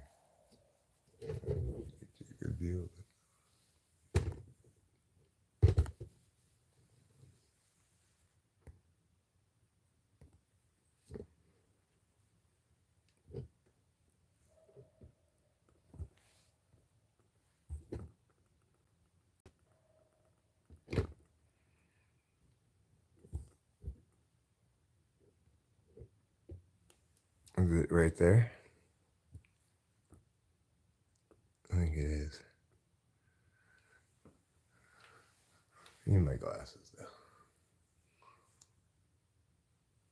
It's sitting on a branch up in the tree, blocked by a branch, but you could see it still if you look really hard. He's sitting there like a goddamn guard. See it right in the middle of the screen? It's a hawk. I want to see it swoop down and eat something. Oh, it moved. Where is it now?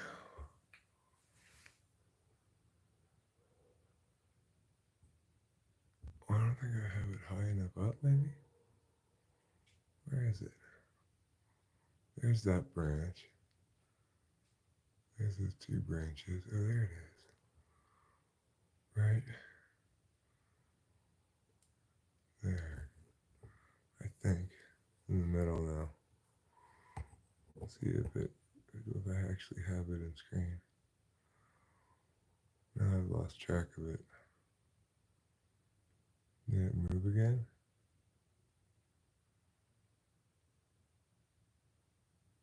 Maybe it moved again. I don't see it anymore. Oh well. That was hard anyway.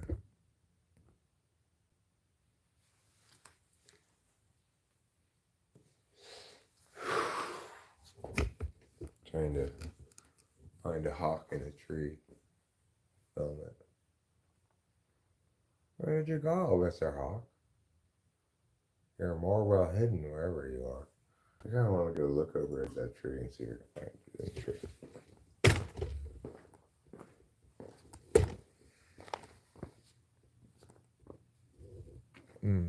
I see it. There it is. Oh, that's a squirrel.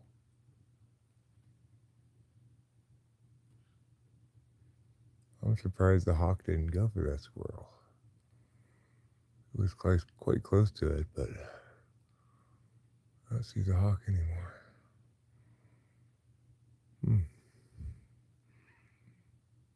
I'm sure hawks eat a lot of squirrels, probably. You don't see like bodies of squirrels, but probably hawks eat them. Probably grab them out of trees and stuff, you know.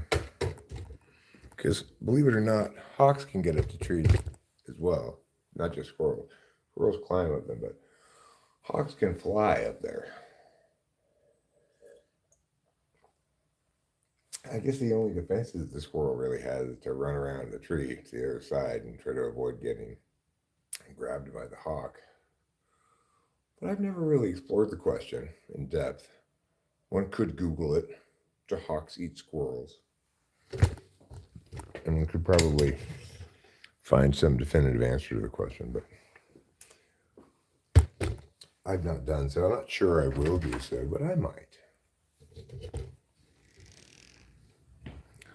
Can you see what I see? A squirrel up inside the tree. When you look at a tree like this, you think it's climbable, like you could use those twigs as a ladder, but it's not true. They break easy, trust me. Now you can't climb a tree like that with the branches. You have to put on those boots that have spikes on them and get one of those harnesses you put around the tree and scoot yourself up, cutting off those little branches on the way up. That's how you have to do it. Some people are already living in a dream world.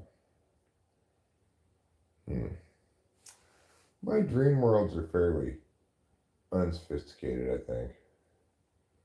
Like, I don't dream of myself in environments that are well rendered visually or something like that. It's just kind of fleeting images and some talking that sometimes doesn't make sense. Okay, now it's time to vacuum up this baking soda that I've sprinkled. So I'm going to go get what's sometimes referred to in Spanish-speaking countries as el vacuum.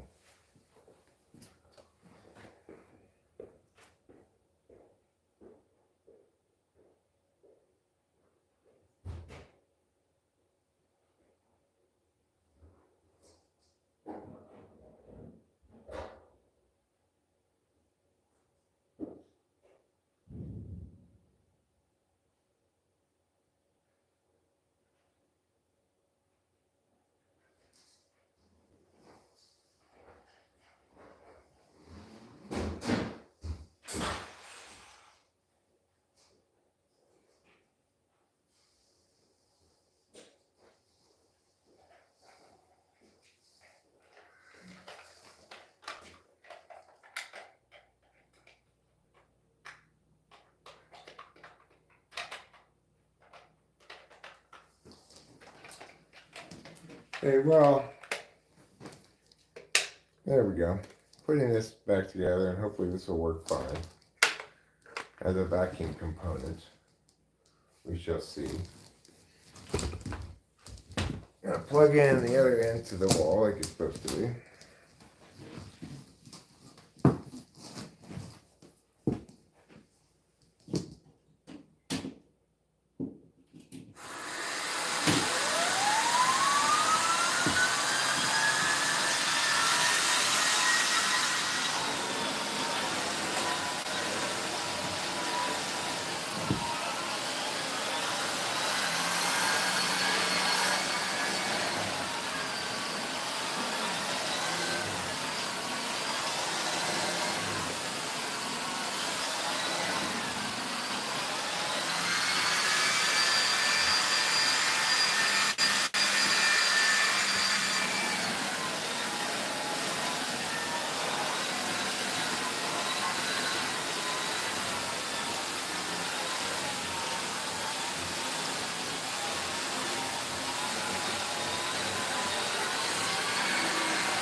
Okay.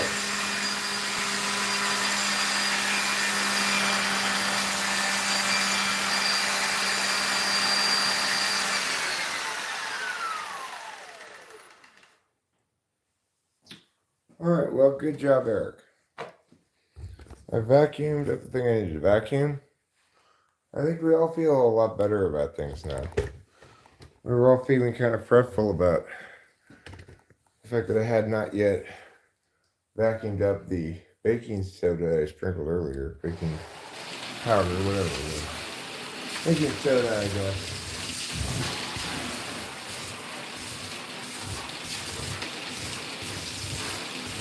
Might as well do a little bit more vacuuming on here.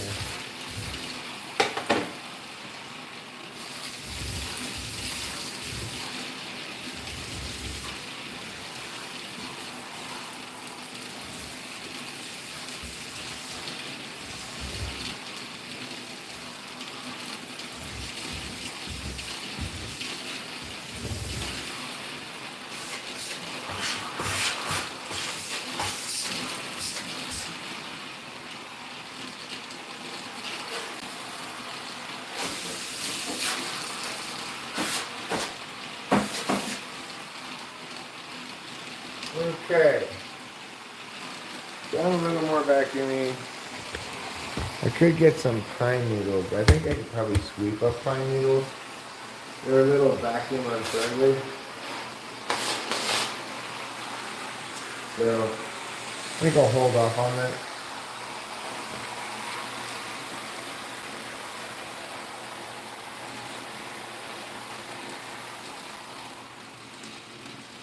you see anything else I need back there?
Okay. That's good enough. That's good enough vacuuming for now.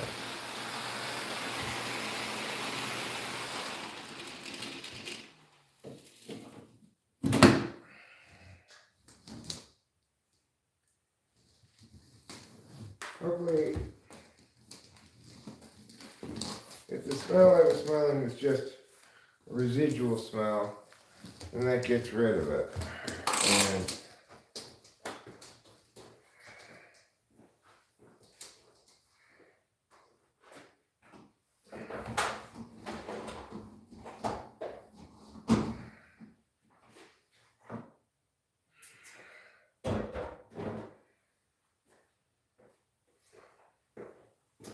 the thing is, I don't necessarily feel confident even that I was really smelling anything.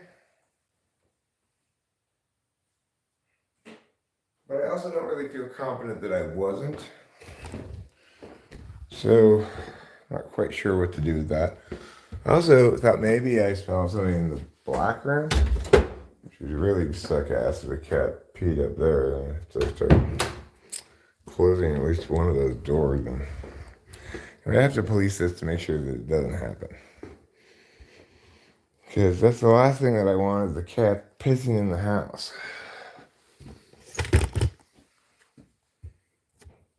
Frodo's annoying. I would agree that Frodo's a little bit like, okay, come on, dude. Man up a bit. Stop being such a pussy, Willow. And that's a fair critique. Sure. That's as fair a critique as anyone can make. Lord of the Rings, the actual books, I can't read that shit because talk about somebody taking their sweet fucking time. Who needs these massive descriptions of the trees and stuff? Nobody wants that. Nobody wants that because that's not fun and cool. That's just boring.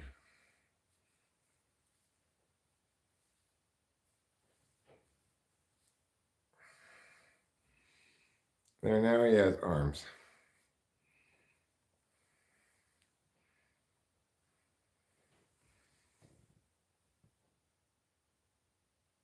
Swiss tie guy too. Scroto Baggins. Yeah. Exactly, Ruben. Exactly. I think you're getting my point finally. After all these years.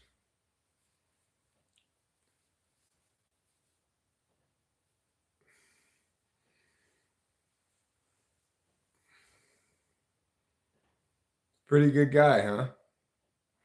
I kind of like the. I mean, I definitely liked the movies a lot when I first saw them. Not things I can super rewatch, but they're they're pretty successfully done, I think. Same experience reading A Song of Fire and Ice.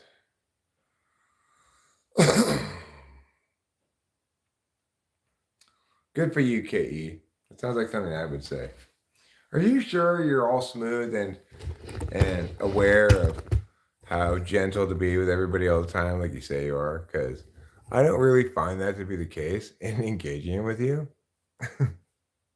Are you sure you're accurately representing yourself? I believe Twilight moves quickly. It probably didn't waste any time doing what it was going to do, you know.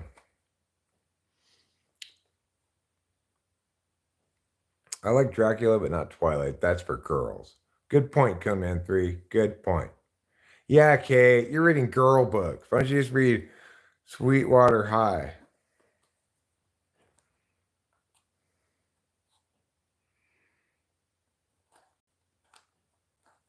Nine hours to watch the three Lord of the Rings films. Yeah, that's quite an undertaking. You got to really want to spend your day watching the Lord of the Rings films. But you know, sometimes I might watch a lot of football. I watched quite a bit of football yesterday, and disappointed in the Niners game. Rooting for the Niners, obviously, but I'm not too too down on the Niners. I think that they had a couple of kind of snake bit. I've never read it, but apparently it is. I don't know.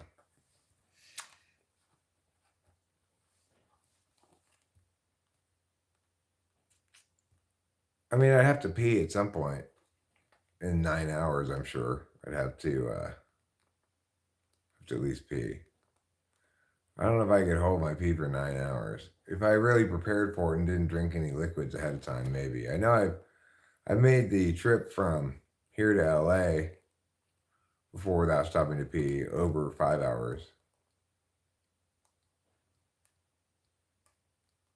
Well, then the answer is probably no. Here I am. In that case, I would say no. So what I'm going to do now is eat a little bit of food because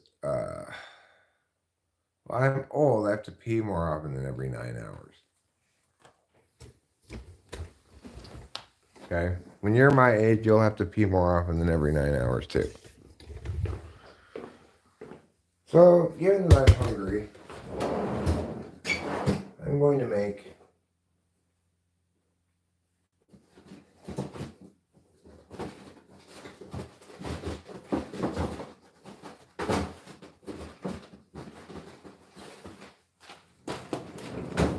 Mexican casserole.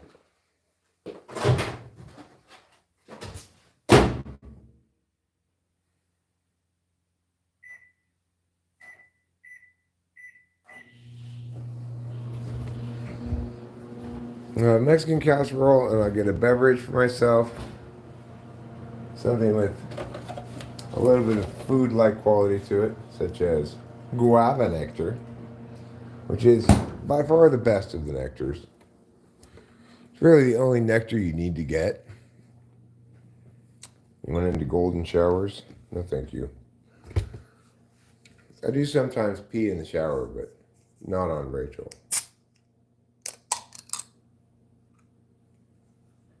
I mean, sometimes I wait till I have to go really badly, but I'm just telling you that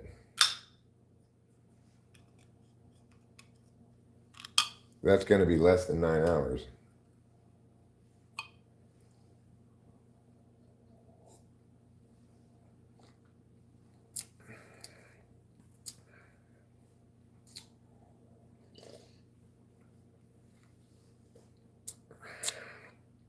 Well, whether or not I'm impressed by that KE depends on the size of the box.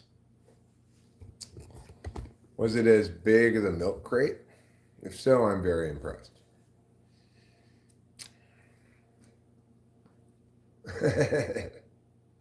Gunman 3, that's a good line.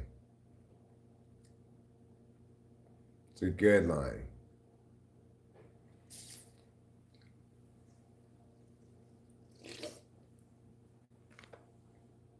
You get a wonder point for that.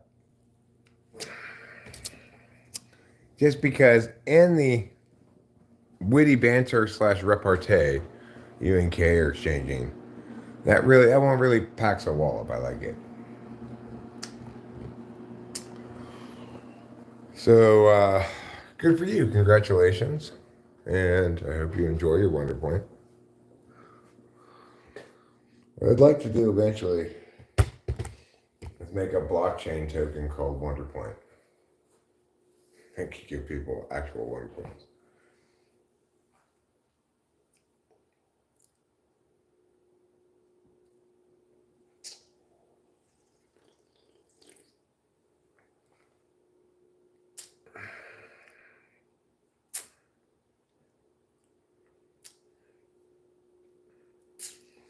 See how Wonder Points do, you know. How a fairly small total number of Wonder Points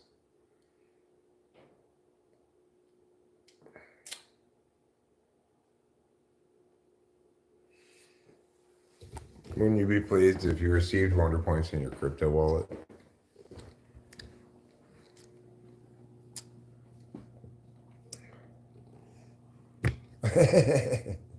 I'll get another box then. Excellent work, Kay. The snappery goes back and forth, flying at a furious pace. Yeah, I should be reading Cone Man's comments in a British accent.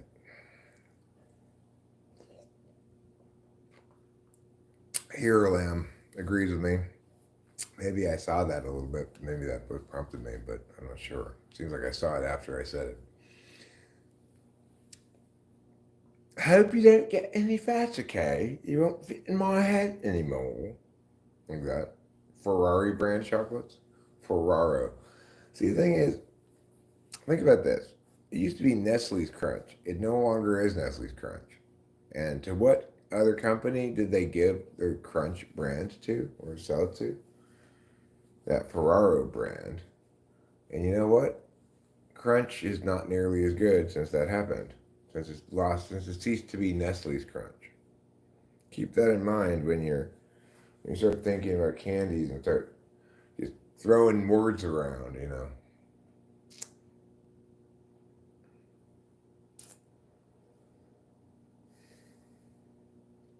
It's also important to remember that not all peach rings are the same. You got to get the brand of peach rings, or else you're not going to be satisfied with your peach rings. Am I going to be satisfied with my Mexican casserole? Yeah, I think so. Ruben's open to what the future holds for him. You mean in the chocolate department? I say, can man, are you more of this kind of British? The kind who talks like this? Are you? I say, good boy, could you get me another glass of tomato juice? Are you that kind of British? Or are you more like lady British, like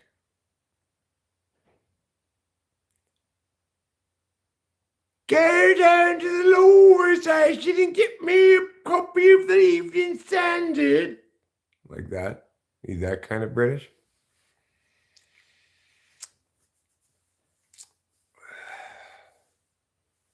Fancy British people make their cheeks pop, pop, pop, pop, pop, pop when they talk, you know.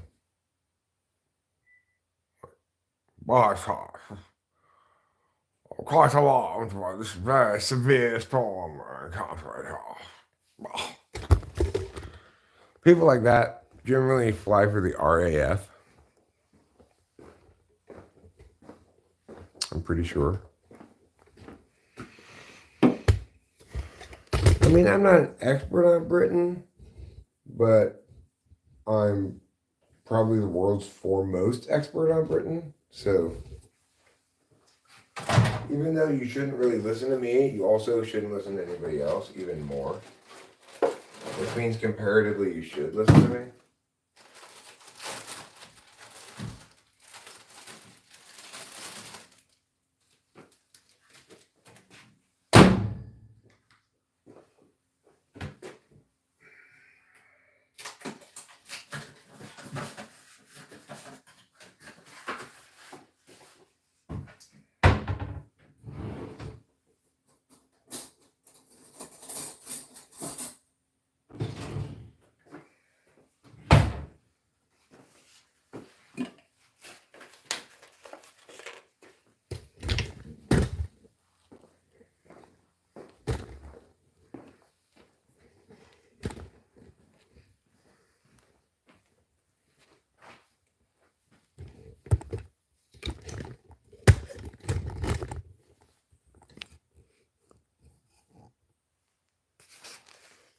You're from Liverpool?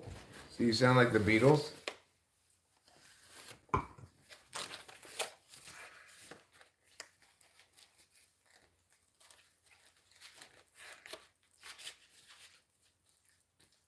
Well, that's not so bad, sounding like the Beatles. Are you in a Beatles cover band?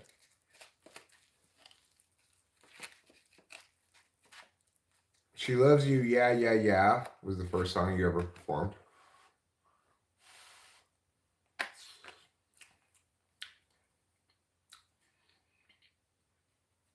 Yes, it's true. Rachel and I are both fundamentalist Christians. It took me all the way until I was 48 years old or something before I finally lost my virginity. My daughter Delilah was born in immaculate conception.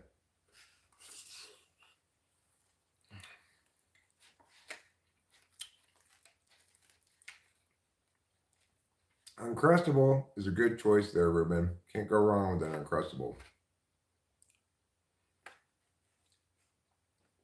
Sure, like the Beatles a bit. You sound like the Beatles, you do. Like that. Am I right?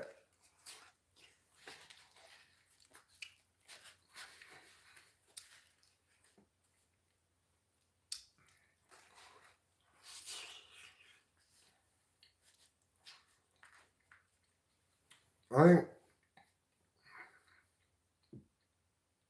mostly people who want to get prescribed Adderall get prescribed Adderall, and people whose parents want them to get prescribed Adderall get prescribed Adderall.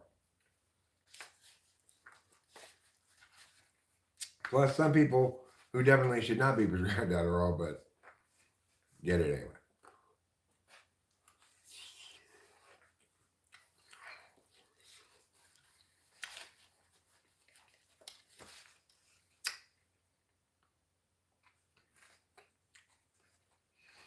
So you think my Liverpool accent was sort of correct? I appreciate that.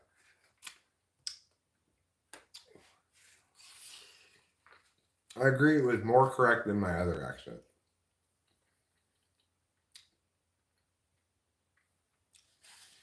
I think my English accents have been influenced a lot by Monty Python, which I watched as a child.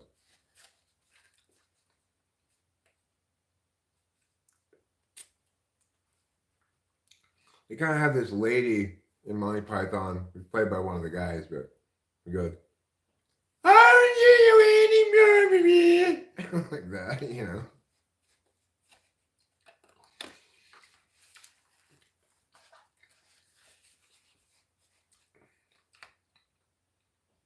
Also watched Faulty Towers. I enjoyed that when I was younger.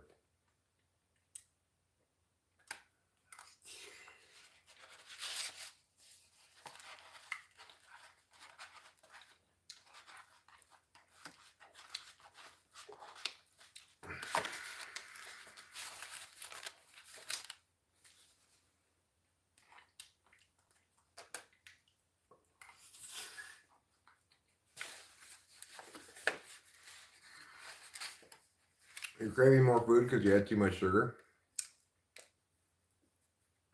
But I'd rather sing. Yeah.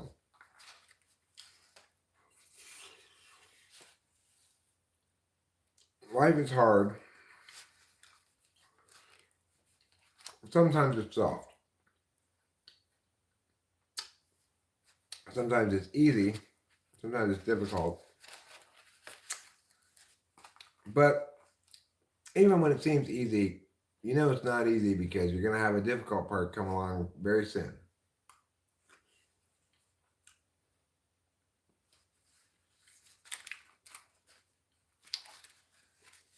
Well, your body feels full from two different things, sugars and fats. So, ideally, in a given meal, you have both if you want to feel fully full.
I'd rather talk with people who are famous than gawk at Peter Falk's shiny new anus.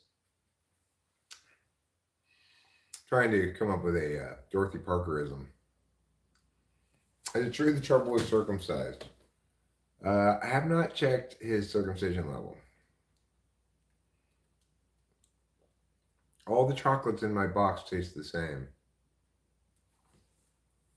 What you should do is post a picture of you staring out the window on a cloudy day with that caption on it.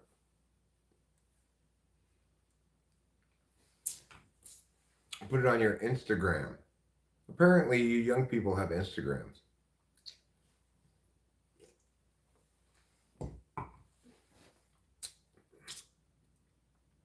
I do have an Instagram, but I never go on Instagram. I don't have any pictures on my Instagram. I just have an Instagram so I can look at other Instagrams when people go, look at this thing on Mia's Instagram. And I go, okay, maybe. Well, that food was good. It felt satisfying. It felt gratifying. It felt fatifying. And made me believe that the children really are our future. We do because you don't. And YouTube, apparently. How many men in the USA are circumcised? I am circumcised. I have no foreskin. I only have aft skin. Feed the children, they need food. Feed the children, that is good. I have forsaken all socials except Discord and Insta. And of course, YouTube, which you're currently on. I'm part of the 72.8% of men in the United States who are circumcised. I never even asked my parents about the decision to circumcise me, whether they considered it or whatever. You stopped your OnlyFans, Kay? Good question, Conman. Good question. I believe my penis is the future.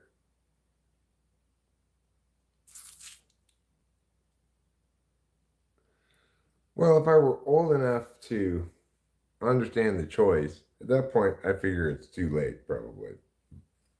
I do know somebody who was circumcised at age 20.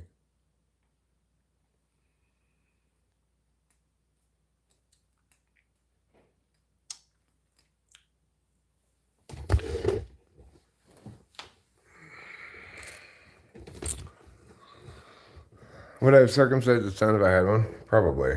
Would I do it now? I'm not sure. I feel a little more conflicted about it now than I used to. Just because I'm not sure why. Why it's done. Seems like it's just done because I'm not sure why.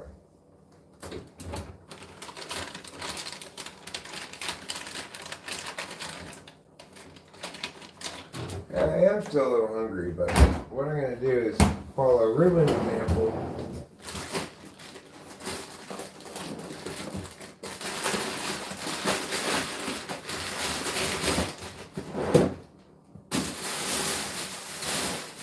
What are the Uncrustables I got? There they are. I'm going to get an Uncrustable,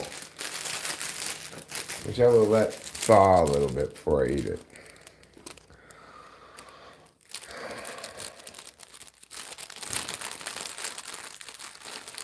Why do you think circumcisions really came about?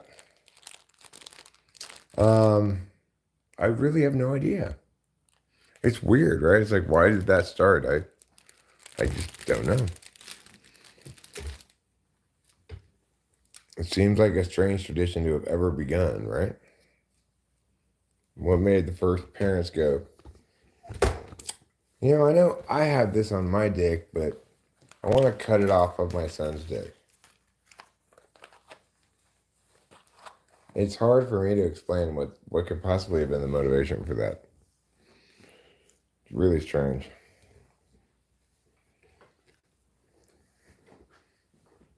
Can a baby be religious? No. Babies cannot. You cannot be religious until you have language.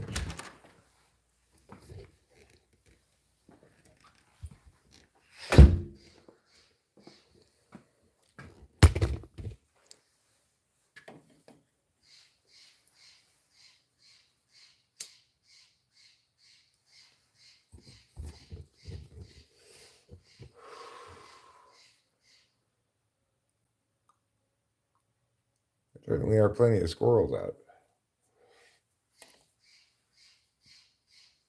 Somebody appears to be squawking in the distance.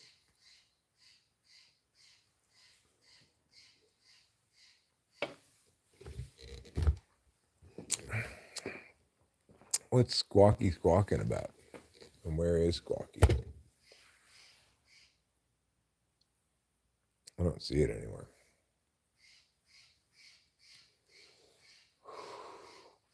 It's probably up in that tree, I guess. It's kind of fun, like looking at the tops of trees with the telescope during the day. But I don't feel like getting it out. So Rachel and I do need to go to town today. I just ate, so I don't want to go to lunch anymore.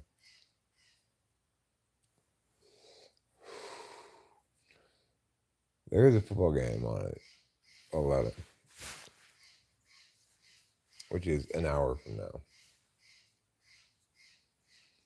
I'm not sure what the rest of the day shall hold. I took my prescribed amount of Adderall this morning, so I only have so much energy from it. Certainly enough to go to town. I could probably go put those sheets on the bed upstairs. Okay, stop your squawking, Squawky Pants. What's that bird squawking about so much?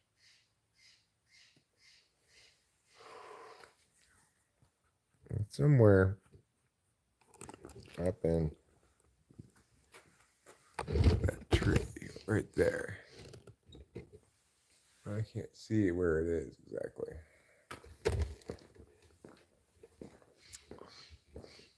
I think it's in that tree.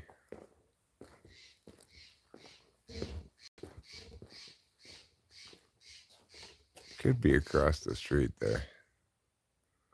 Maybe it is. I still don't see the bird that's squawking anywhere. Oh, there he is up at the top of that tree. You Squawky Pants, stop your squawking. I don't know if you can see him or not, but he's up at the top of that tree.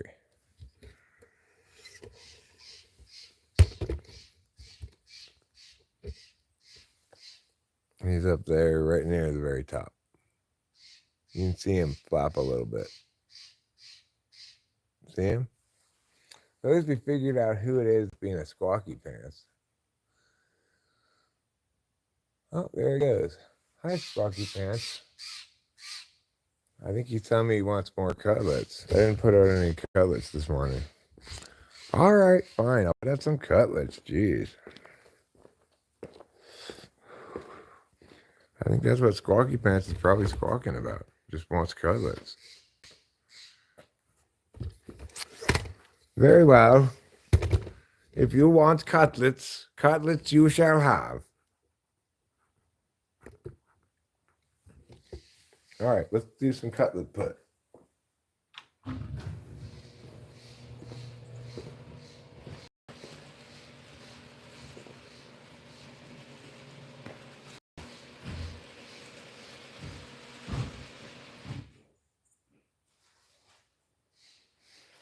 All right, you cutlet lovers. I hear you. I know what you want. You want cutlets. Here you go.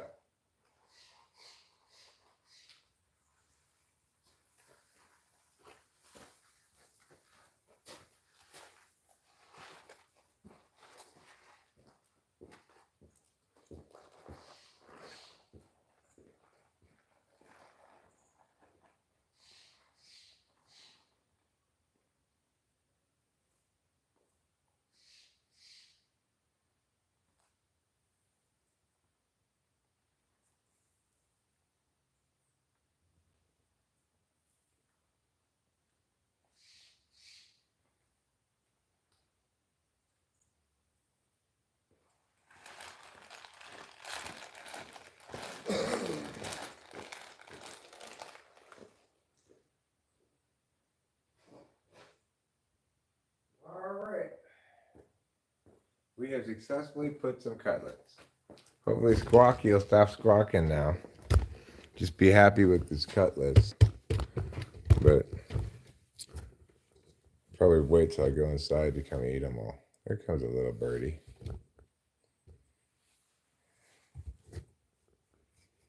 Three little birds on my doorstep, singing sweet songs, messages pure and true, singing, this is my message to you. I don't worry, do bad thing. I may go there and move that pumpkin finally. I'm meaning to do that for a while.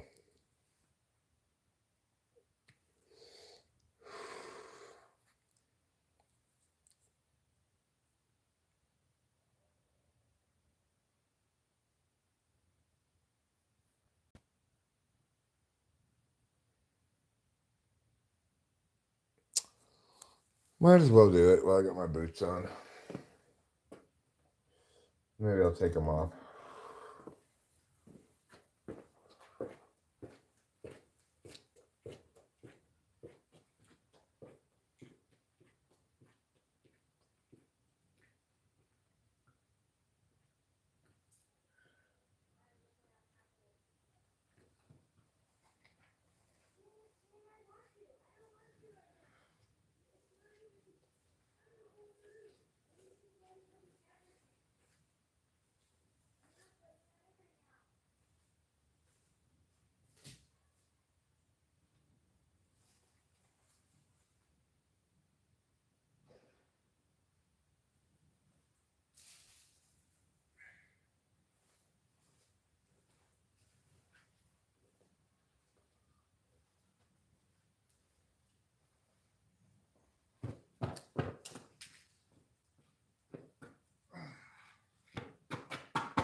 There.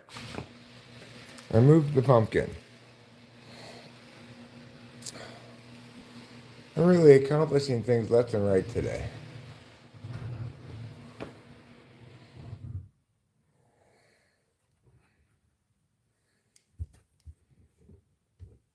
Which are the two directions in which one can accomplish something.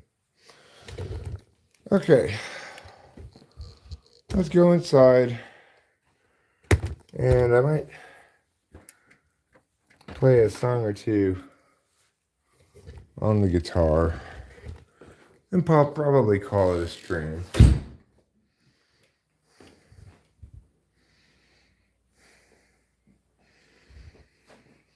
It smells good in here. It smells kind of like Mexican casserole, I guess. It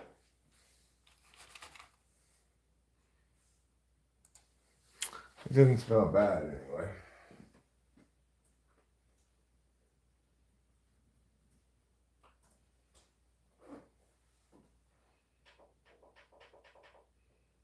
I don't know why my zipper keeps coming down. Okay. So,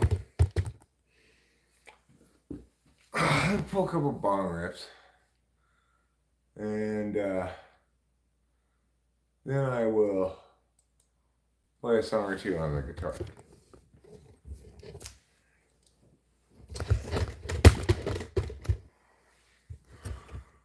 Because it's bong ripping time, yes, it's bong ripping time. I've got to bong rip this kind of day away. You've been dragging your cutlets, gonna sweep and mop because it's time for family to come over today. Gonna sweep and mop your day away, sweep and mop until you say it's clean as hell, yeah, clean enough for me. All right, you sweep and mop, Ruben. You sweep and mop the day away as though you were a mopping sweeper of great renown. As though whenever people thought of the terms sweep and mop, they thought of you, which hopefully they will from now on.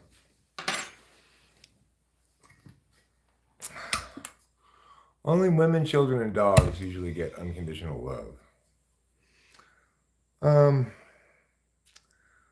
I mean, your children you love unconditionally. Your dogs you love unconditionally, but I mean, sort of you do love your kids unconditionally, Katie. Once you have a child, you'll understand what I'm saying.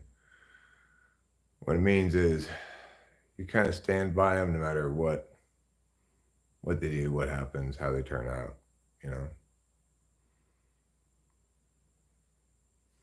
But it doesn't mean that you behave positively towards them in every situation.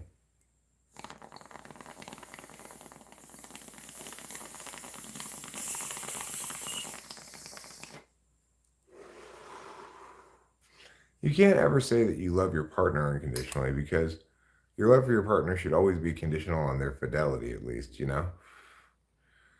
It's possible for a partner to betray you, and, well, bad parents may not love their kids unconditionally, but good parents do.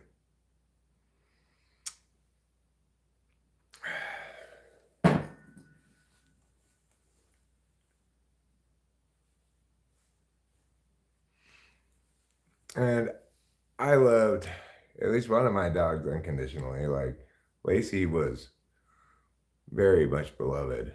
I obviously love my cats unconditionally because Trouble is nothing but trouble, but I love him anyway.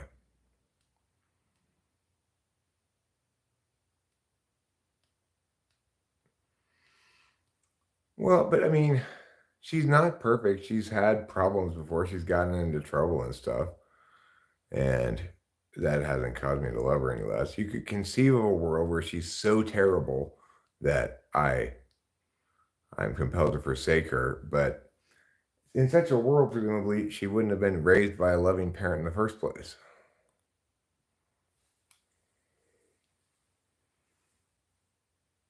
Otherwise, she wouldn't have turned out like that, you know? So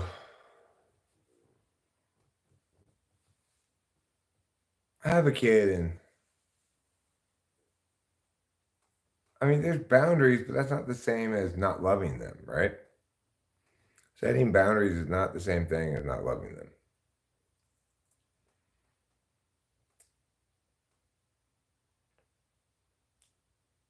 Having a kid tends to change your perspective on children.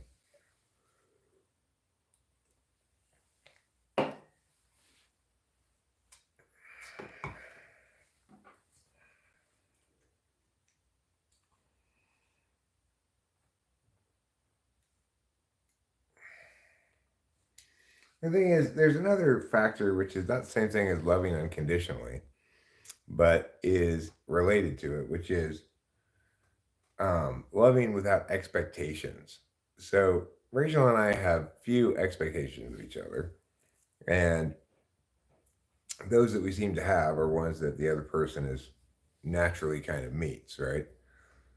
When I was kind of dragging my feet on getting the house ready for house tour, somebody said on the stream, like, does this bother you, Rachel? Do you want him to kick it into gear or something? And she said, I just want him to be happy, you know?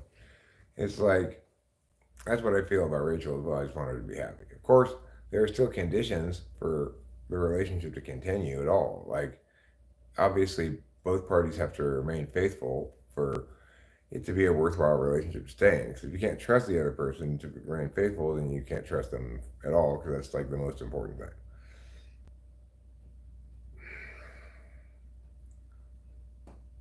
Well, I'm agreeing with you that there's no such thing as unconditional love of a partner, because your love of a partner should always be conditional on their ability to be faithful, in my opinion. But that's not the case for a child. I can't think of a single specific condition that universalizes like that.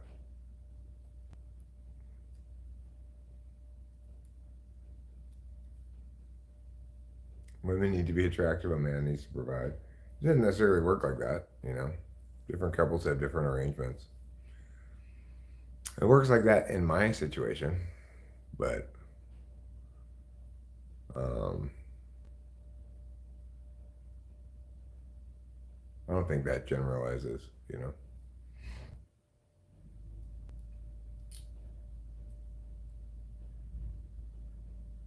What is that?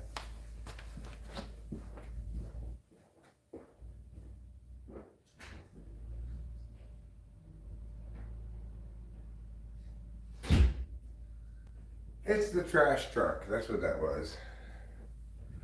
Just the trash truck. Everybody can stop panicking now.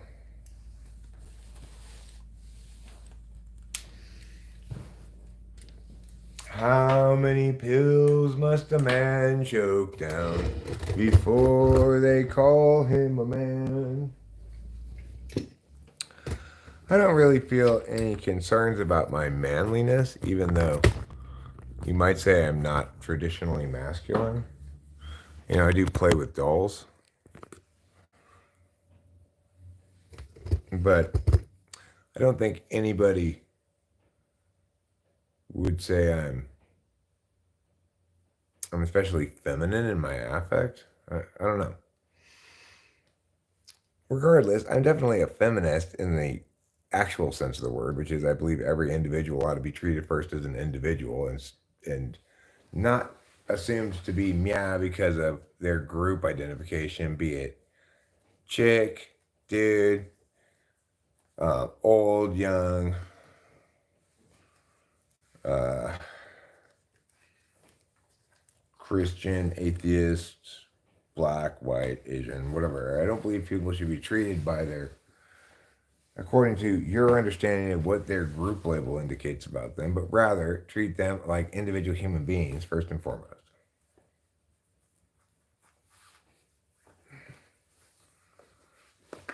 You mean can be toxic? Probably is in almost every instance.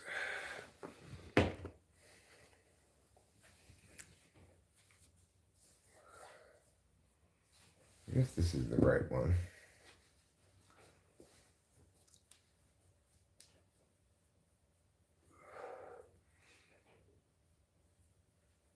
What's a very ISFP statement?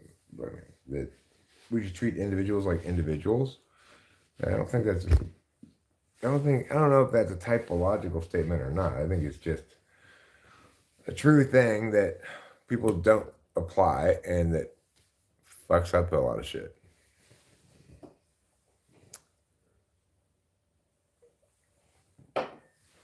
Oh, you said the same thing earlier. Wow.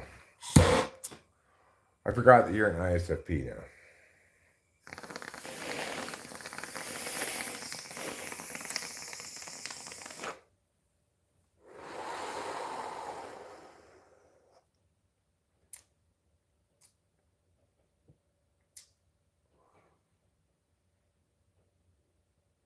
Well, I did say I would play a couple of songs, but now I'm thinking I might want to put the sheets on upstairs.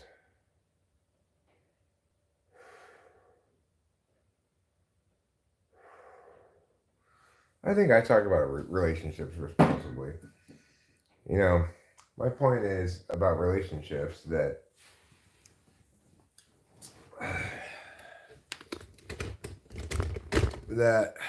both parties should deal with their partner lovingly and positively, affirmingly as much as possible, that criticism kills love, and that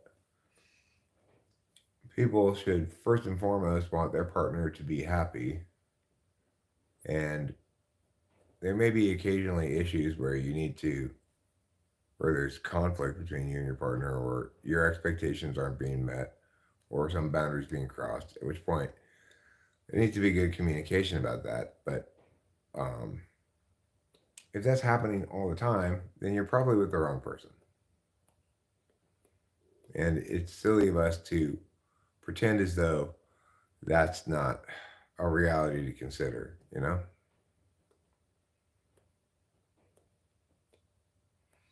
Toxic masculinity, loneliness epidemic, MGTOW, incels, etc.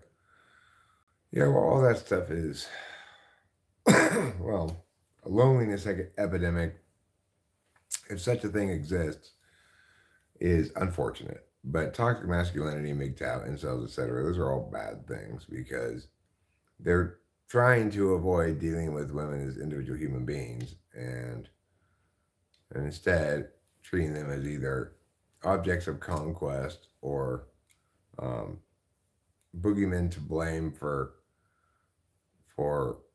purportedly involuntary celibacy. Have you ever woke up dead? No, not yet, but maybe one of these days I will. Hmm. It's weird when people have to assign themselves to a group in that way when they all pity one another this week. I don't think they pity one another. I think they're getting off on a blame party. I still agree with you that they're wasting their life, but instead of pitying one another, they're blaming chicks. Bottom line, both parties need to be mostly better off and happy in the relationship. Yeah, for sure. And I I believe wholeheartedly that there are plenty of relationships in which the parties are not as compatible as Rachel and I are, that nevertheless work beautifully. Because you don't need to be as perfectly compatible as Rachel and I are. And, we are pretty perfectly compatible uh, in a lot of ways. I think we're Enneagram compatible by being 9 and 8. I think that's helpful in a relationship. Um, both sevens is good if you don't have a lot of responsibilities and shit you got to get done with. You experience it for real. Nobody talks that way about someone they love. It isn't an idea or abstract. Right. I mean, people in relationships, I don't generally hear them talking about women as mia or mia or mia. They're with a woman. Of course, you sometimes hear like comedians and stuff. Comedians a lot of times joke about sex and relationships and things like that. Um, and there's a certain amount of working the women are like meh angle that sometimes can be effective, but by and large, that kind of stuff is is always kind of at best divisive and falsely intentioned. Like people have compared me to Bill Burr before. I watched a little bit of the guy and I was like, oh my god, he's horrible. How could anybody compare me to Bill Burr? Online encourages overthinking. Well, online is a communicative environment which is unavoidably word heavy because it's the metaphysical ecosystem, right? Um, so it encourages a lot of meaning engagement, and many people cannot engage very successfully slash responsibly with meanings, but feel as though they are by simply engaging in habits of confirmation bias, etc. So it's true that people have varying degrees of stunted relationships with information, and that everybody's stunted communicatively in some way. Like ENFJs are communicatively very successful, but they're stunted when it comes to communicating about their own personal experiences. I may be very good communicatively about discussing explanations and correct things versus incorrect things, but I'm not very good at communicating in ways that are inclusive of other people. Because I'm engaging in communication about exclusivities, it's kind of unavoidable that I'm not that good at communicating inclusively because some people are going to side with the thing that I'm negating, identify with that position rather than be dispassionate about it because that's their attentional stack, and um, accordingly not want to listen to me because they're engaged in habits of confirmation bias, right? They listen to and find media that agrees with what they already believe, and they don't challenge their ideas at all. Love happens to you. It's not something you're chasing or a goal. You aren't in control. You love a person. Well, I agree with you, Hero Lamb, to the extent that when I first started dating Rachel, I was in a state of limerence. I was very enamored of her, right? Um, like all these bodily changes happened. I got all these like rush of hormones or something. I got like zits and etc. But that kind of emotionally agitated state doesn't last forever and shouldn't last forever. And is you're better off understanding your relationship in terms of how much you value the person in varying different ways. And it's important to recognize that there's a deep and genuine love there because there's a real fear of loss and desire to prevent harm. But for people like me, I can't operate in a world where I'm continually feeling the emotion. That's just, I would go crazy if I were in that kind of emotionally heightened state all the time.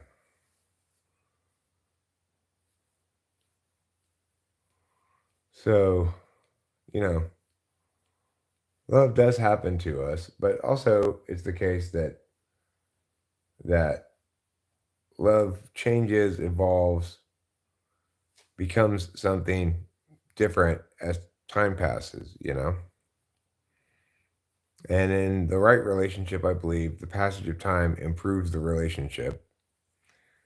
In the wrong relationship, I think the relationship begins to worsen over time because of incompatibilities. If people are both excellent relationship partners, it that can overcome incompatibilities pretty successfully, and people can have a great relationship while not being particularly typologically compatible.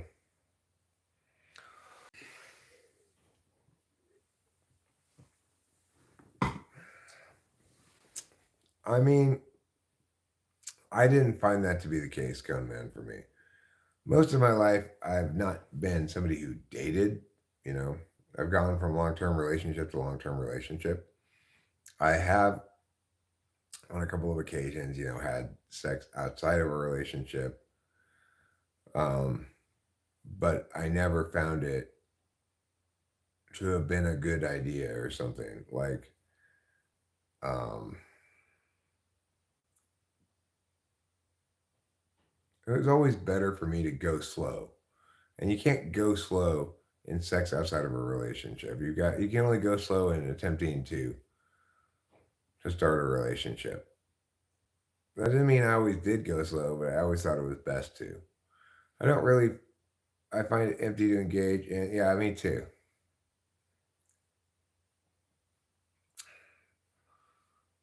I I didn't even. I would say I didn't even find it tempting to engage in, but I I found myself pursuing it on a few occasions anyway because I thought, all right, Eric, you got to try this dating thing or whatever. You got to know what it's like. I was thoroughly underwhelmed. Put it that way. Thoroughly underwhelmed. Um, well, not that much time left before the football game.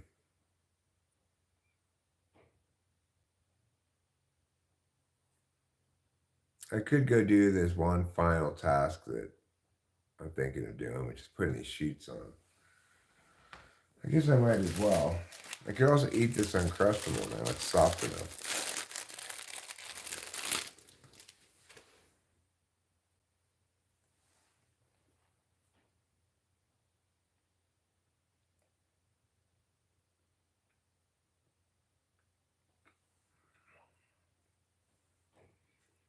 Mmm. Weird Al. I am not eating it to the song, just eat it. Okay. I am eating it to no song at all.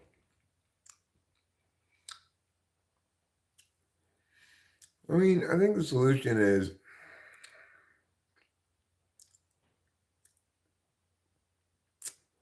that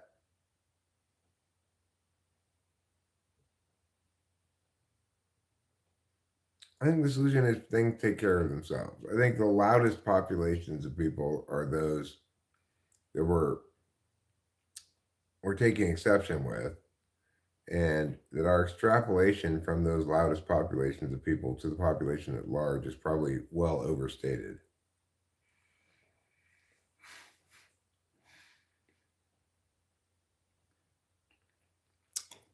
No. Wife swapping is not the solution.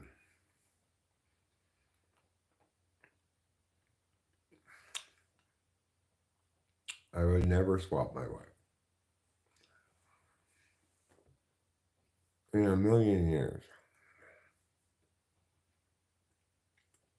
My wife's a precious commodity to me. I feel ashamed of the idea, even.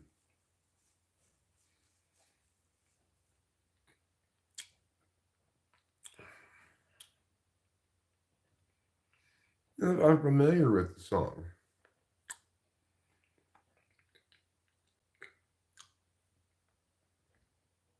I'm just saying, that is not the song to which I'm eating my Uncrustable, or as Ruben puts it, circumcised PB&J.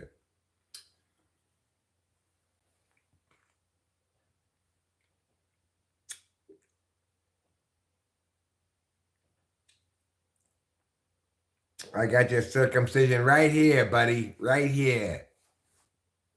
That's what a New Yorker who's circumcised might say.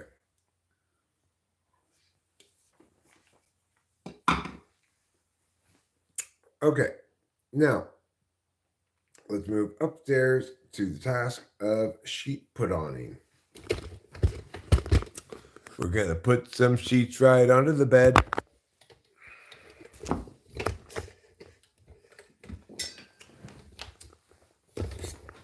No, I get it. This is a long live stream considering I'm just doing chores and stuff, but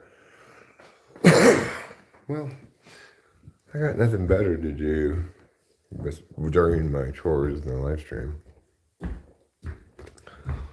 It makes them more pleasant for me to do. I can explain to you how to do the chore I'm doing. Pretend like you don't know how to do it. I'm a little querulous about the smell in here, but I have to see. These all smell fine and clean. I know these are clean because I took them down to the laundry when they were dirty.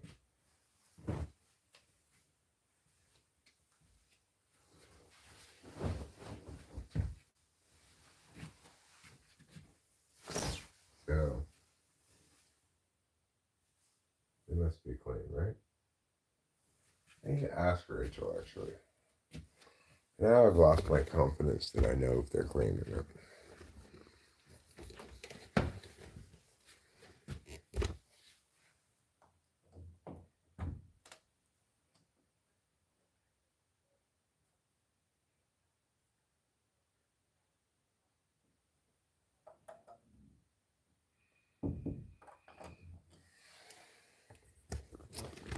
Problem is, she's all tuckered out.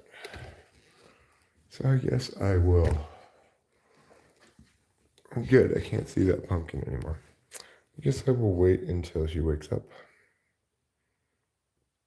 Seems like my only real option.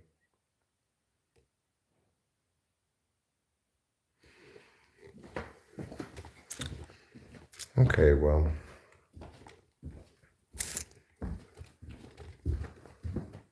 I can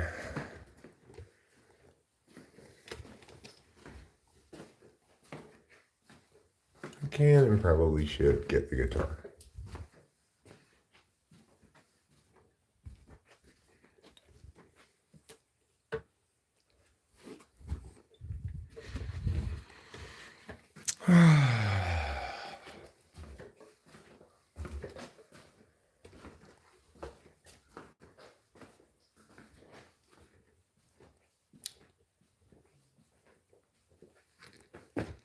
sometimes I think it's fair to say that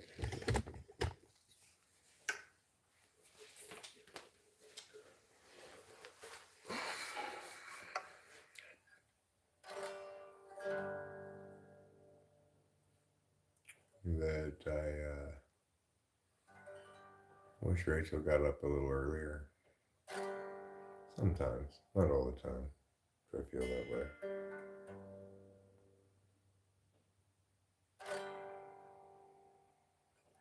Sign holders, be safe and wear your hard hat. Bright green safety vest and modesty pants. Your sign says slow, slow, but you wait. As my wife and I confusedly drive past.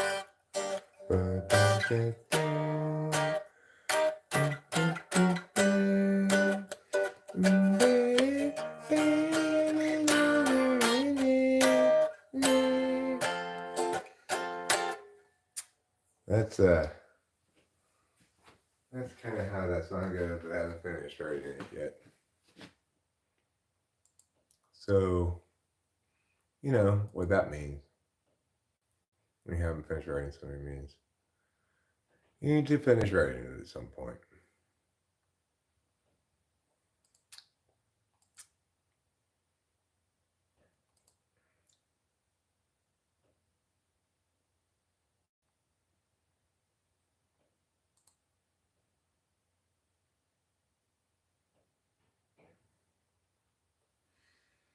I guess I'll scroll down part way during this song. I don't know. I don't feel like adjusting the but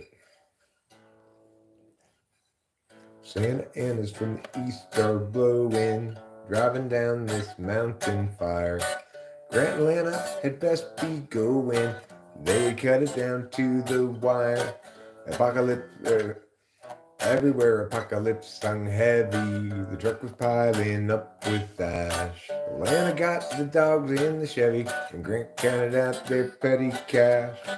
If times are ending, then time is bending. Flames rain down from the sky. As the dogs bark up with Grant exhausted, Lana stays awake to cry. 120 out but Labor Day, and me, Labor Day. Means cooking. Fucking Eric. 120 up, but it was Labor Day, and that means cooking meat outdoors. Guy got distracted and fire got away. Now from Bradford to Arcadia, they curse his name.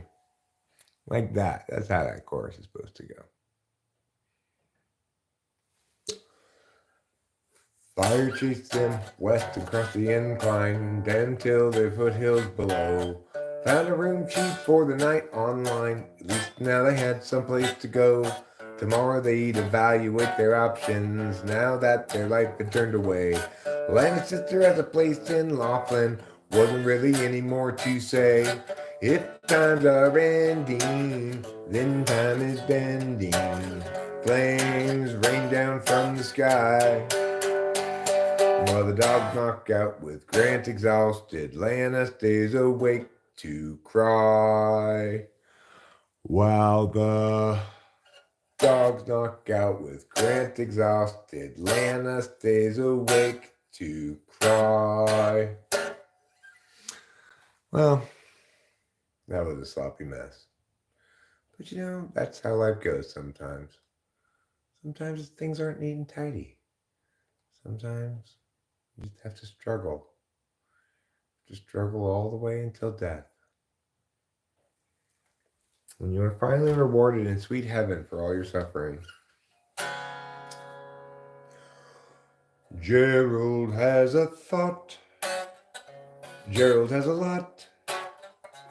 Gerald has a plot to get the margarine tater tots. He's got a good idea for a name-changing business. Thinking now about what to call Christmas when they hire his firm to change that name. Gerald always thought there'd be chance enough to return to the work left rough. He'd get back to it eventually. But his visions piled up and his plans would interrupt all the thoughts he had of ending purposefully. And now his mind is back on his business, thinking of changing factless to listless, so how all the people will shout his name. And Gerald knows he understands ever more clearly now. He won't explain an explanation, providing the why or the how.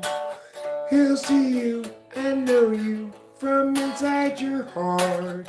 Exciting, delighting, Gerald plays his part. And Gerald still knew there's too much to do, and he had dropped time on the underview. Too much to rebut, so where now and what? Too much time spent nitpicking the skew with you. Gerald had a thought. Gerald had a lot. Gerald has a plot to get the margarine tasty spots. He's got a good idea for a name-changing business. Thinking now about what to call Christmas when they hire his firm to change that name. Gerald has a thought. Well, not too bad. Not too bad for mediocre.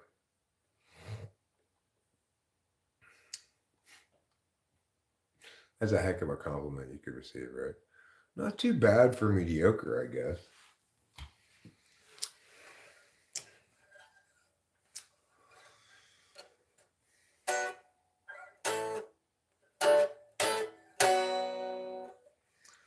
Amelia, go from that place, take unto you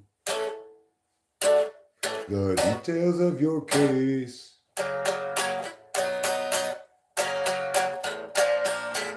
Amelia, when you rise up above, floating ahead and soaring like a dove, what will they say when they look at you, then moving sideways in the space you're in, and staring sidelong with your thirsty grin? Amelia, can't you see? You and I will never be Amelia, yet you're still free, with too much opportunity to leave out in the rain. Amelia, Amelia, we're watching you, fell for sure, no matter what we do.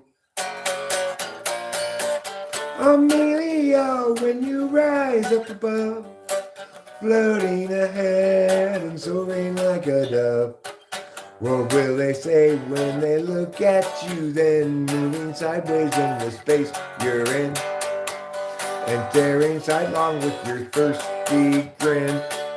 Amelia, can't you see that you and I will never be Amelia, yet you're still free, with too much opportunity to leave out in the, too much opportunity to leave out in the, too much opportunity to leave out in the rain. Amelia,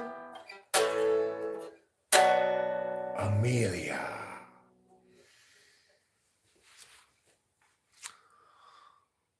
That's pretty poorly done, but whatever. Not terrible, I guess. I could play El Nino. That's not so hard to play.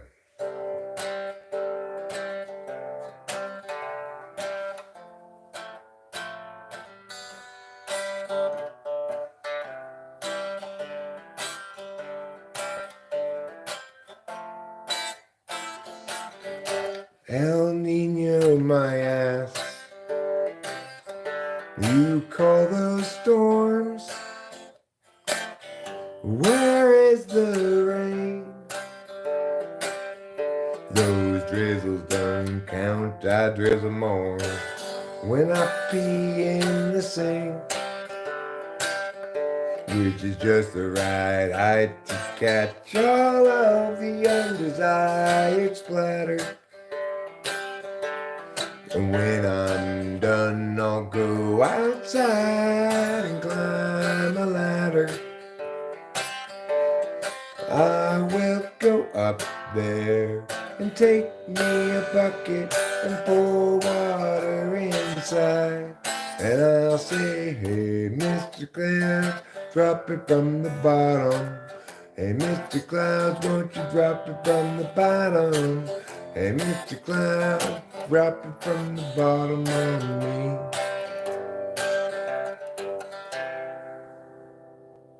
That was pretty good.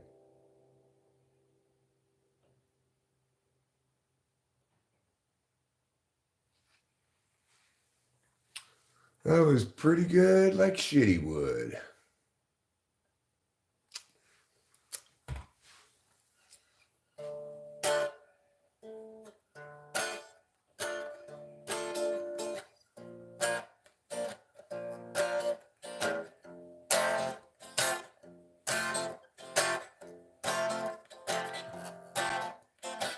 No good comes from skating on with them whom you'd mistaken for the one.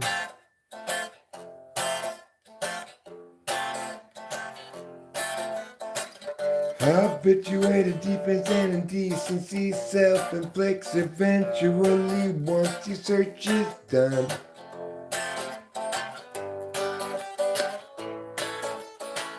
Driving in the car last night, we had a massive fight, each insisting we were right and the other one to blame. So when you pulled that stunt, I screamed something awfully blunt. My words were as wrong as they were dumb, and I've earned my share of shame. It's each of our own failings, not us doing the nailing to the wall. We fear so the other standing off to wreck their life and all. You can trust me and I can trust you, though neither trust ourselves much true. The love lies deep between you and me, at least about that we can both agree. Driving in the car last night, we had a massive fight, each insisting we were right and the other one to blame. So when you pulled that stunt, I screamed you're a worthless cunt. My words as wrong as they were dumb, and I've earned my share of shame. My share of shame. That was pretty good. That was a pretty good one that time. Let's see. I guess the last thing we'll play today. Well, I'll play two more things. I'll play Wonderful Kitty. And we'll play 100,000 Million Years Ago.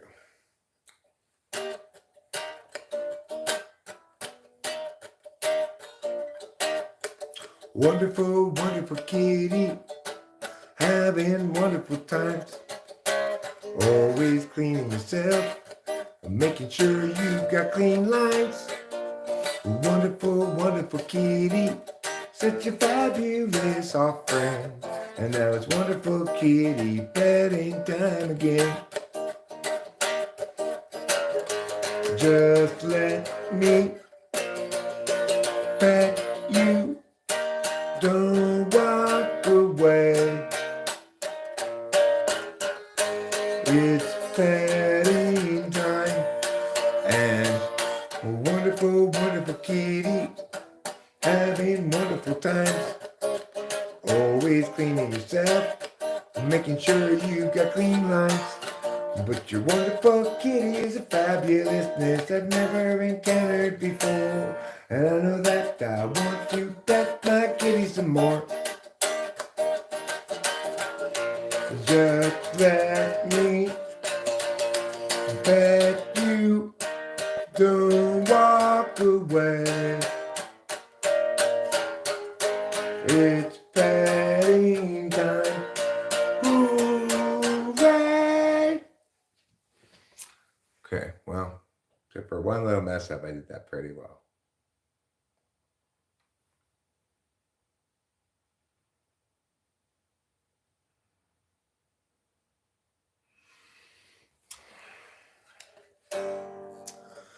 It was 100,000 million years ago.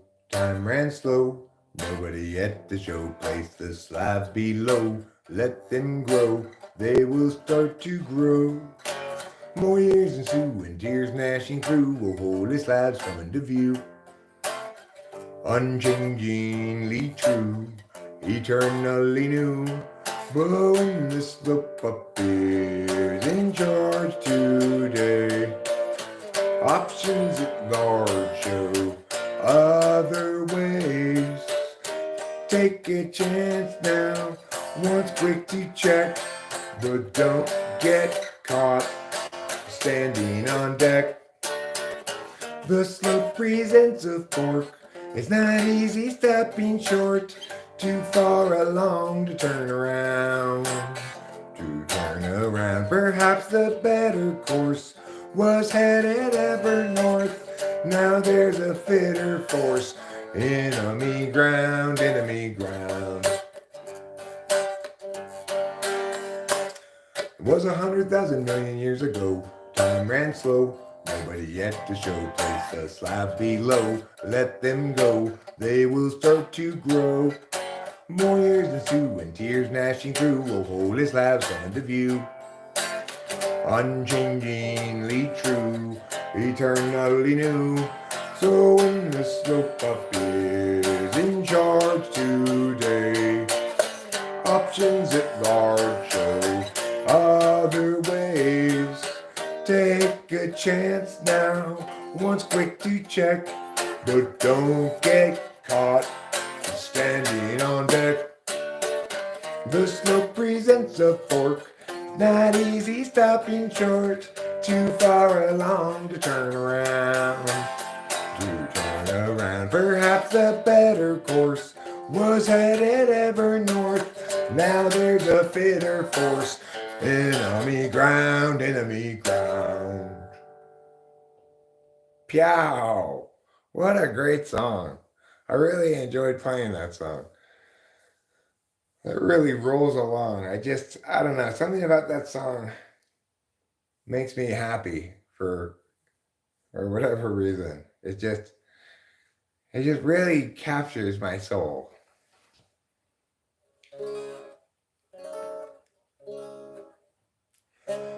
Was the second night when you start to feel strange and you're wondering if the range is on, sending sparks a soar in the kitchen sky, where she stores the chai above the sleeping forms of vivid mind figurines of Western lonely types. They lie beneath the million running suns. They're rugged and they're done with the actual night. It's the second night when you start to feel strange and you're wondering if the range is on. Sending sparks a soar in the kitchen sky, where she stores the chai above the sleeping forms of vivid mind figurines of Western lonely types. They lie beneath a million running suns. They're rugged and they're done with the actual night. I don't quite have that song down, but it's a good song. I wrote it a long time ago. Most of my better songs I've written more recently. That was a very old song. Get kind of a crazy chord progression. Should be able to play it better than that.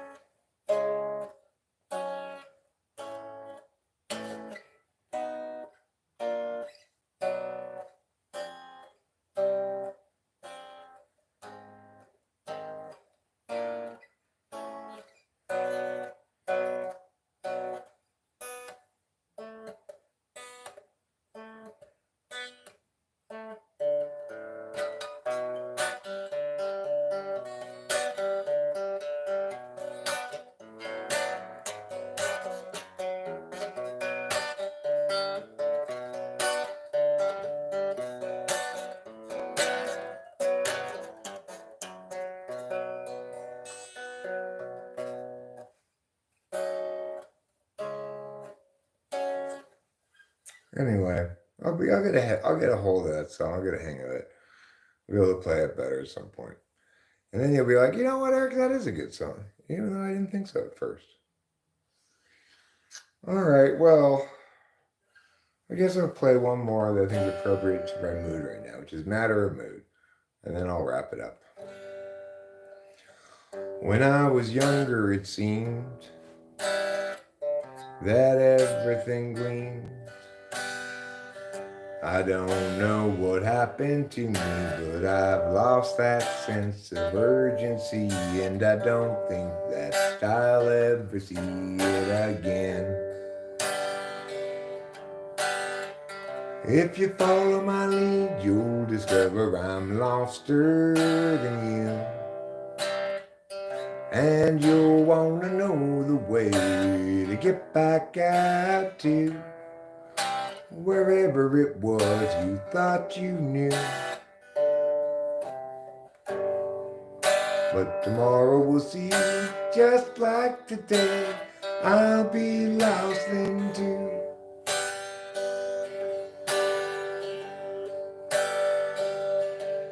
It's a matter of will, as much as a matter of will. And the things I do and the direction I point to still seem a part of me, though departedly. And I wonder if I'll ever see them again. Bum-ba-dee-da-dee-dee-dee-doo, bum-ba-dee-da-dee-dee-doo. Bum-ba-dee-da-ba-dee-dee-dee-doo, doo-doo-doo-doo-doo-doo. It's a good song to end on. That's how I feel right now. I feel kind of, purposeless, visionless, but ready to move forward on something, Anyway,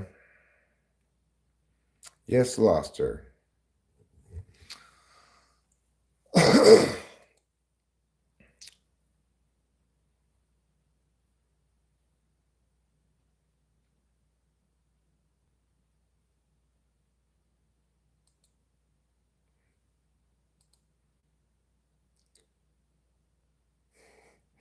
There's a lot of